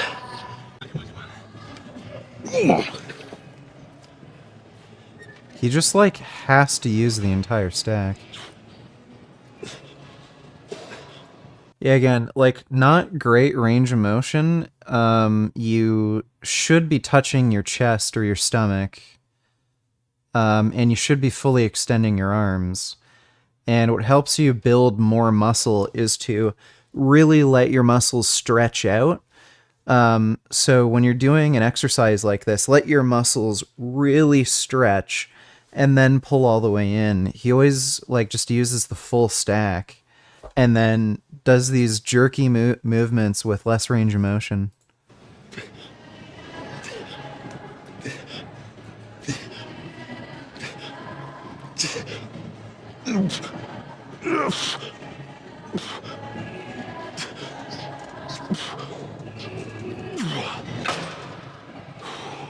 So, contrarily, if that's even a fucking word, to those single arm rows, these ones are going to be a little bit more, let's just say, aggressive and fast.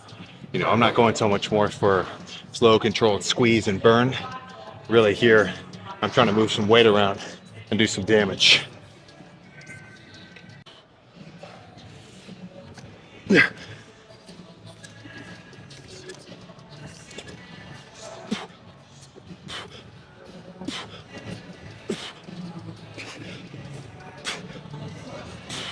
That is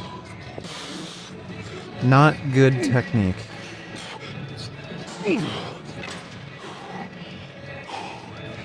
I say this every fucking time. I don't really care for pullovers with the rope. Like if I had a rope here doing these, I don't know, I just don't love it. Can't really feel the squeeze. You've heard me say that a billion times. So instead, I do really like single arm pullovers. So with these, pretty much my technique is I grab onto this little plastic bit. I don't really use a handle. I don't know how much he talks about his drug use, but he's you obviously can grab not onto that if ready. you like. And I hold onto this upright just for stability. Take it slightly watered and shoulder length, shoulder width stance. Just go from up here to down here. Squeeze the fuck out of your lat. Nothing too crazy. Mustafa Donatillers, bro, why are you weaker than Will Tennyson? He can outlift you. I don't think he can on upper body lifts. He can on lower body lifts, but not on upper body lifts. Thanks for the donation, Mustafa.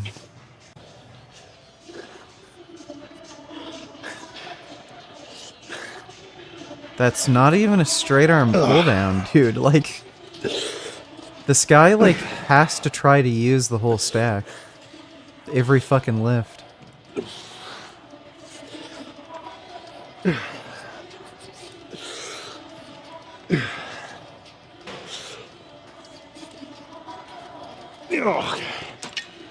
And I'm not even kidding. The squeeze is unparalleled with the single arm versus double. At least for me.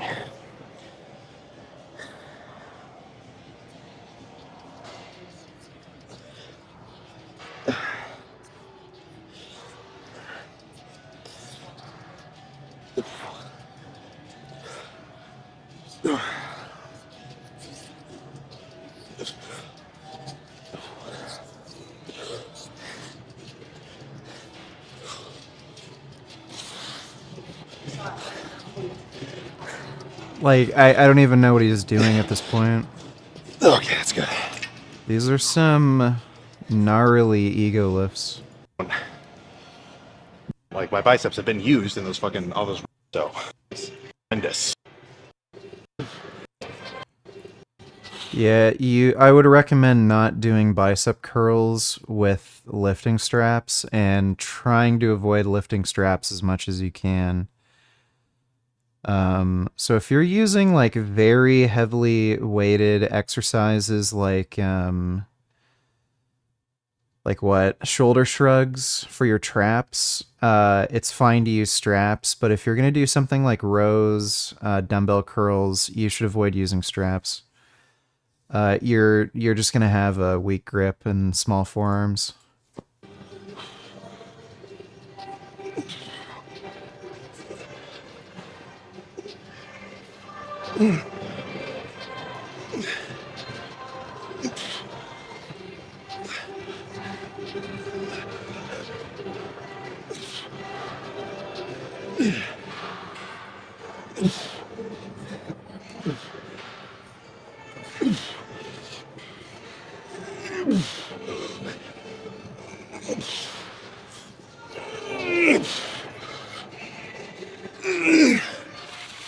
That is an impressive amount of reps with 65s. Fuck. Fuck. No, you shouldn't use straps for pull-ups. Did you really just say you are stronger than Larry Wheels? Are you okay? You might need to start taking some more nicotine after that statement. I said Will Tennyson. Thanks for the donation, Karen. You know what? Fuck dumbbell curls for today. I'm gonna move on to some goddamn machine preacher. I guess if you have a Planet Fitness that's particularly like strict in the way that you know I'm talking about, then maybe you've got, you know, a warranted complaint. But dude, fucking, as long as I've ever lifted at Planet Fitness, I've never had a problem. Even with recording, usually they're pretty cool. Unless, I mean, so I will tell you this. If you're interested in kind of recording your sets for whatever reason, and you go to a Planet Fitness, you're asking for it, you know? Like, I've been shut down before when it was really busy, but, you know, somebody was probably complaining, right? Yeah, I mean, I got no, I'm not going to take any disrespect from that, you know, fucking, I'm the one coming here with a tripod and everything. So if somebody actually complains, I mean, you're just fucked, you got to deal with it. But, oh yeah, the only reason I brought up the point of how Planet Fitness isn't that bad is because this one has some fancy ass machines too. Like, those are some pretty, well, certainly not normal Planet Fitness items. We got a badass shoulder press, chest press. I got a cool one. But whatever. Yeah, a lot So of them enough don't that. have squat racks and let's shit. discuss the next set. So I'm gonna do some single arm preachers. Moderate or so weight. I mean, the stack goes up to 200, so I'll do one. What is that? 125 with one arm. And I do not like these handles. They're not like bad in general, but for me, my wrists don't like them. I'll get kind of, I'll feel my forearm a lot. So instead of grabbing the handles, I grab one of these little D handles, strap it around, and do curls that way. That's really weird. From people I've heard that tried that after I told them, they liked it. So potentially worth doing. I will say, you guys sometimes get, I'm not saying you in general, like I'm not saying you specifically, but lifters in general, I see a little bit of overuse of the D handles when they're not really needed. But in some instances, it's a good approach. So I'm going to play some kind of music. I got my light tracks on shuffle. I don't care for dude, but I won't lie, he seems pretty chill and has a happy-going personality, makes you feel good watching him. Do you know how old he is? People say he's only in teens still or young 20s. I think he might have just turned 21, but he's either 20 or 21. And I think he started taking steroids when he was 18 or 19. But yeah, he seems like a pretty chill guy. He's kind of reminds me of Rich Piana. He's just got nice, relaxing commentary. Pleasant to watch. Thanks for the donation though, Andrew.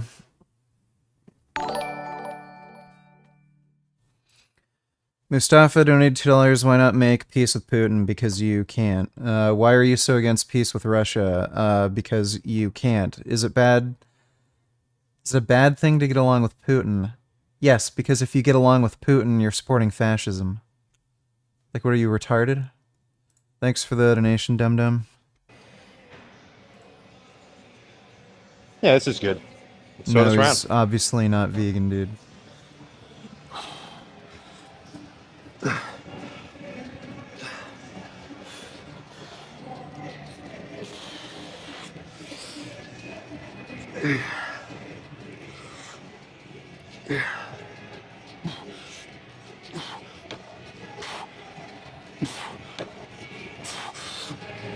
Oh, fuck.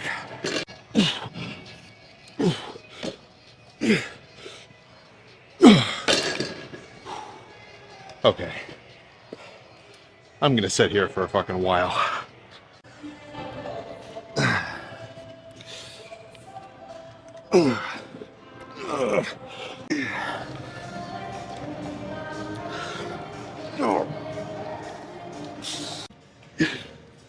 Yeah, this guy eats like fucking 2 boxes of donuts and like 2 gallons of chocolate milk a day. I've never done And these with lots of straps. meat. He has but one of the I worst diets you've ever do seen. like the idea of them just because I don't want my forearms to give out before my biceps.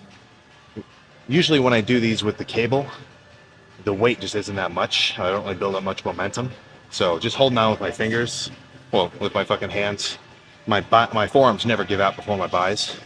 But with an actual stack, I think it may be in my best interest to strap in.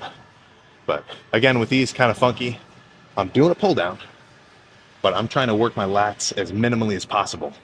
And in the beginning, when I'm, as fresh as I fucking can be in the set, I'm trying to only move the weight by pulling down with my biceps. If you can follow my logic. There we go.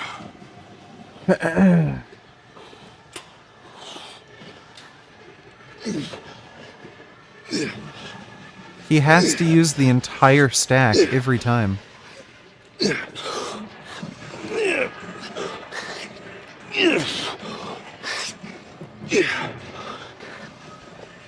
I think he's probably eventually going to have some repetitive stress injuries and get like tendonitis. Oh, God, fuck.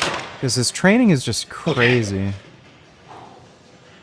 I think I overestimated my strength a little bit. He does like way too much weight. But I'm just certainly feeling an Does insane everything he squeeze of that can to get bottom as many section. reps with weight that's too heavy. Mustafa Bag donated $2. Can't make peace if you don't try. Yeah, so stupid. Putin invaded Ukraine. They were getting reports that there were mass killings of innocent civilians. They had peace talks after the invasion. Putin refused to have any kind of peace talk without an agreement that Ukraine will completely demilitarize. So Putin immediately already demanded that Ukraine basically give up and let Russia completely take over for them to even begin a negotiation. Obviously, the NATO countries refused. So then when Russia retreated, it was confirmed that hundreds of innocent civilians were gunned down and murdered by the Russian army. So they were there initially to commit a genocide and wipe out Ukrainians. So what peace talk are you fucking talking about? That's like saying, oh yeah, let's have peace talks with Hitler. He's literally fucking committing a Holocaust, but let's see if we can negotiate with him and have a peace talk. Biden and the West haven't made any good faith effort to make peace with Putin. Yeah, they actually did. And then once they found out that the guy is a fucking crazy genocidal wacko, and he had no intention of ever fucking having peace negotiations, and he was literally just doing it to bide time, they just, again, committed to just going to war with him and completely eliminating Russia from Ukraine. They are warmongers because they're paid off by Lockheed Martin and Boeing. Dude, you're literally fucking retarded. How about you shove a fucking pumpkin up your ass? By the way, is oyster and clam and lobster still vegan, lol? No, go fucking choke on your next meal. Stop chewing.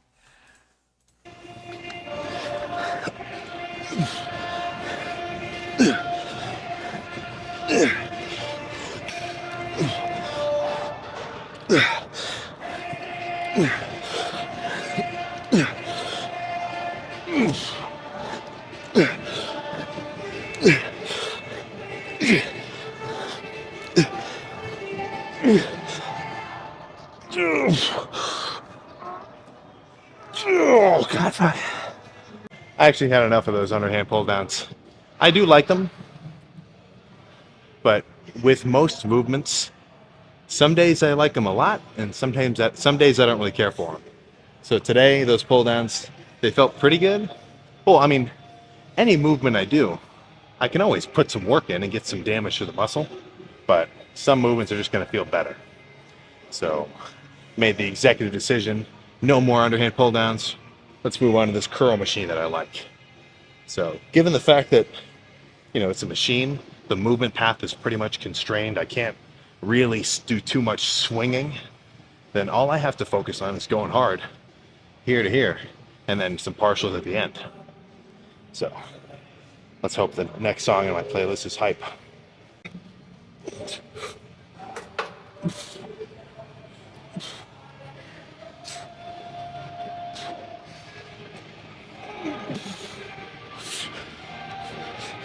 Yeah, like again, there's no standardization of the repetitions, using too much weight, doing partial movements. He's getting by on really good genetics and steroids. Like, you just shouldn't train like this.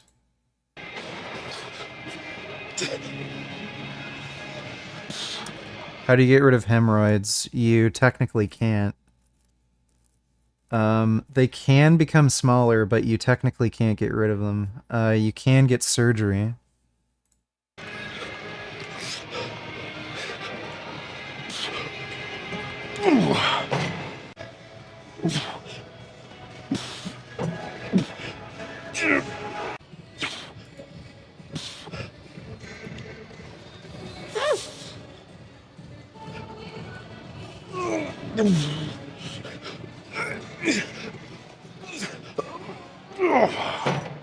Okay. One more.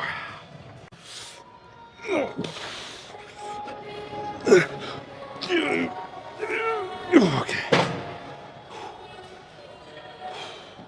Let's go do the pose down. There's some things to discuss about this lift. Okay. Back, slightly pumped. So, like, this double bi shot is probably still gonna look pretty freaky.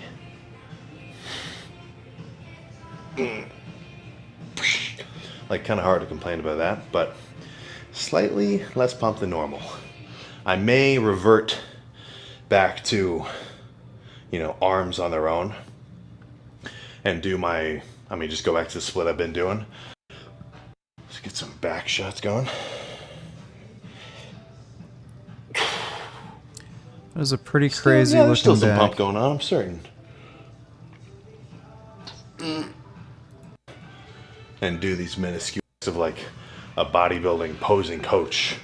But I mean, I think this is common sense. If you're doing your chest, your side chest kind of like this, you know, it just kind of makes sense to open up a little more, right?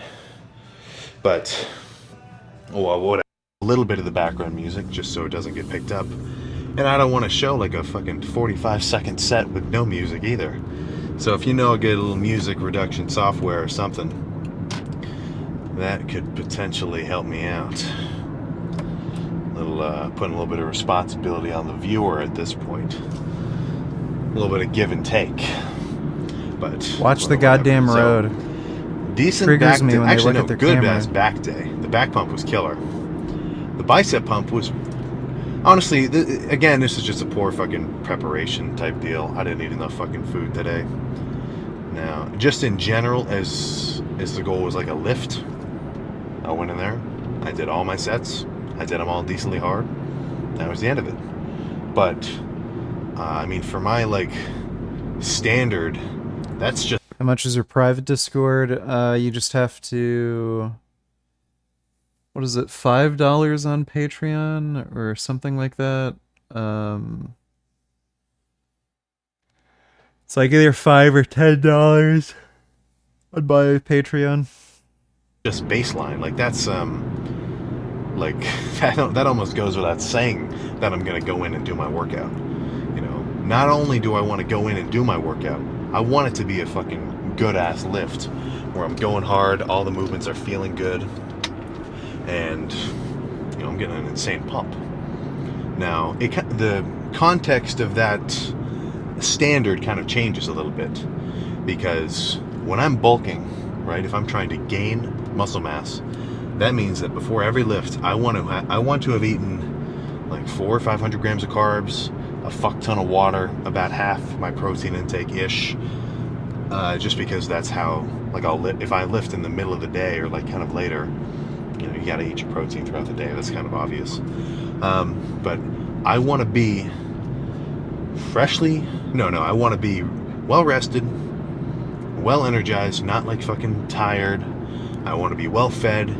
I was just eating, maybe as much as I was hungry for and not enough protein. Loss, if you know what you're doing. Well, let's say extreme muscle loss. Asks like a fucking crewmate. But now let's watch his diet video. How come Brazil, India, and South Africa are allying with Russia and China? What's in it for them? I didn't know about BRICS until yesterday, which is why I'm asking. China is not aligned with Russia. They're in no way supporting Russia's war.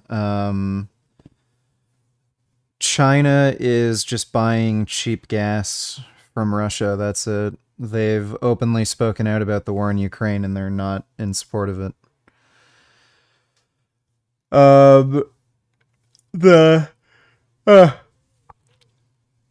The main reason is it's further militarized other nations, and it's just going to be that much harder for China to ever invade Taiwan. I'd say that's the main reason.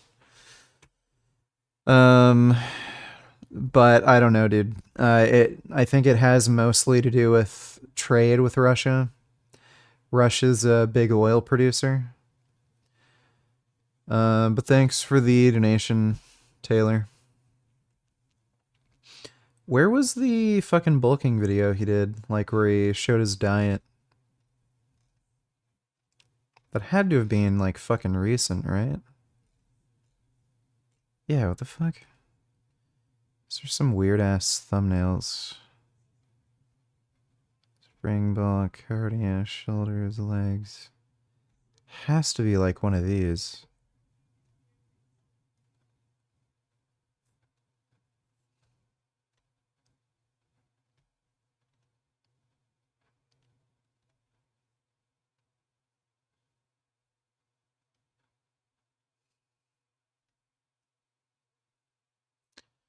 I don't know what fucking video he uploaded where he went through his diet. Taiwan is not fucking part of China. Go fuck yourself.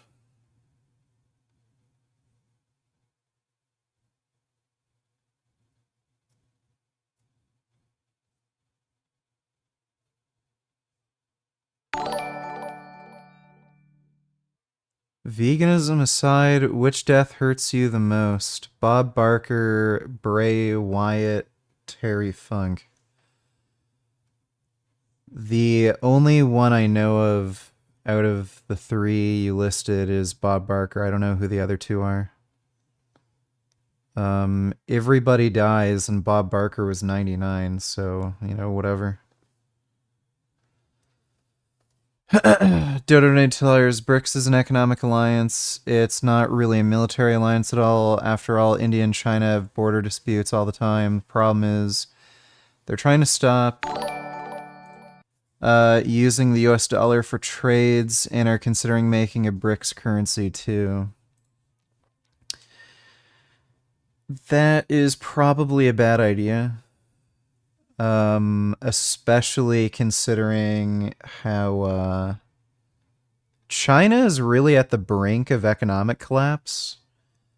So with so few countries actually trading in that currency, that'd probably be a big problem. Thanks for the donation though, Dodo. Appreciate it.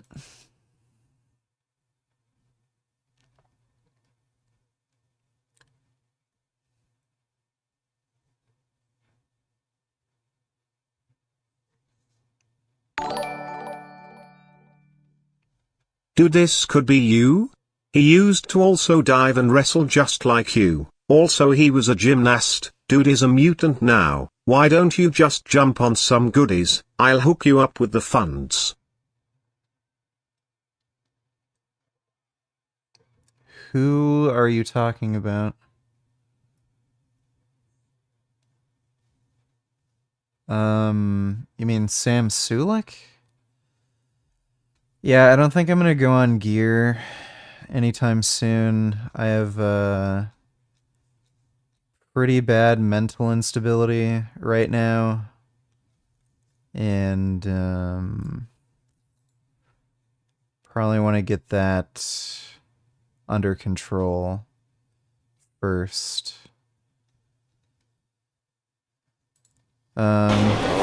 Thanks for the donation though, Andrew. Mustafa donated $2. Is that why almost no country recognizes Taiwan as a country? Literally every country recognizes Taiwan as a country, only China doesn't.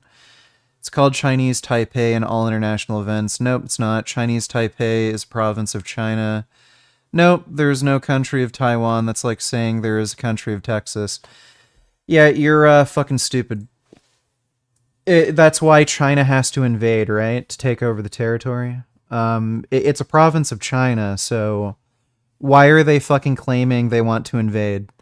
And why are they threatening nuclear response against the United States if they interfere, if it's a fucking province, dumb fuck? Oh my god, you people trigger the shit out of me. It's already 10:30. We've been awake since 8. Haven't had anything to eat. I'm starving. Okay, some people aren't concerned with their catabolism, I see. But 1,000 calories in the milk jug. Let's see how many. That's 64 grams of fat. Thank you. We should probably add these up and we'll splice, whatever. We'll see. 240 grams of carbs. And then what? 70 grams of protein. So I'll just drink this on the way home. Mike, let me out. Yeah, let him out of here. Yep. Not an animal, I'm not going to chug it, but I'll sip on it. I think this is it. Yeah, we're already watching it. Thanks for that donation though, Andrew. Right, so the quart of chocolate milk is clearly empty. It's been about, I don't know, an hour-ish since then. So, what time do you think we're going to lift? Whatever you want, Sam. You can go after this meal or the next. Yeah, probably after this one's fine. It'll be enough carbs. Usually I like, I don't know, maybe if I'm trying to gain weight and I want to be really full, I'd say at least like 300-400 carbs before I'd want to lift. Really? Yeah. Holy shit. Like, usually when I'm working, right, I'm up at like 6:30, eat throughout the day. You know, by the time it's like 2, my day's already halfway done. I'm probably like 500 carbs deep. Yeah, yeah. So, I think just a big ass bowl of Cinnamon Toast Crunch and milk will be perfect. So 400 grams before training. Probably 50-ish during, and then 100 post. So let's do the math. We oh, I should probably look at the English side, not the Spanish side. So 33 grams of carbs in one serving. That's 1 cup. So we need 33 divided by 400. Is Sam Sulek in Canada? Because I know Fawad's Canadian. Or I think, yeah, I'm pretty sure he is. Yeah, Canadian IFBB. I had a friend of mine who's a gym partner who actually hired Fawad for training.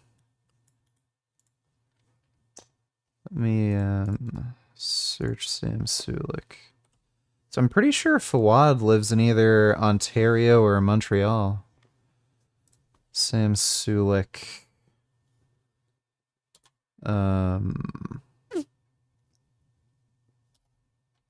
Says American. Maybe Fawad's just in the States.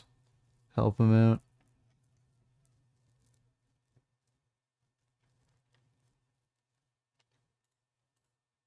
Well, there's already 240 done.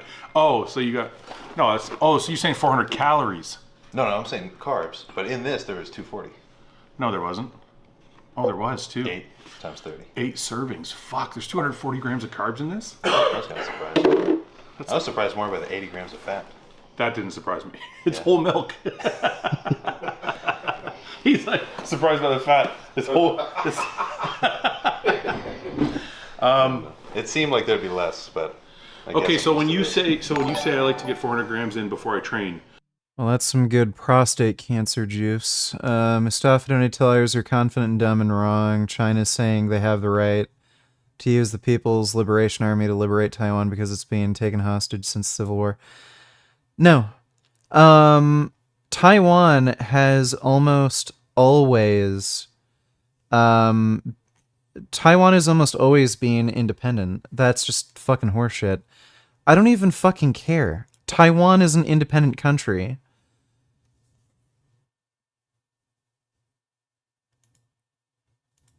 The United States recognizes Taiwan as... Where the fuck did you get this? Taiwan is recognized as an independent country by the U.S. Where the fuck did you even get that from? Thanks for the nation, dumb fuck. You don't mean the pre-meal, you mean total before you train. Total. Yeah. So you had 240 there, so you need another 150 here is what you're trying to get? Yeah. But I'm not really like that specific about it. No, I know. I'm just saying. So 150, so even if you said 100, you need 3 for 150 is 5 servings. Mm-hmm. Right? Yeah. Okay, do it up. 5 servings of cereal before we train, Paul. 5 servings. I'm sorry, I missed the macros on that. How many carbs is that? 33, it's 150. Yeah, let's add it up. Always going to have a food scale. I mean, you can... Most of these, they say to measure it out by the cup. Yeah, you should be exact with that. That's just such a hassle to me. Like, why would I... You don't want to have 10 more grams than you don't want to have too much cereal. Well, why do I want to scoop it out if I can just pour it out and see the number right there in front of me? Do you eye up your cereal or do you actually measure it? No, we measure it. Oh, yeah, measure it. Yeah, like... I didn't know that you were using that for the cereal. I thought it was for the meat later or something. No. Well, that's for everything. It's for everything. Like, You gotta measure everything. Tight, bro. That's pretty good. Well, yeah, Tesla Da Vinci. China's government is like illegitimate. What ended up happening was the communists just hid in the mountains during World War II. They didn't actually fight Japan or any of the other Axis powers. So then when the actual Chinese army was fucked up from World War II, they lost a lot of their equipment and forces. The communists ended up taking the opportunity to fight the army, and then they won because their resources were depleted, and then they took over. So yeah, they are technically illegitimate.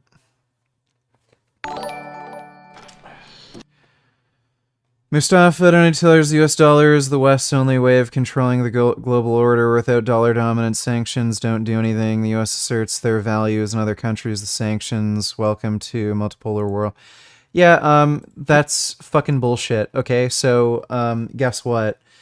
If US completely stopped trading with Russia or any of the IBAC countries, they'd be fucked over. So China is so fucking dependent on international trade. If the US completely stopped trading with them, guess what? They'd be completely fucked. Just watch what happens. Like, do you think there's a fucking reason they're still using the US dollar and trading in the US dollar, dum-dum? Do you think there's a reason why Russia's currency is falling so crazy right now and they're having massive fucking inflation? Like, you're such an idiot. Thanks for the donation, dummy. And again, with how precarious China's economic situation is right now, if they make up their own currency and only end up trading with other IBAC nations, what's going to end up happening is if one of these countries goes into recession, the value of that currency is going to be absolutely fucking worthless. So, yeah, like, maybe you should just move to fucking China and tell Xi Jinping, hey, just stop using the US dollar. I'm sure that'll be a brilliant fucking idea. More shakes. There you go. That's 150. Yeah, oh, close enough. So 169 grams, serving 41, so it's about 4. And then zero it out. Just pour in however many grams of milk. Probably 4 cups, so that's what, 960. Sorry, just had a liter of chocolate milk. Yes. Shouldn't have that. I guess I'm just used to it. Jesus Yeah, perfect. Christ. Sit here for like 20 minutes, scroll on TikTok, and this will just disappear. So do you... Mustafa Nutellers, the U.S. does not formally recognize Taiwan as an independent country. Look it up. You don't know shit about geopolitics. What the fuck is this news site? VOA News. I don't give a fuck what this stupid... Great. I don't give a shit. Yeah, that's why they're committed to going to war with China if they invade Taiwan. Because they're not an independent nation and they're part of China. You're a fucking idiot. Do you let that get mushy? Or do you eat it while it's crunchy? I mean, I don't want it to be like... Slop? Yeah. If I get to the slop level, I'm going to take it too long to eat it. Yeah. Okay, wait, I gotta catch up. Oh, I already put the milk away. Whoops. I don't think I'm gonna, well, I got different milk than you anyway. No, yeah. He's got 40 real men. Lactose free. Oh, fucking, I'm saving you guys. If I drink whole milk, I'd be shitting my pants the whole workout. This house won't smell good. Alright. Get to it. Doing Sam's diet today. I'm gonna see how good my workout is after eating cereal. I've never had cereal before a workout. Oh, yeah? Really? No. Usually cereal for me is a snack. So it's like my cheat meals are always later in the day. Oh, sure. How many grams is this? I did 160-ish. Yeah, it's weird, right? Yeah, Rumble links are fine as long as it's not like porn or something. Are you sure it's 160? You measured wrong. You used milliliters. Well, it's the same thing. Is it? A milliliter of water is a gram. Oh my god, this guy, see? You're learning. Wait, a milliliter of water is 1 gram. Yeah, because a liter of water is a kilogram. Mm-hmm. That was like the original measurement. Smart kids, they don't take Paul fancies himself mathematically. Yeah. He's Sam's university student. I'll take your word. I'll just say I know my way around a scale. Yeah, you do, don't you? Yeah. Okay. So 160? Yeah. Okay. I learned something new today. I didn't know 1 milliliter was 1 gram. I know I do.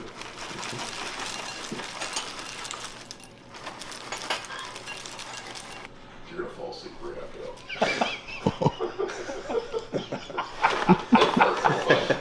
Pass right the fuck out. Just farting and sleeping. You guys just go, Trey. That's all he's gonna do. I'm gonna sleep. I told Sam I would do his diet, Paul. I'm not like you. You backed out. You backed out before you even started. I didn't back up. Well, are you doing it? Well, breakfast, so I have specifically what I have. Oh, so you backed out We when did it not watch So you this backed out when it yesterday. suits you. I'll pick it up. I'll pick it up later in the game. The face on the back of the box will be you on the toilet later. I'm gonna be fine. Did you see it? No. Hey. Can all you niggers in the chat kindly shut the fuck up? You don't know shit about geopolitics, so kindly go shove your opinions up your man Gina's. 777,777. Congrats, your band. Richard Big Dick Burgess is coming for your girl. Dabbing for life. Well, thank you for that, Poopy Stinks. Appreciate the donation, dude. Maybe a little bit less happy. Yeah. Did you measure the milk too? Yeah, it was 4 cups for me. Oh. But you didn't do milliliters. Like you didn't measure it on the scale? Yeah, I measured on the scale. I just zeroed it out. Yeah. Thank God you got lactate. What the fuck? Oh wait, I think it's doing something. Is that 0? There we go. Yeah, perfect. So how many? 4 cups. 4 cups, so 960.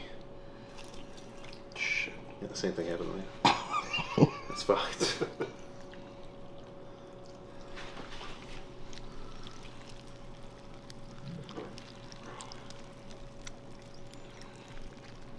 Dude, 960 is retarded. I'm not putting that much milk. Alright, you can do less. No, it's like it's not even. It won't even be enjoyable. It's like soup. Yeah.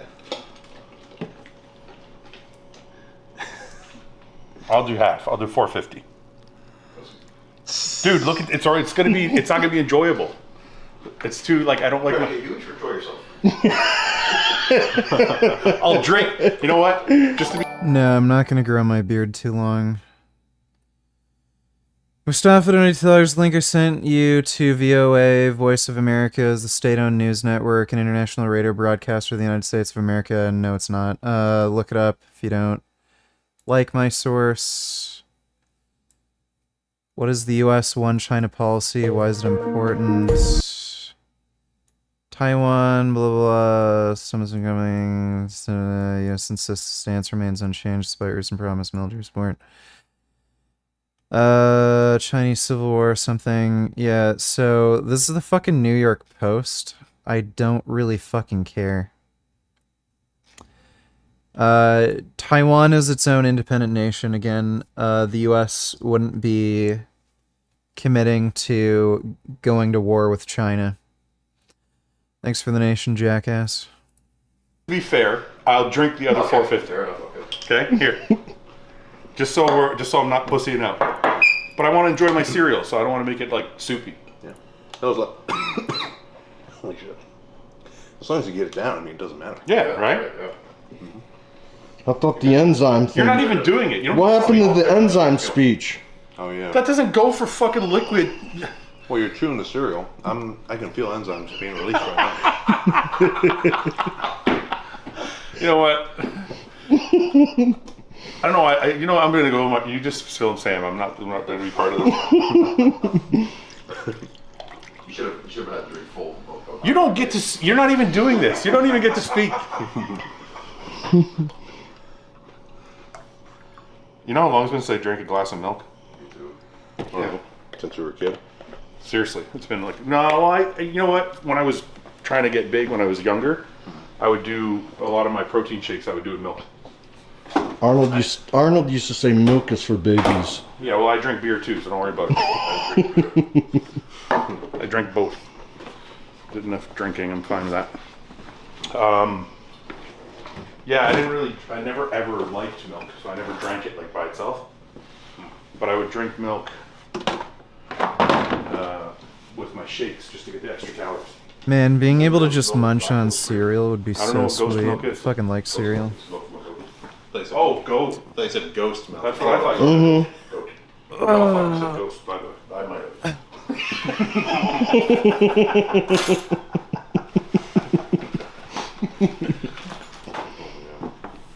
Shitty part of the meal down first. Because I don't like milk, so I'm gonna have to fuck this. I'm literally chugging this for you. Mustafa $20, show me one single article that shows U.S. recognizes Taiwan sovereignty. Yeah, Biden fucking... It was literally broadcasted on CNN. He committed to fucking going to war with China if they invaded Taiwan. Clearly they have fucking sovereignty. They formally do not recognize Taiwan as an independent country under the U.S. One China policy. I don't fucking care. Yes, VOA is funded by the U.S. government. Look it up, ignorant dipshit. That's great. Go fuck yourself. Probably gonna throw this up.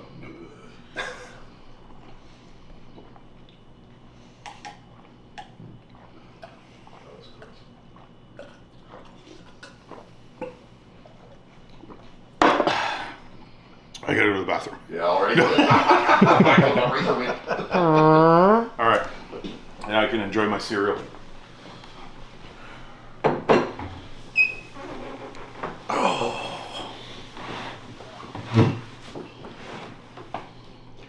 There's still too much milk in here. Why do they all eat like absolute bad? shit? Do you eat all that on leg days?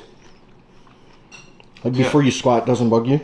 I mean, you know, any lifter worth their salt should know to go to the bathroom pre-legs.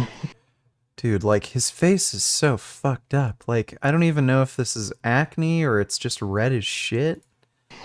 Right. Like, I've come close once on a leg press. Shit yourself? I thought something was coming out. But every time I squat, like, I'll finish hamstrings first.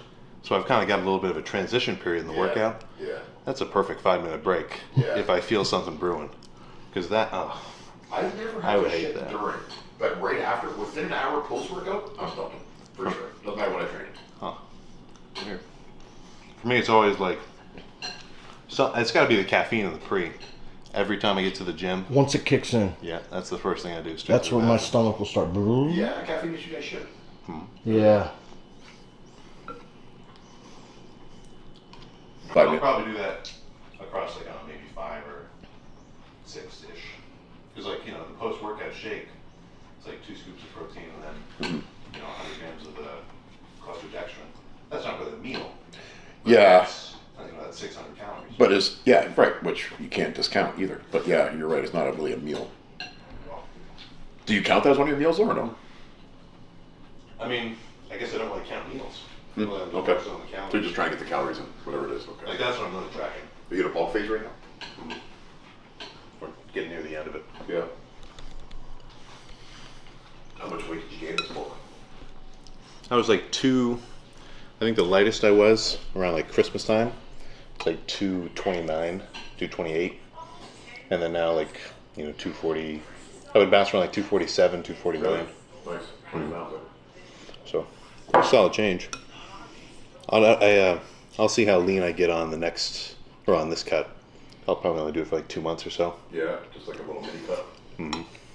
That's usually how I end up doing it. Because like every time I diet, or like diet down, the point isn't really to like get on a show. It's almost just like a break from the bulk. Okay. Kind of recalibrate, get rid of some excess body fat. Okay. And then put it on again. And then you find that you got a good response again.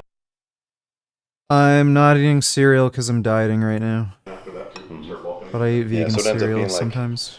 the bulk gains this much weight, cut down, but it's still more than before. Yeah, right, yeah. So every time it's just more and more growth.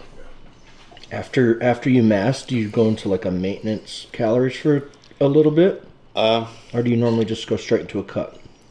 Nah, usually it ends up being like straight into the cut. Like there'll just be one day where I'll drop it to 2,500. I don't really taper down. Like dieting down. I don't know. I just don't mess with it. Like it's not like I jump down to like with my calories. Oh, okay. Like I always hear people talking about how they'll sort of drop it like 500. Right.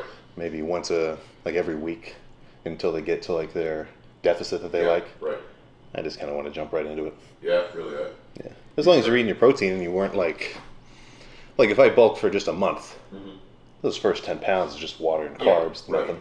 Yeah. So if you bulk for long enough where you've actually built some tissue, I think jumping straight into the diet phase, you're not going to lose any of that. Right, yeah, you kind of grow into your weight that way a little bit, I guess. So, do you do cardio at all?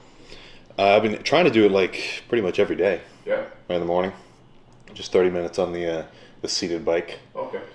I posted a community post on the YouTube channel asking how many people are doing their cardio consistently. So consistently, I mean, for some people that's maybe twice a week. Yeah. But it was 30% said they did, and 70% said they just didn't. Really? And it was like here's a big poll. It was like 60,000 votes. Yeah. So I'm always like pretty much at the end of all my videos, I'm fucking calling people out for not doing the cardio. I'm in that 70%. Oh wow. I always skip that cardio. You always do it, or always skip it? I always skip it. Oh my god. I like it. The older I've gotten, where time is more of the essence, it's the first thing that I'll cut out. I shouldn't do, but I do. It's nice. I have one of the little seated bikes. Not like an industrial one, but you sit down and just pedal. Yeah. I've got that at the apartment at school. Okay. I meant to bring it back with me, but when I moved out, we didn't do a U-Haul, so I left it because I'm going back to the same apartment next year. Oh, okay. But yeah, that kind of, if you have one at home, if you like the treadmill, yeah, that saves you the trip. Yeah. That's definitely worth it. How long do you normally wait to let this digest to? Some kitty video break, training kitty montage. Let me take a look.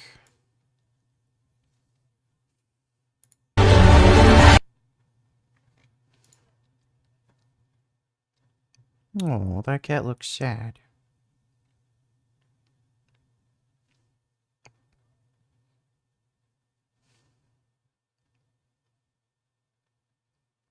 Wow.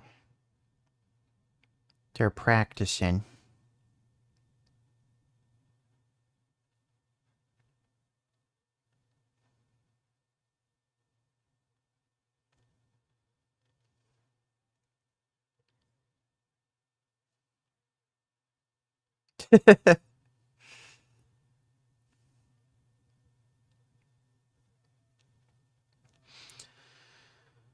Those are some good cats.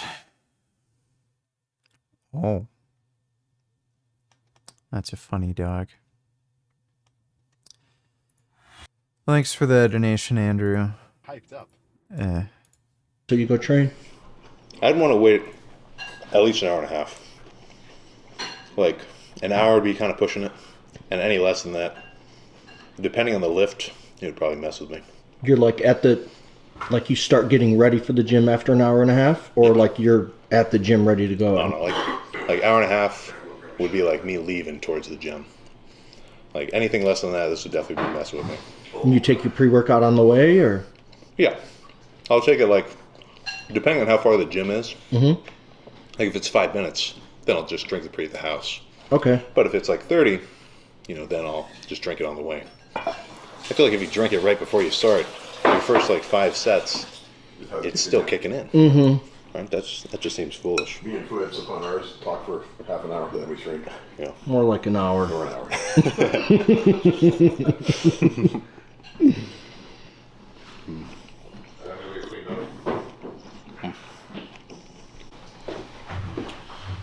Eating is not the fucking hard part.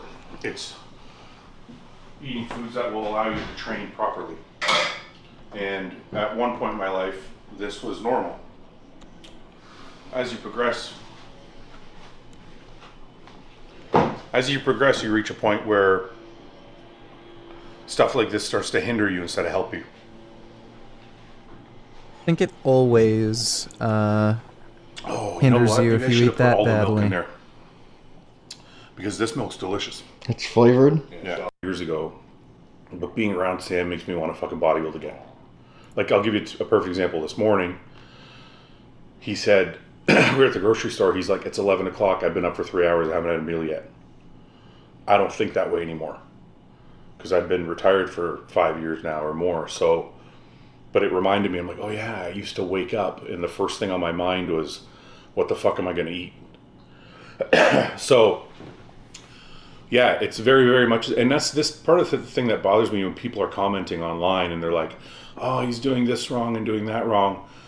A lot of the people that are commenting are veterans of the sport or they've been around for a long time, but a lot of them forget what they were like when they started, and that's the shame, right? Because when me and Ian talk about Sam or me and Mike talk about Sam, we laugh in a positive way because we're like, fuck, that was us, right? So it's a shame when people who 20 years later forgot that that's where they came from also.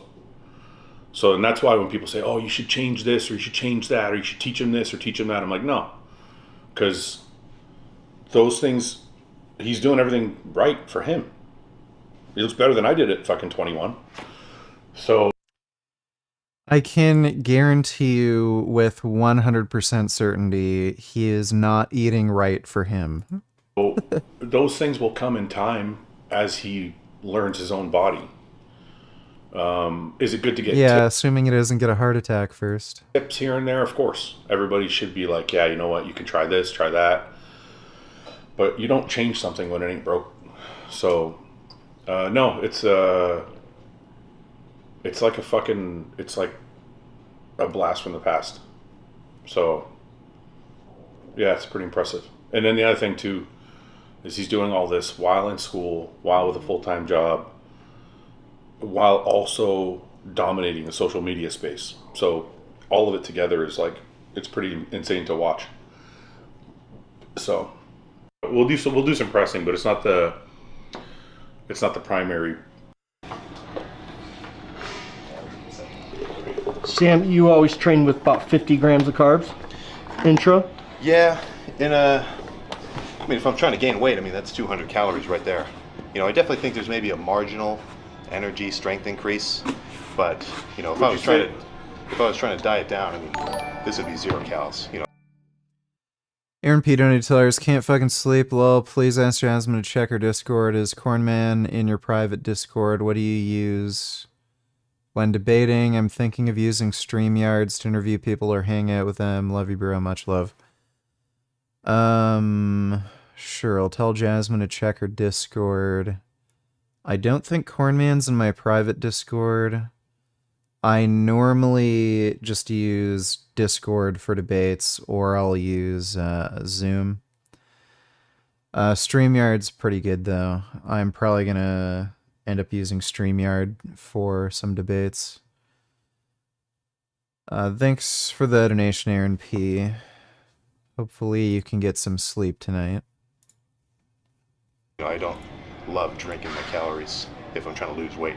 I'd rather eat 50 grams of rice before the workout. Would you say, honestly, would you say you feel like you get an extra pump, though, when you have the added sugars? Yeah, I would say that. Just from being full. Yeah. More endurance probably too. Yeah, makes sense. It's kind of hard to gauge the difference. I feel the endurance when I have the extra Pico 2, but when I'm just doing CDX, I definitely feel more of a swole feeling when I'm training. Yeah. Yeah. I'll have to see what happens when I switch to doing less of it to none when I start trying to trim down. Oh, you'll feel it. Because I'm sure I've been exposed to just constant pumps. You know, that's one of the hardest things about dieting. Prim. Prim.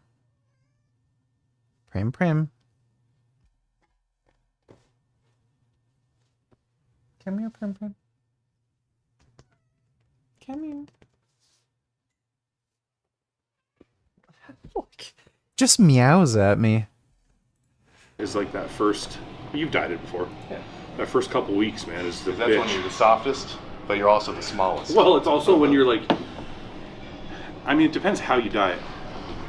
If you keep doing exactly what you're doing, but just trim everything down slowly, then you don't notice it as much. But if you go from eating like cereal and fucking all that to eating like chicken rice, I noticed it like that. Yeah. Right away, I'm like, I don't feel that like super swole fucking feeling. Then your body's got to get used to that again. So it probably takes a couple weeks to train for your Yeah, body that's what I'm to saying. Like adapt. it takes a couple weeks. Yeah. And your then body adapts. Yeah, and then you start. I don't know if it's because your body adapts or maybe you just get used to it. Yeah. But like, I definitely feel a difference when I'm eating shittier food with like lots of sodium and lots of fucking carbs, versus like cleaner food with like less sodium and less There it fucking. goes. Yeah, I can Come feel a here, difference little right Prim. I think that's why I keep eating shit. You like it? Because I like the swole feeling before training. Yeah. An inflammatory response. Yeah. Just add to the pump. Post-workout, you know, any of my viewers they're gonna recognize this, the cluster dextrin shake. So, go a little extra this time. So 100 grams worth of cluster dextrin, and then 2 scoops of the milk chocolate ISO. So this is before even the actual post-workout meal, but you know, I want to get some easily digestible carbs into the system as soon as possible. So I'm not a big fan of sipping on this, so I'll just chug it and move on to the next meal.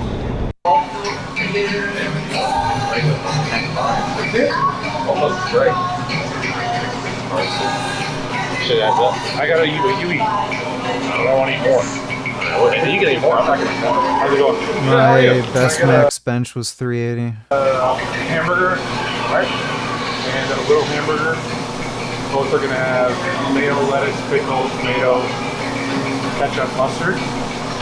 Okay. And I'll have a hot dog as well. Gotta have a hot dog. Yeah. Would you like any toppings on that? That's the cheese. Yeah, I'll have ketchup, mustard, and relish. All right. Fries, drinks, or a shake today? No fries, but I'll have a large drink. Yeah, so whatever they want. I'm taking care of the hot dog.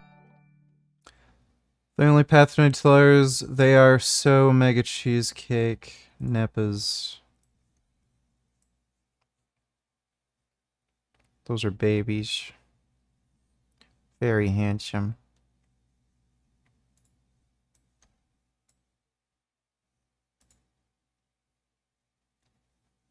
Oh my god.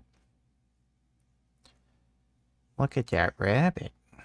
Jesus Christ.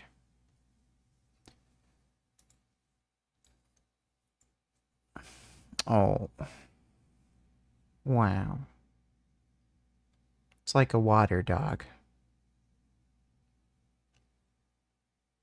Seals are really cute.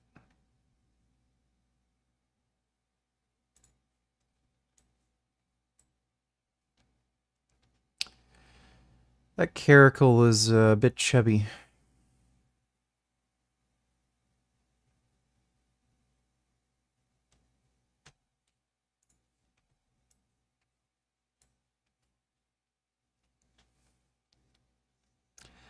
That is a nice cow. Thanks for the donation, Thy Only Path. Cheeseburger with mustard, lettuce. Love the healthy meal. Are those men juiced?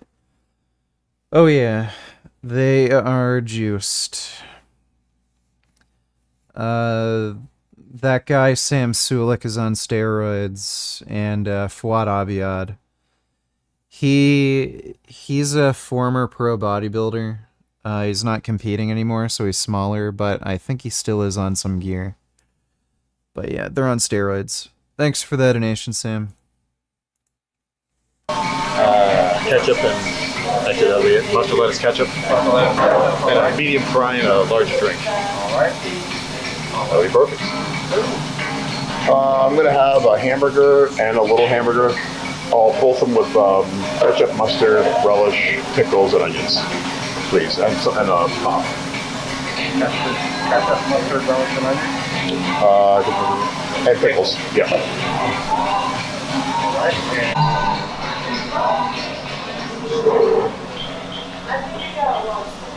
Thank you very much. They're all over the place.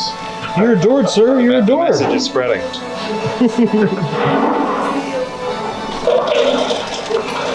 Happening more and more for you? What? Happening more and more for you? I got another one. Yeah, I got one more.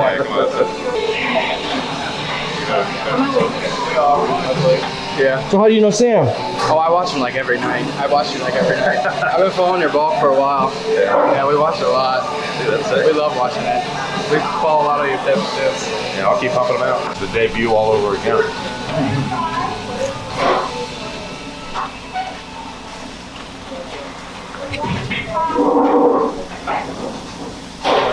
I have a lot of meals to catch up on. This is what Meal Tuesday, is it? I'm pretty good. I'm more than halfway done for the day. So what time is it now? 10-ish? Yeah. Took a huge nap after we got back from Five Guys. Yeah. So still got a little more calories left. Because right now I'm at about 4,700. You know, pretty much I want to hit at least 52-ish. So let's see what we're looking at here. 11 grams of fat, 22 grams of carbs in each of these. There's 3 grams of protein, but I mean it's from dough. I never count that. Like from bread or it's nothing. So that plus I don't know how large these cups are, but maybe 4 cups of milk. That's going to be another 30 grams of protein, 30 of fat, and almost 50 carbs, 48 carbs. That's perfect. I can take my vitamins and go to bed. In my mind, all these carbs right now, for one thing, it's going to help me recover, and then I'm going to be nice and full for arms tomorrow. So clearly, this is first and foremost. Oh my god, more milk. Holy shit. After this, I'll just... He's there for you. Scoop of ISO H1. Don't do the milk, please. Because that way I don't have to do the other 2 milk. No, this Holy lactate crap. doesn't fuck with me, man. Oh, it's lactate, that's right. Yeah. Actually, I could be sophisticated bodybuilder. Okay, I don't need 4 cans. Yep.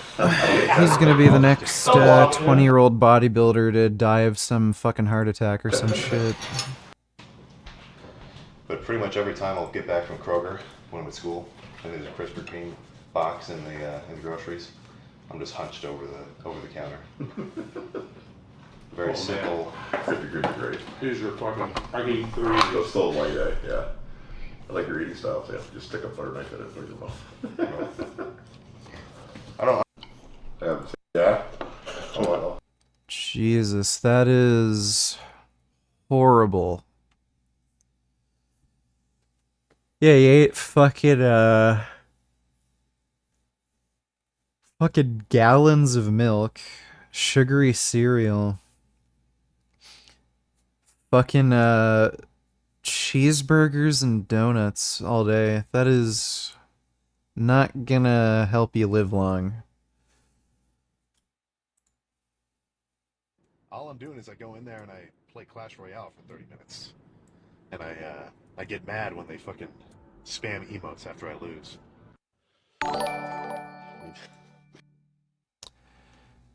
Yepperstein donated $2. Let me Just some quick thoughts for you guys. Bodybuilding is not what Sam, I think his last name is Sutherland. I don't even know his last, Sam something. Sam Sulek, I think his name is, right? Some roided up bodybuilder that eats, I don't even know the names of these foods because I don't even fucking eat these foods. Cinnamon Toast Crunch for breakfast, ice cream for dinner, fucking Five Guys, all that shit. Let me tell you guys something. The Trend Twins, all that shit. That's not bodybuilding. That's just body dysmorphia where you think you're small and you just need to get extremely big and you just end up getting fatter and fatter and fatter. Now, I'm not saying he's fat, but he's definitely not the lowest body fat out there. Plus the fact he's on a shit ton of roids. And then I got people telling me, I'm out of breath. I just got out of the fucking gym, just did mad shit. And I'm yelling. Got people telling me, oh, if you eat chicken and rice all year, you're not gonna fucking grow. Well, guess what, buddy? If you're fucking natural, you're not gonna grow anyway. You're gonna fucking stay the same size. You're just gonna look better and better each year, though. Fuck. Why? You think you're gonna fucking put on 20 pounds a month? Don't care. Great video, dude. Thanks for the donation.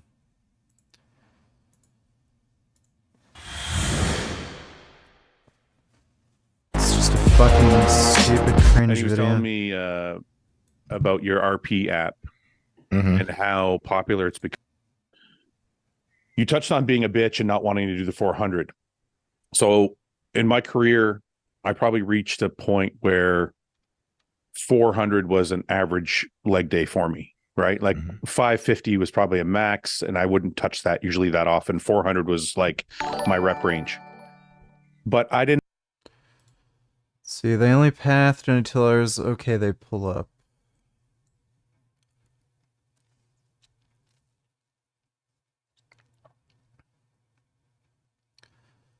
Those are capybaras and goats.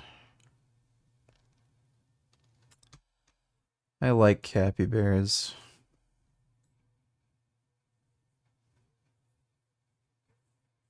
Oh my god.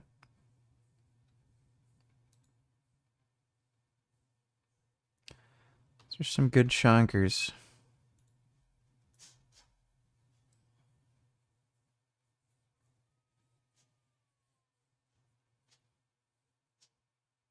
Wow. I would like a capybara. Seem like sweet animals. It's a good bun. I wouldn't do that with a rabbit. They're probably just gonna bite you. It's a nice bun though. Oh wow, it's a pretty turd. Oh my god. That's a really sweet turd.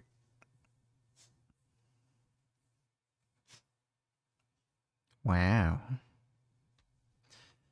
Thanks for the donation, The Only Path. And do you believe that you can keep growing or keep getting better if you're using the same weight and same reps? Like, are you still taxing a muscle? Like, if I go in and I train legs and I'm failing at 10 every week with 405, am I still training that muscle, or is it just going to stay the same? It's a really good question. I can give you the kind of the nuanced answer. So the more complex answer, I'll give the more complex one and the simple one after that. So more complex answer. Richard Sneed Dab. Richard Sneed Dab. Cucking fucking cuckold.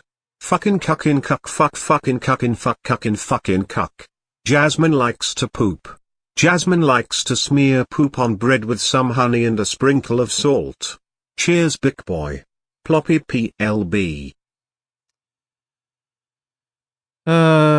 That's great. Thanks for the donation, Poopy Snacks, not Stanks. No, I'm not taking steroids this year. Carnivore, zero carb guy responded to your comment.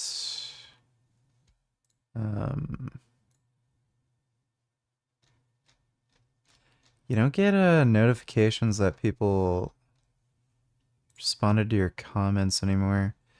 What was the dude's channel name? Zero Carb Carnivore something. I can't even remember his fucking channel name. He, I know he responded to my comment. I don't know if he left another and you're just, or if, like, you're just talking about the one he left fucking yesterday and you're just making me look this up for no reason. I don't know. Fucking cares. You can just email me. Answer is anything that is a stimulus. If you repeat it in, let's say, a week or half a week, it's still a stimulus, except its magnitude isn't as great. The analogy here is like if you go to some restaurant in, let's say, Toronto, and you have like an amazing fettuccine Alfredo. The first time. Zero carb, health, and fitness.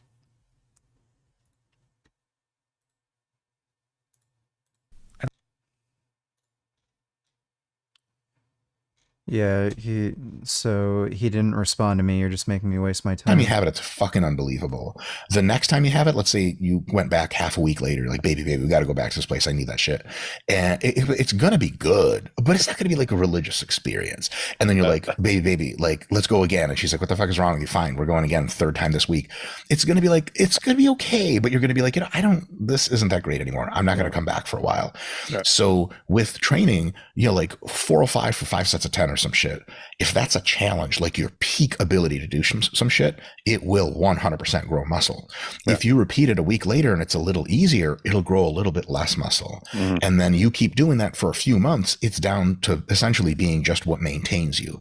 Sure. So the maintenance effect doesn't occur right away, but over the long term, weeks and months, you had better be challenging yourself. Mm-hmm. No, you can't do the same shit and continue to expect long-term gains. Can you do in the short term? Yes. But also that begs the question of if 405 for 5x10 works really well in 1 week and a little bit not as well in the next week, why don't in the next week I change it some way to make it again challenging so that it's really well week 1, really well week 2, really well every single week. That's the reason we program in training is the body adapts and we need to keep up with it. What used to be hard for you isn't hard for you anymore. Mm-hmm. There is no way around making training, keeping up the training as difficult as your new, bigger, stronger body needs for it to be. If that wasn't the case, dude, Ronnie Coleman would have gotten to be Ronnie Coleman benching 135 and shit. Wouldn't that be amazing for our joints? It does not work like that. You got to. So how does the person know if they're being a bitch or if they deserve the active recovery day? One, it helps. Yeah, I've seen the cat with the deepest meow. Have a coach. 2, it helps to have wisdom, which is just accumulated knowledge and understanding over the years. And a shortcut to some wisdom is to read the hypertrophy book or go on YouTube and watch our videos about all the shit. There are some indicators of fatigue. If anyone wants to do a deep dive, you just Google fatigue indicators and what they mean or whatever. And it's an article my colleague James Hoffman and I wrote a while back, still very valid. There's some other shit that's going to be present if you actually have fatigue in a measurable scientific sense. And some of these things won't be present. So for example, Richard, I've been watching you for a long time. My honest opinion is that I'm pretty sure that one day you're going to shoot up a school killing men, women, and children, but until then keep up the good work on stream. Never stop smiling. Cheers, PLB. What school has men, women, and children in it? And I don't even go to school, so why would I shoot up a school? Thanks for the donation, jackass. Example, did you have a really bad night of sleep last night? Mm. Was your nutrition really fucked up? Were you under a lot of external stress? Like, let's say like you and a girlfriend have been like literally arguing and, throwing plates at each other all night. Yeah, typical argument. That's a lot of huge, nothing. I don't throw plates. I throw a mug. There you go. Whew, that's a little heavier.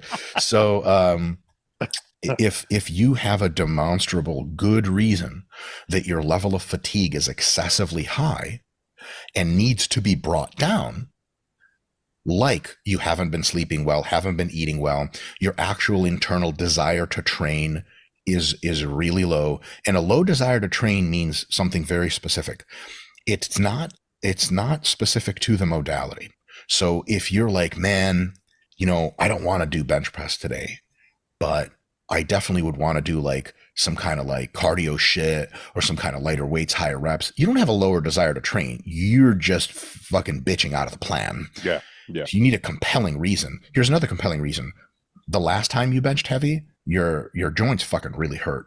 And you're like 3 weeks out of a show and you're like, if I bench heavy, I know my joints are going to hurt and it might fuck me up big time. I don't need that in my life. So there has to be good objective reasons that your physical system is somehow so fucked that you are not able to bring yourself into that stimulus range dependably or. Oh yeah. But I wanted to touch on soreness, because some people say soreness is not an indicator of growth.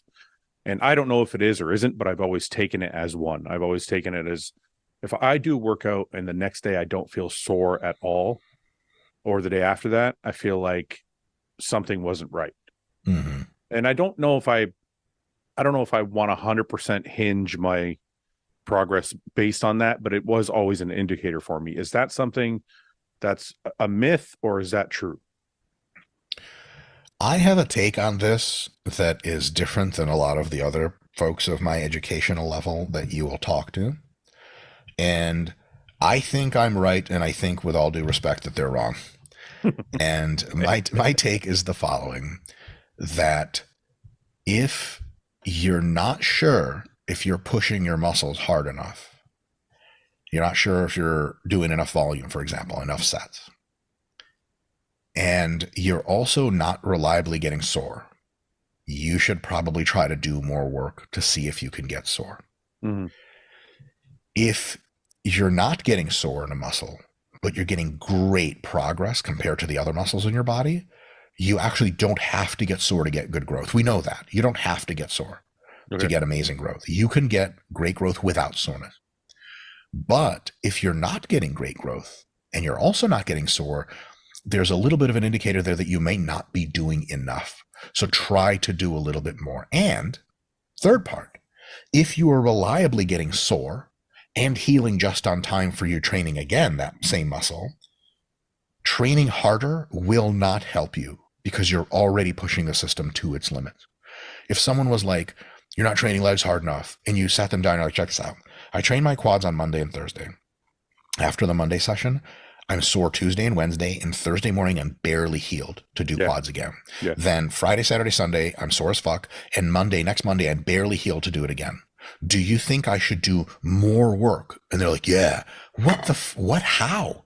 So you want to be sore during workouts too? There's a lot of reasons why that's a fucking stupid idea. Yeah. So it turns out, like, if you do get sore in a muscle, timing it so that you heal just on time can tell you reliably.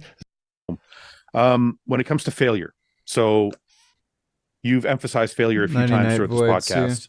Yeah. Do you believe that you can grow without failure? And the only reason I say that, and just for reference, I've always believed in training to failure, but there are sessions where John has put me through and said, look, I don't want you to go to failure. I want you to go heavy, but I want you to just do sets of 5.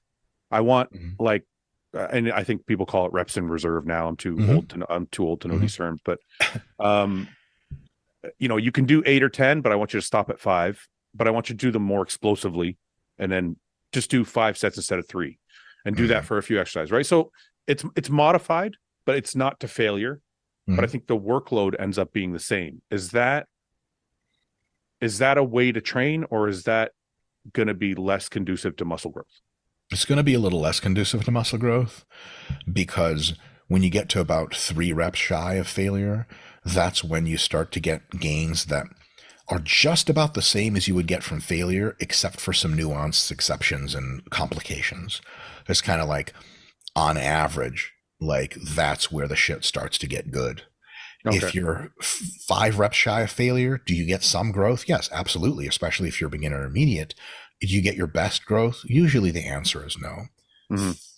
4 reps shy of failure, now we're a bit more in the money. 3 reps shy of failure, we're Gucci.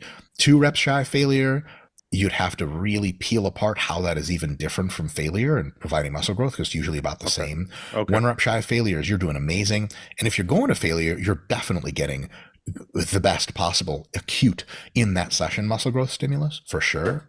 The only better stimulus would be if you went beyond failure, like drop sets and shit like that. That would even be even better. The problem with religiously saying you have to go to failure is failure provides a great stimulus, but oftentimes a crazy amount of fatigue. And that's fatigue you'll have to deal with in the next session and the next session and the next session. And for some folks, if they can pull back a little bit early in a mesocycle, early in a program, and then get closer to failure later, they get that best combination of getting the easy gains first and then getting closer to the most challenging possible thing. Whereas if you religiously have to go to failure every single time, it's going to work, but it might not work ideally. You're doing Brazilian Jiu-Jitsu for? 10 years. Really? Yeah. Is it like a major passion of yours? You do it every week? Is it consistent multiple or times a week? Yeah. Really? Yeah, super consistent. How hard I is have that? a brown belt, so yeah. How hard is that while maintaining a training program or being in the gym? Yeah. I have to dial down my physicality in jiu-jitsu and focus mostly on being smooth and technical, because if I was to grind, I've done that before, it costs you everything in the gym. And I'm older now, I'm 39. I'm trying to take a whack at a Masters Pro card, see if it happens. You know, I got to put my fucking ducks in a row. So when I do jiu-jitsu nowadays, I do flow style. And if I lose a roll because I wasn't willing to use my strength, I just got to get better technically. I no longer push it super hard. I did when I was a white belt, blue belt. I had monster mega rolls, pick people up and throw them, shit like that. And that's fun, but you get a ton of nagging injuries. You can get pretty catastrophic injuries. Thank God I never got any of those. I did have a jiu-jitsu session and I showed up to train legs and I did absolutely tear my adductor, because of jiu-jitsu. So I mean, it's combat, right? Like it gets as real as it gets. So he tore his adductor too. Interesting. You can train jiu-jitsu in an intelligent way that really takes it more easy and learns the technique. It's actually better for you to train that way because you learn more technique, and you can always dial up the intensity whenever you want. But it's difficult, especially if you're an egotistical male such as myself, because there's some like purple belt who weighs 180 is lying on top of me. I'm like, I could sweep him, right? But I would have to use more energy, and that would make it bad for my back workout tomorrow. So I just let him win on points. Like, God damn it, that hurts the fucking soul. You know, fuck that. You know, crank on his ass and.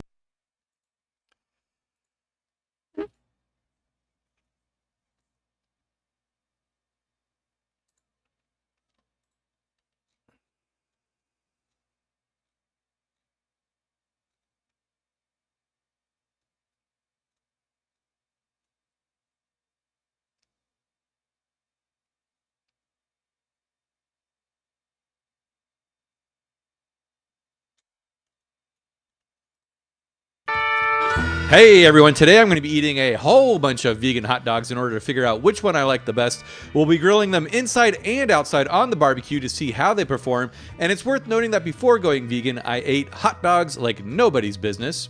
And that being said, when it comes to products like these, I think it's important not to expect them to be a one-to-one replica of their animal counterparts. I usually try to just enjoy these kinds of things for what they are, and most of these are pretty dang good, but a few of them are the opposite of good. Also, I'll be leaving links for all the dogs mentioned in case you want more info on them, and with that out of the way, let's get to making some dogs. And up first is the Stadium Dogs by Field Roast. Admittedly, these are the ones I buy the most these days. I find that they taste pretty good and have a fairly pleasing texture and a good chew. They don't get dried out like a lot of the vegan dogs I've tried in the past, and my only complaint is that they don't have a snappy casing, but that's... I really like the Field Roast Frankfurters. Those are really good. Okay. And at first I wanted to just try the dogs by themselves, and if they were good, I'll add them to a bun with some mustard. And yeah, like I said, this one is a solid dog in my opinion. Overall indoors, I'd rate it about an 8.4 out of 10. Oh, and for the rating system, basically anything below a 7 means I probably wouldn't buy it again. Now next up is the dog by Very Good Butchers, and I got this at Bestie's Vegan Paradise here in Los Angeles. They are an all vegan shop and run by some really good folks, so definitely check them out if you're in the neighborhood. So this was my first time trying these out, and I'll go ahead and cook it up over medium heat. And for the most part, I'll be grilling all of these the same way, but as you can see, this one got some nice browning, and I totally forgot to film my first bite, but it was a bit harder to cut into than the Stadium Dog, but I made it work. And you know what? These are pretty good too. The flavor definitely has a bit of that Vital Wheat Gluten / seitan flavor, but they are seasoned really well, and the chew overall is really nice as well, and I guess overall I'd give these an 8.1 out of 10. All right, next up is the Uptons, and these ones do have a casing. I kind of think it's similar to what they use on the Beyond and the Impossible sausages. So just cooking it on medium heat and a little bit of oil as I do, browning each side, and yeah, the casing on these are really great, really snappy. The dog itself was kind of soft and it didn't have as good of a chew as I would have hoped. It also has that Vital Wheat gluten taste, which I should note I'm personally very sensitive to, so it's not my favorite, hence why you don't see me making a lot of seitan on this channel. And these dogs, they were a little bit salty on their own, but once you put it in a bun with some mustard, it's not as noticeable. Overall, I'd give these a 7.5 out of 10. And then next up is Field Roast again with these classic smoked dogs, and this review is brief because this dog was very similar in taste to the Uptons I just tried. It doesn't have a snappy casing, but it's got a firmer chew, so I'd give it a 7.5 as well, since those two things kind of balanced each other out. Okay, now it's time for Yeah Dog, and these are made by a smaller indie company. I got these at Besties as well, and these aren't made with any of the typical kind of binders or ingredients that a lot of the other dogs have. I want to say up front that I really dug the flavor of these. In fact, flavor-wise, they might have been my favorite, but full transparency, I did have a dickens of a time cooking them. I tried to follow the directions both indoors and outdoors, and I'm sure it's user error, and I'll definitely try them again, but when I cooked them indoors for the first time, they were quite soft still and didn't really have much of a chew, unfortunately. But like I said, flavor-wise, they were great, so I'll definitely be trying them out again. Overall, as is, I'll give them a 7.2 out of 10. Next up are these Bee Leaf dogs, and visually these look the most like traditional hot dogs to me. I'll cook them up like I do, and unfortunately the looks were deceiving. The chew was alright, but they were quite bland and even had a bit of a strange aftertaste. Overall, I'd give these a 6.5 out of 10. I don't think I would buy these again, unfortunately. And now it's time for Light Life, and I'll admit I've never really liked Light Life. I remember when I first went vegan and I got these dogs and I ate one and I was like, man, this is brutal. But not as brutal as what animals go through for animal-based hot dogs, so I'll take one for the team. And I was prepared to hate these as much, if not more, but surprisingly, they weren't as bad as I remember. Now don't get me wrong, they were still rubbery and bland, but not nearly as bad as I remember. That being said, I don't know, 6.6 out of 10, no thank you. Okay, now we are going into sausage territory. Yes, I know I said hot dogs, but those were all the hot dogs I could find, so we're doing some sausages, and first up is the one by Very Good Butchers, and these look and cook a lot like the Beyond sausages. They have the same kind of casing and everything. They brown up pretty great, as you can see. Taste test wise, they have a great chew, but a slightly weird aftertaste. This was mostly masked once I put it in a bun with some mustard, however, and since that's how most people will eat them, I'll give them a 7.5 out of 10. And the next up is the Beyond sausage, and yeah, these are very similar to the ones I just made. However, they do expel a lot of grease, which is not necessarily... Yeah, there's no such thing as gluten sensitivity. It's just bullshit. A bad thing, and the casing, sometimes it'll melt away and get a little loosey-goosey too. They do brown up quite nice, and in general, it's just a good solid choice, good flavor and chew. I'll give them an 8.2 out of 10. And then last up is the Impossible sausage. Yeah, Light Life usually isn't very good. They do have some good products. They have this new chicken that's actually pretty good. And these ones, they leak a lot of grease, and the casing needs work. It doesn't really adhere to the meat, and it's kind of like a loose balloon, to be honest. That being said, the chew and the flavor are pretty outstanding. I think if they can get the casing to cling a bit better to the sausage, it would be a game changer, but as is, I'll give it an 8.4 out of 10. All right, now let's head outside to the barbecue to grill some of these up, and I say some because I honestly wasn't interested in grilling all of them. And one thing that I think helps any vegan dog on the grill is to not only grease up the grill, but to grease up the dogs themselves. So I'll get some oil in this here mug, which I also got at Bestie's, and then we'll throw the dogs on there and give them a good old brushing. And I'm going to grill up the Field Roast, Stadium Dog, the Upton's Dog, the Very Good Butcher Dog, and the Yeah Dog Dog. And like I said, I greased these dogs up, but unfortunately when I went to turn the Yeah Dog, it stuck to the grill, so I had to remove it, but I totally snacked on it. Like I said, they have a ton of flavor, so I wasn't even that bummed out. For the most part, the rest of them grilled up in the same amount of time. And after that, I'm going to grill up the sausages. And these didn't really need any greasing on account of how fatty they are, and they all cooked up pretty close to each other. I will say the Impossible sausage casing did a lot better on the grill, as it was less like a loose balloon, so that is a bonus. But in general, these all cook fairly similar to an animal-based dog on the grill. These sausages definitely let some juice go, so be careful for flare-ups. And now the taste test, and I went ahead and put them all in buns and dressed them with some mustard, and then to annoy at least half of you, I also added some ketchup since I was feeling a little chaotic. And then first up is the Stadium Dog, and it was pretty much the same as inside, but maybe a little drier, but that's probably because I let them sit out while I cooked the sausages. But this is still a solid choice, and I'm giving it an 8.0 for the barbecue. Next up is the Uptons, and I don't think the barbecuing really changed my overall impression. It was pretty much the same as it was indoors, so 7.5 for that one. And then the Very Good Butcher Dog, and for whatever reason, this was mushier and the chew was a little less firm on the barbecue, so I might have to knock it down to 6.8 unfortunately, but perhaps I cooked it incorrectly. I'll have to try it out again. After that, we'll do the Very Good Butcher Sausage, and again, like the Upton's Dog, not much difference on the grill, a little smokier, but also a little drier as well. So we'll go with a 7.5 on that one. And then after that, we're going to do the Impossible Sausage, and this was definitely better on the barbecue than indoors. The casing was a lot less flabby, and the sausage itself is just really fatty and flavorful. If that's your thing, and since that is my thing, I'll give it an 8.5. And then last but not least, the Beyond Sausage. And again, not a big difference on the grill like most of these. It was a little bit smokier, but a little bit drier as well. Still a great choice. I'd say a 7.8 out of 10. Overall, I dug most of these except the Bee Leaf and the Light Life. Let me know what your favorite vegan hot dog is in the comments, and then check out this video I got right here for some bacon wrap dogs. And until then, I'll see you all next time.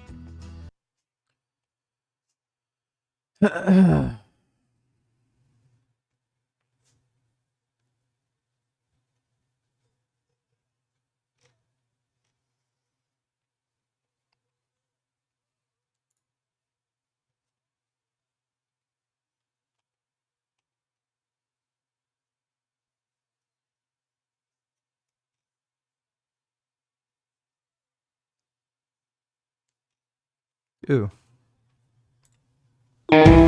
Today, we are making vegan Reese's 3 ways. We'll be doing the classic Reese's, white chocolate, and the Frankenstein one too. Perfect for Halloween or any day of the year. And before going vegan, Reese's was one of my favorites, and the good news is they are pretty easy to make at home. Now the classic is so simple, there's barely a recipe. 21st Savage No Tellers. How's your angry, bored, depressed, retarded stream going? Just fine. 5 hours of waste time that you can never get back. That's good. I see you. Got schooled a little earlier on US-Taiwan relations and BRICS. You literally don't know shit. Taiwan isn't recognized formally by the US. Don't give a fuck. Thanks for the nation, asshole. Recipe. All you need is some good vegan chocolate. I like semi-sweet, so I recommend that. Next, you need some peanut butter, naturally. And I saw a video where they said to use the reduced fat, and I gotta say, I think that's a good move, as it makes the peanut butter filling more crumbly like I remember the original Reese's.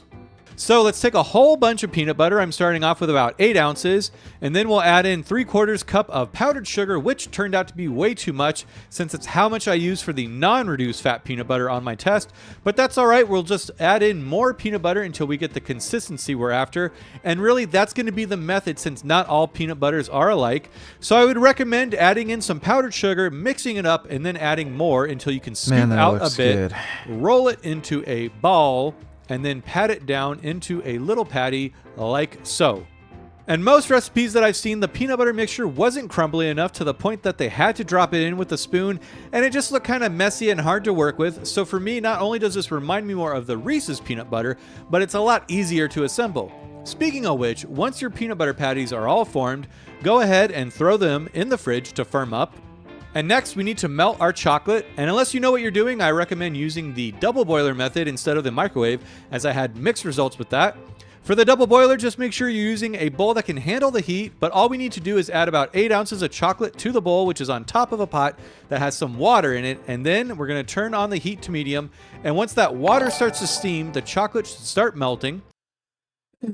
Dodo Tellers, what are some good games you're going to play that are coming up? Also, soon as fall, so you need to play more horror games. Pikmin 4. Well, I'm going to play more Armored Core. Starfield's coming out. Spider-Man 2.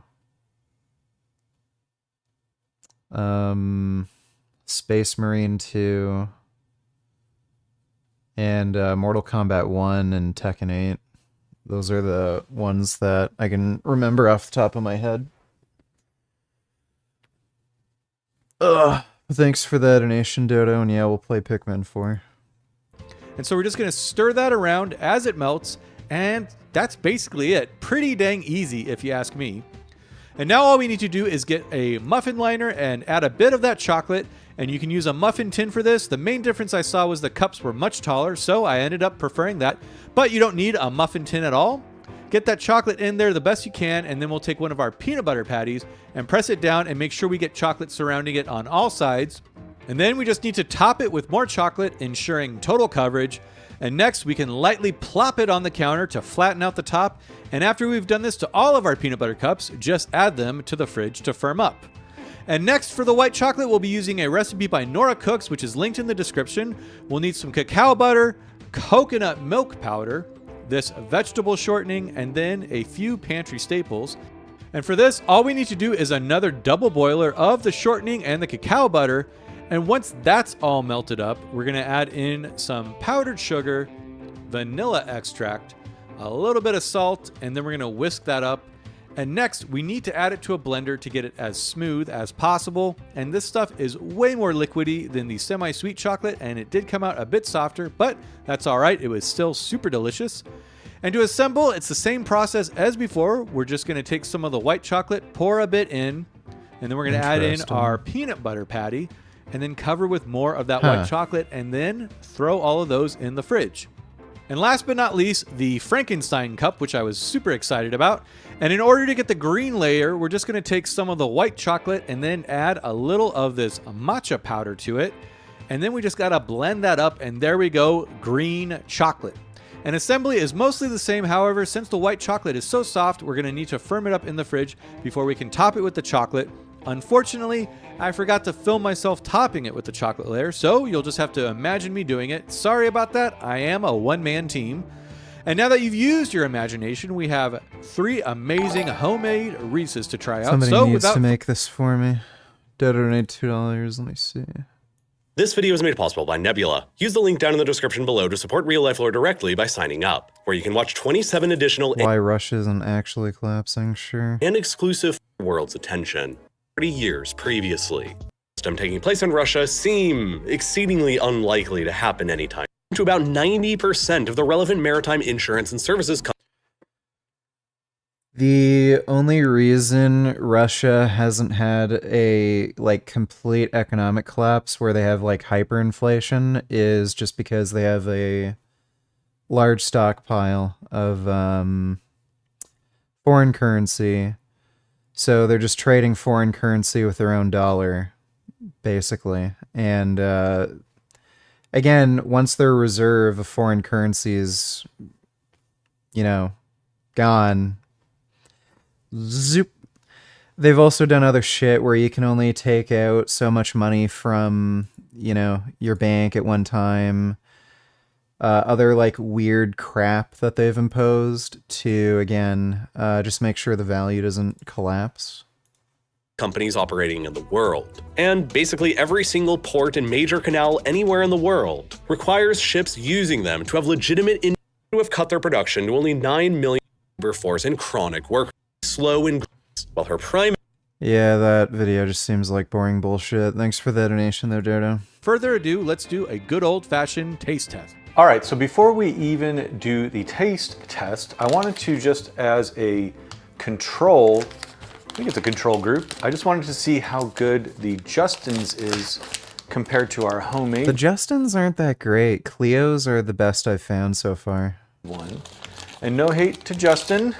Thank you very much for having vegan peanut butter cups. So this is the one from Justin versus the homemade one. You can see ours.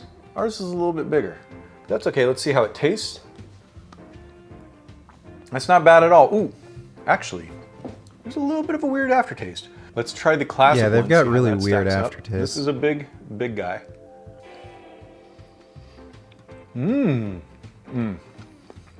No question, hands down, this is way, way better, way richer. Hold on, one more bite. So it is worth it to make them at home. Let's try the white chocolate one now.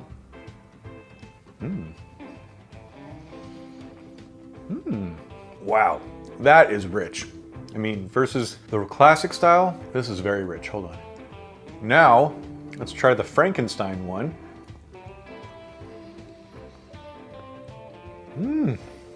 There is a slight hint of matcha in there.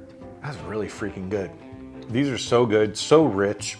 Yeah, I think y'all should make these. I don't know why you wouldn't. Halloween's coming up, and even if you're watching this video and Halloween isn't coming up, make them anyways, because these are super, super dang good, super nostalgic, and I gotta say, better than I remember.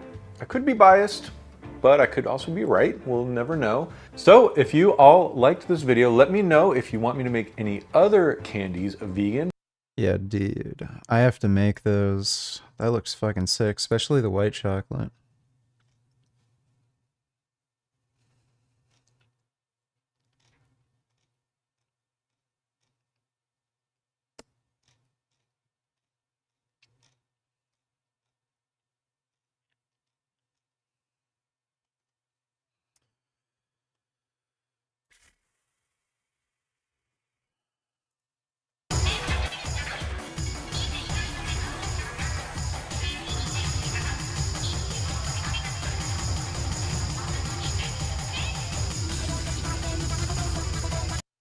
This has to be tool assisted. There's no way. Yeah, that has to be tool assisted.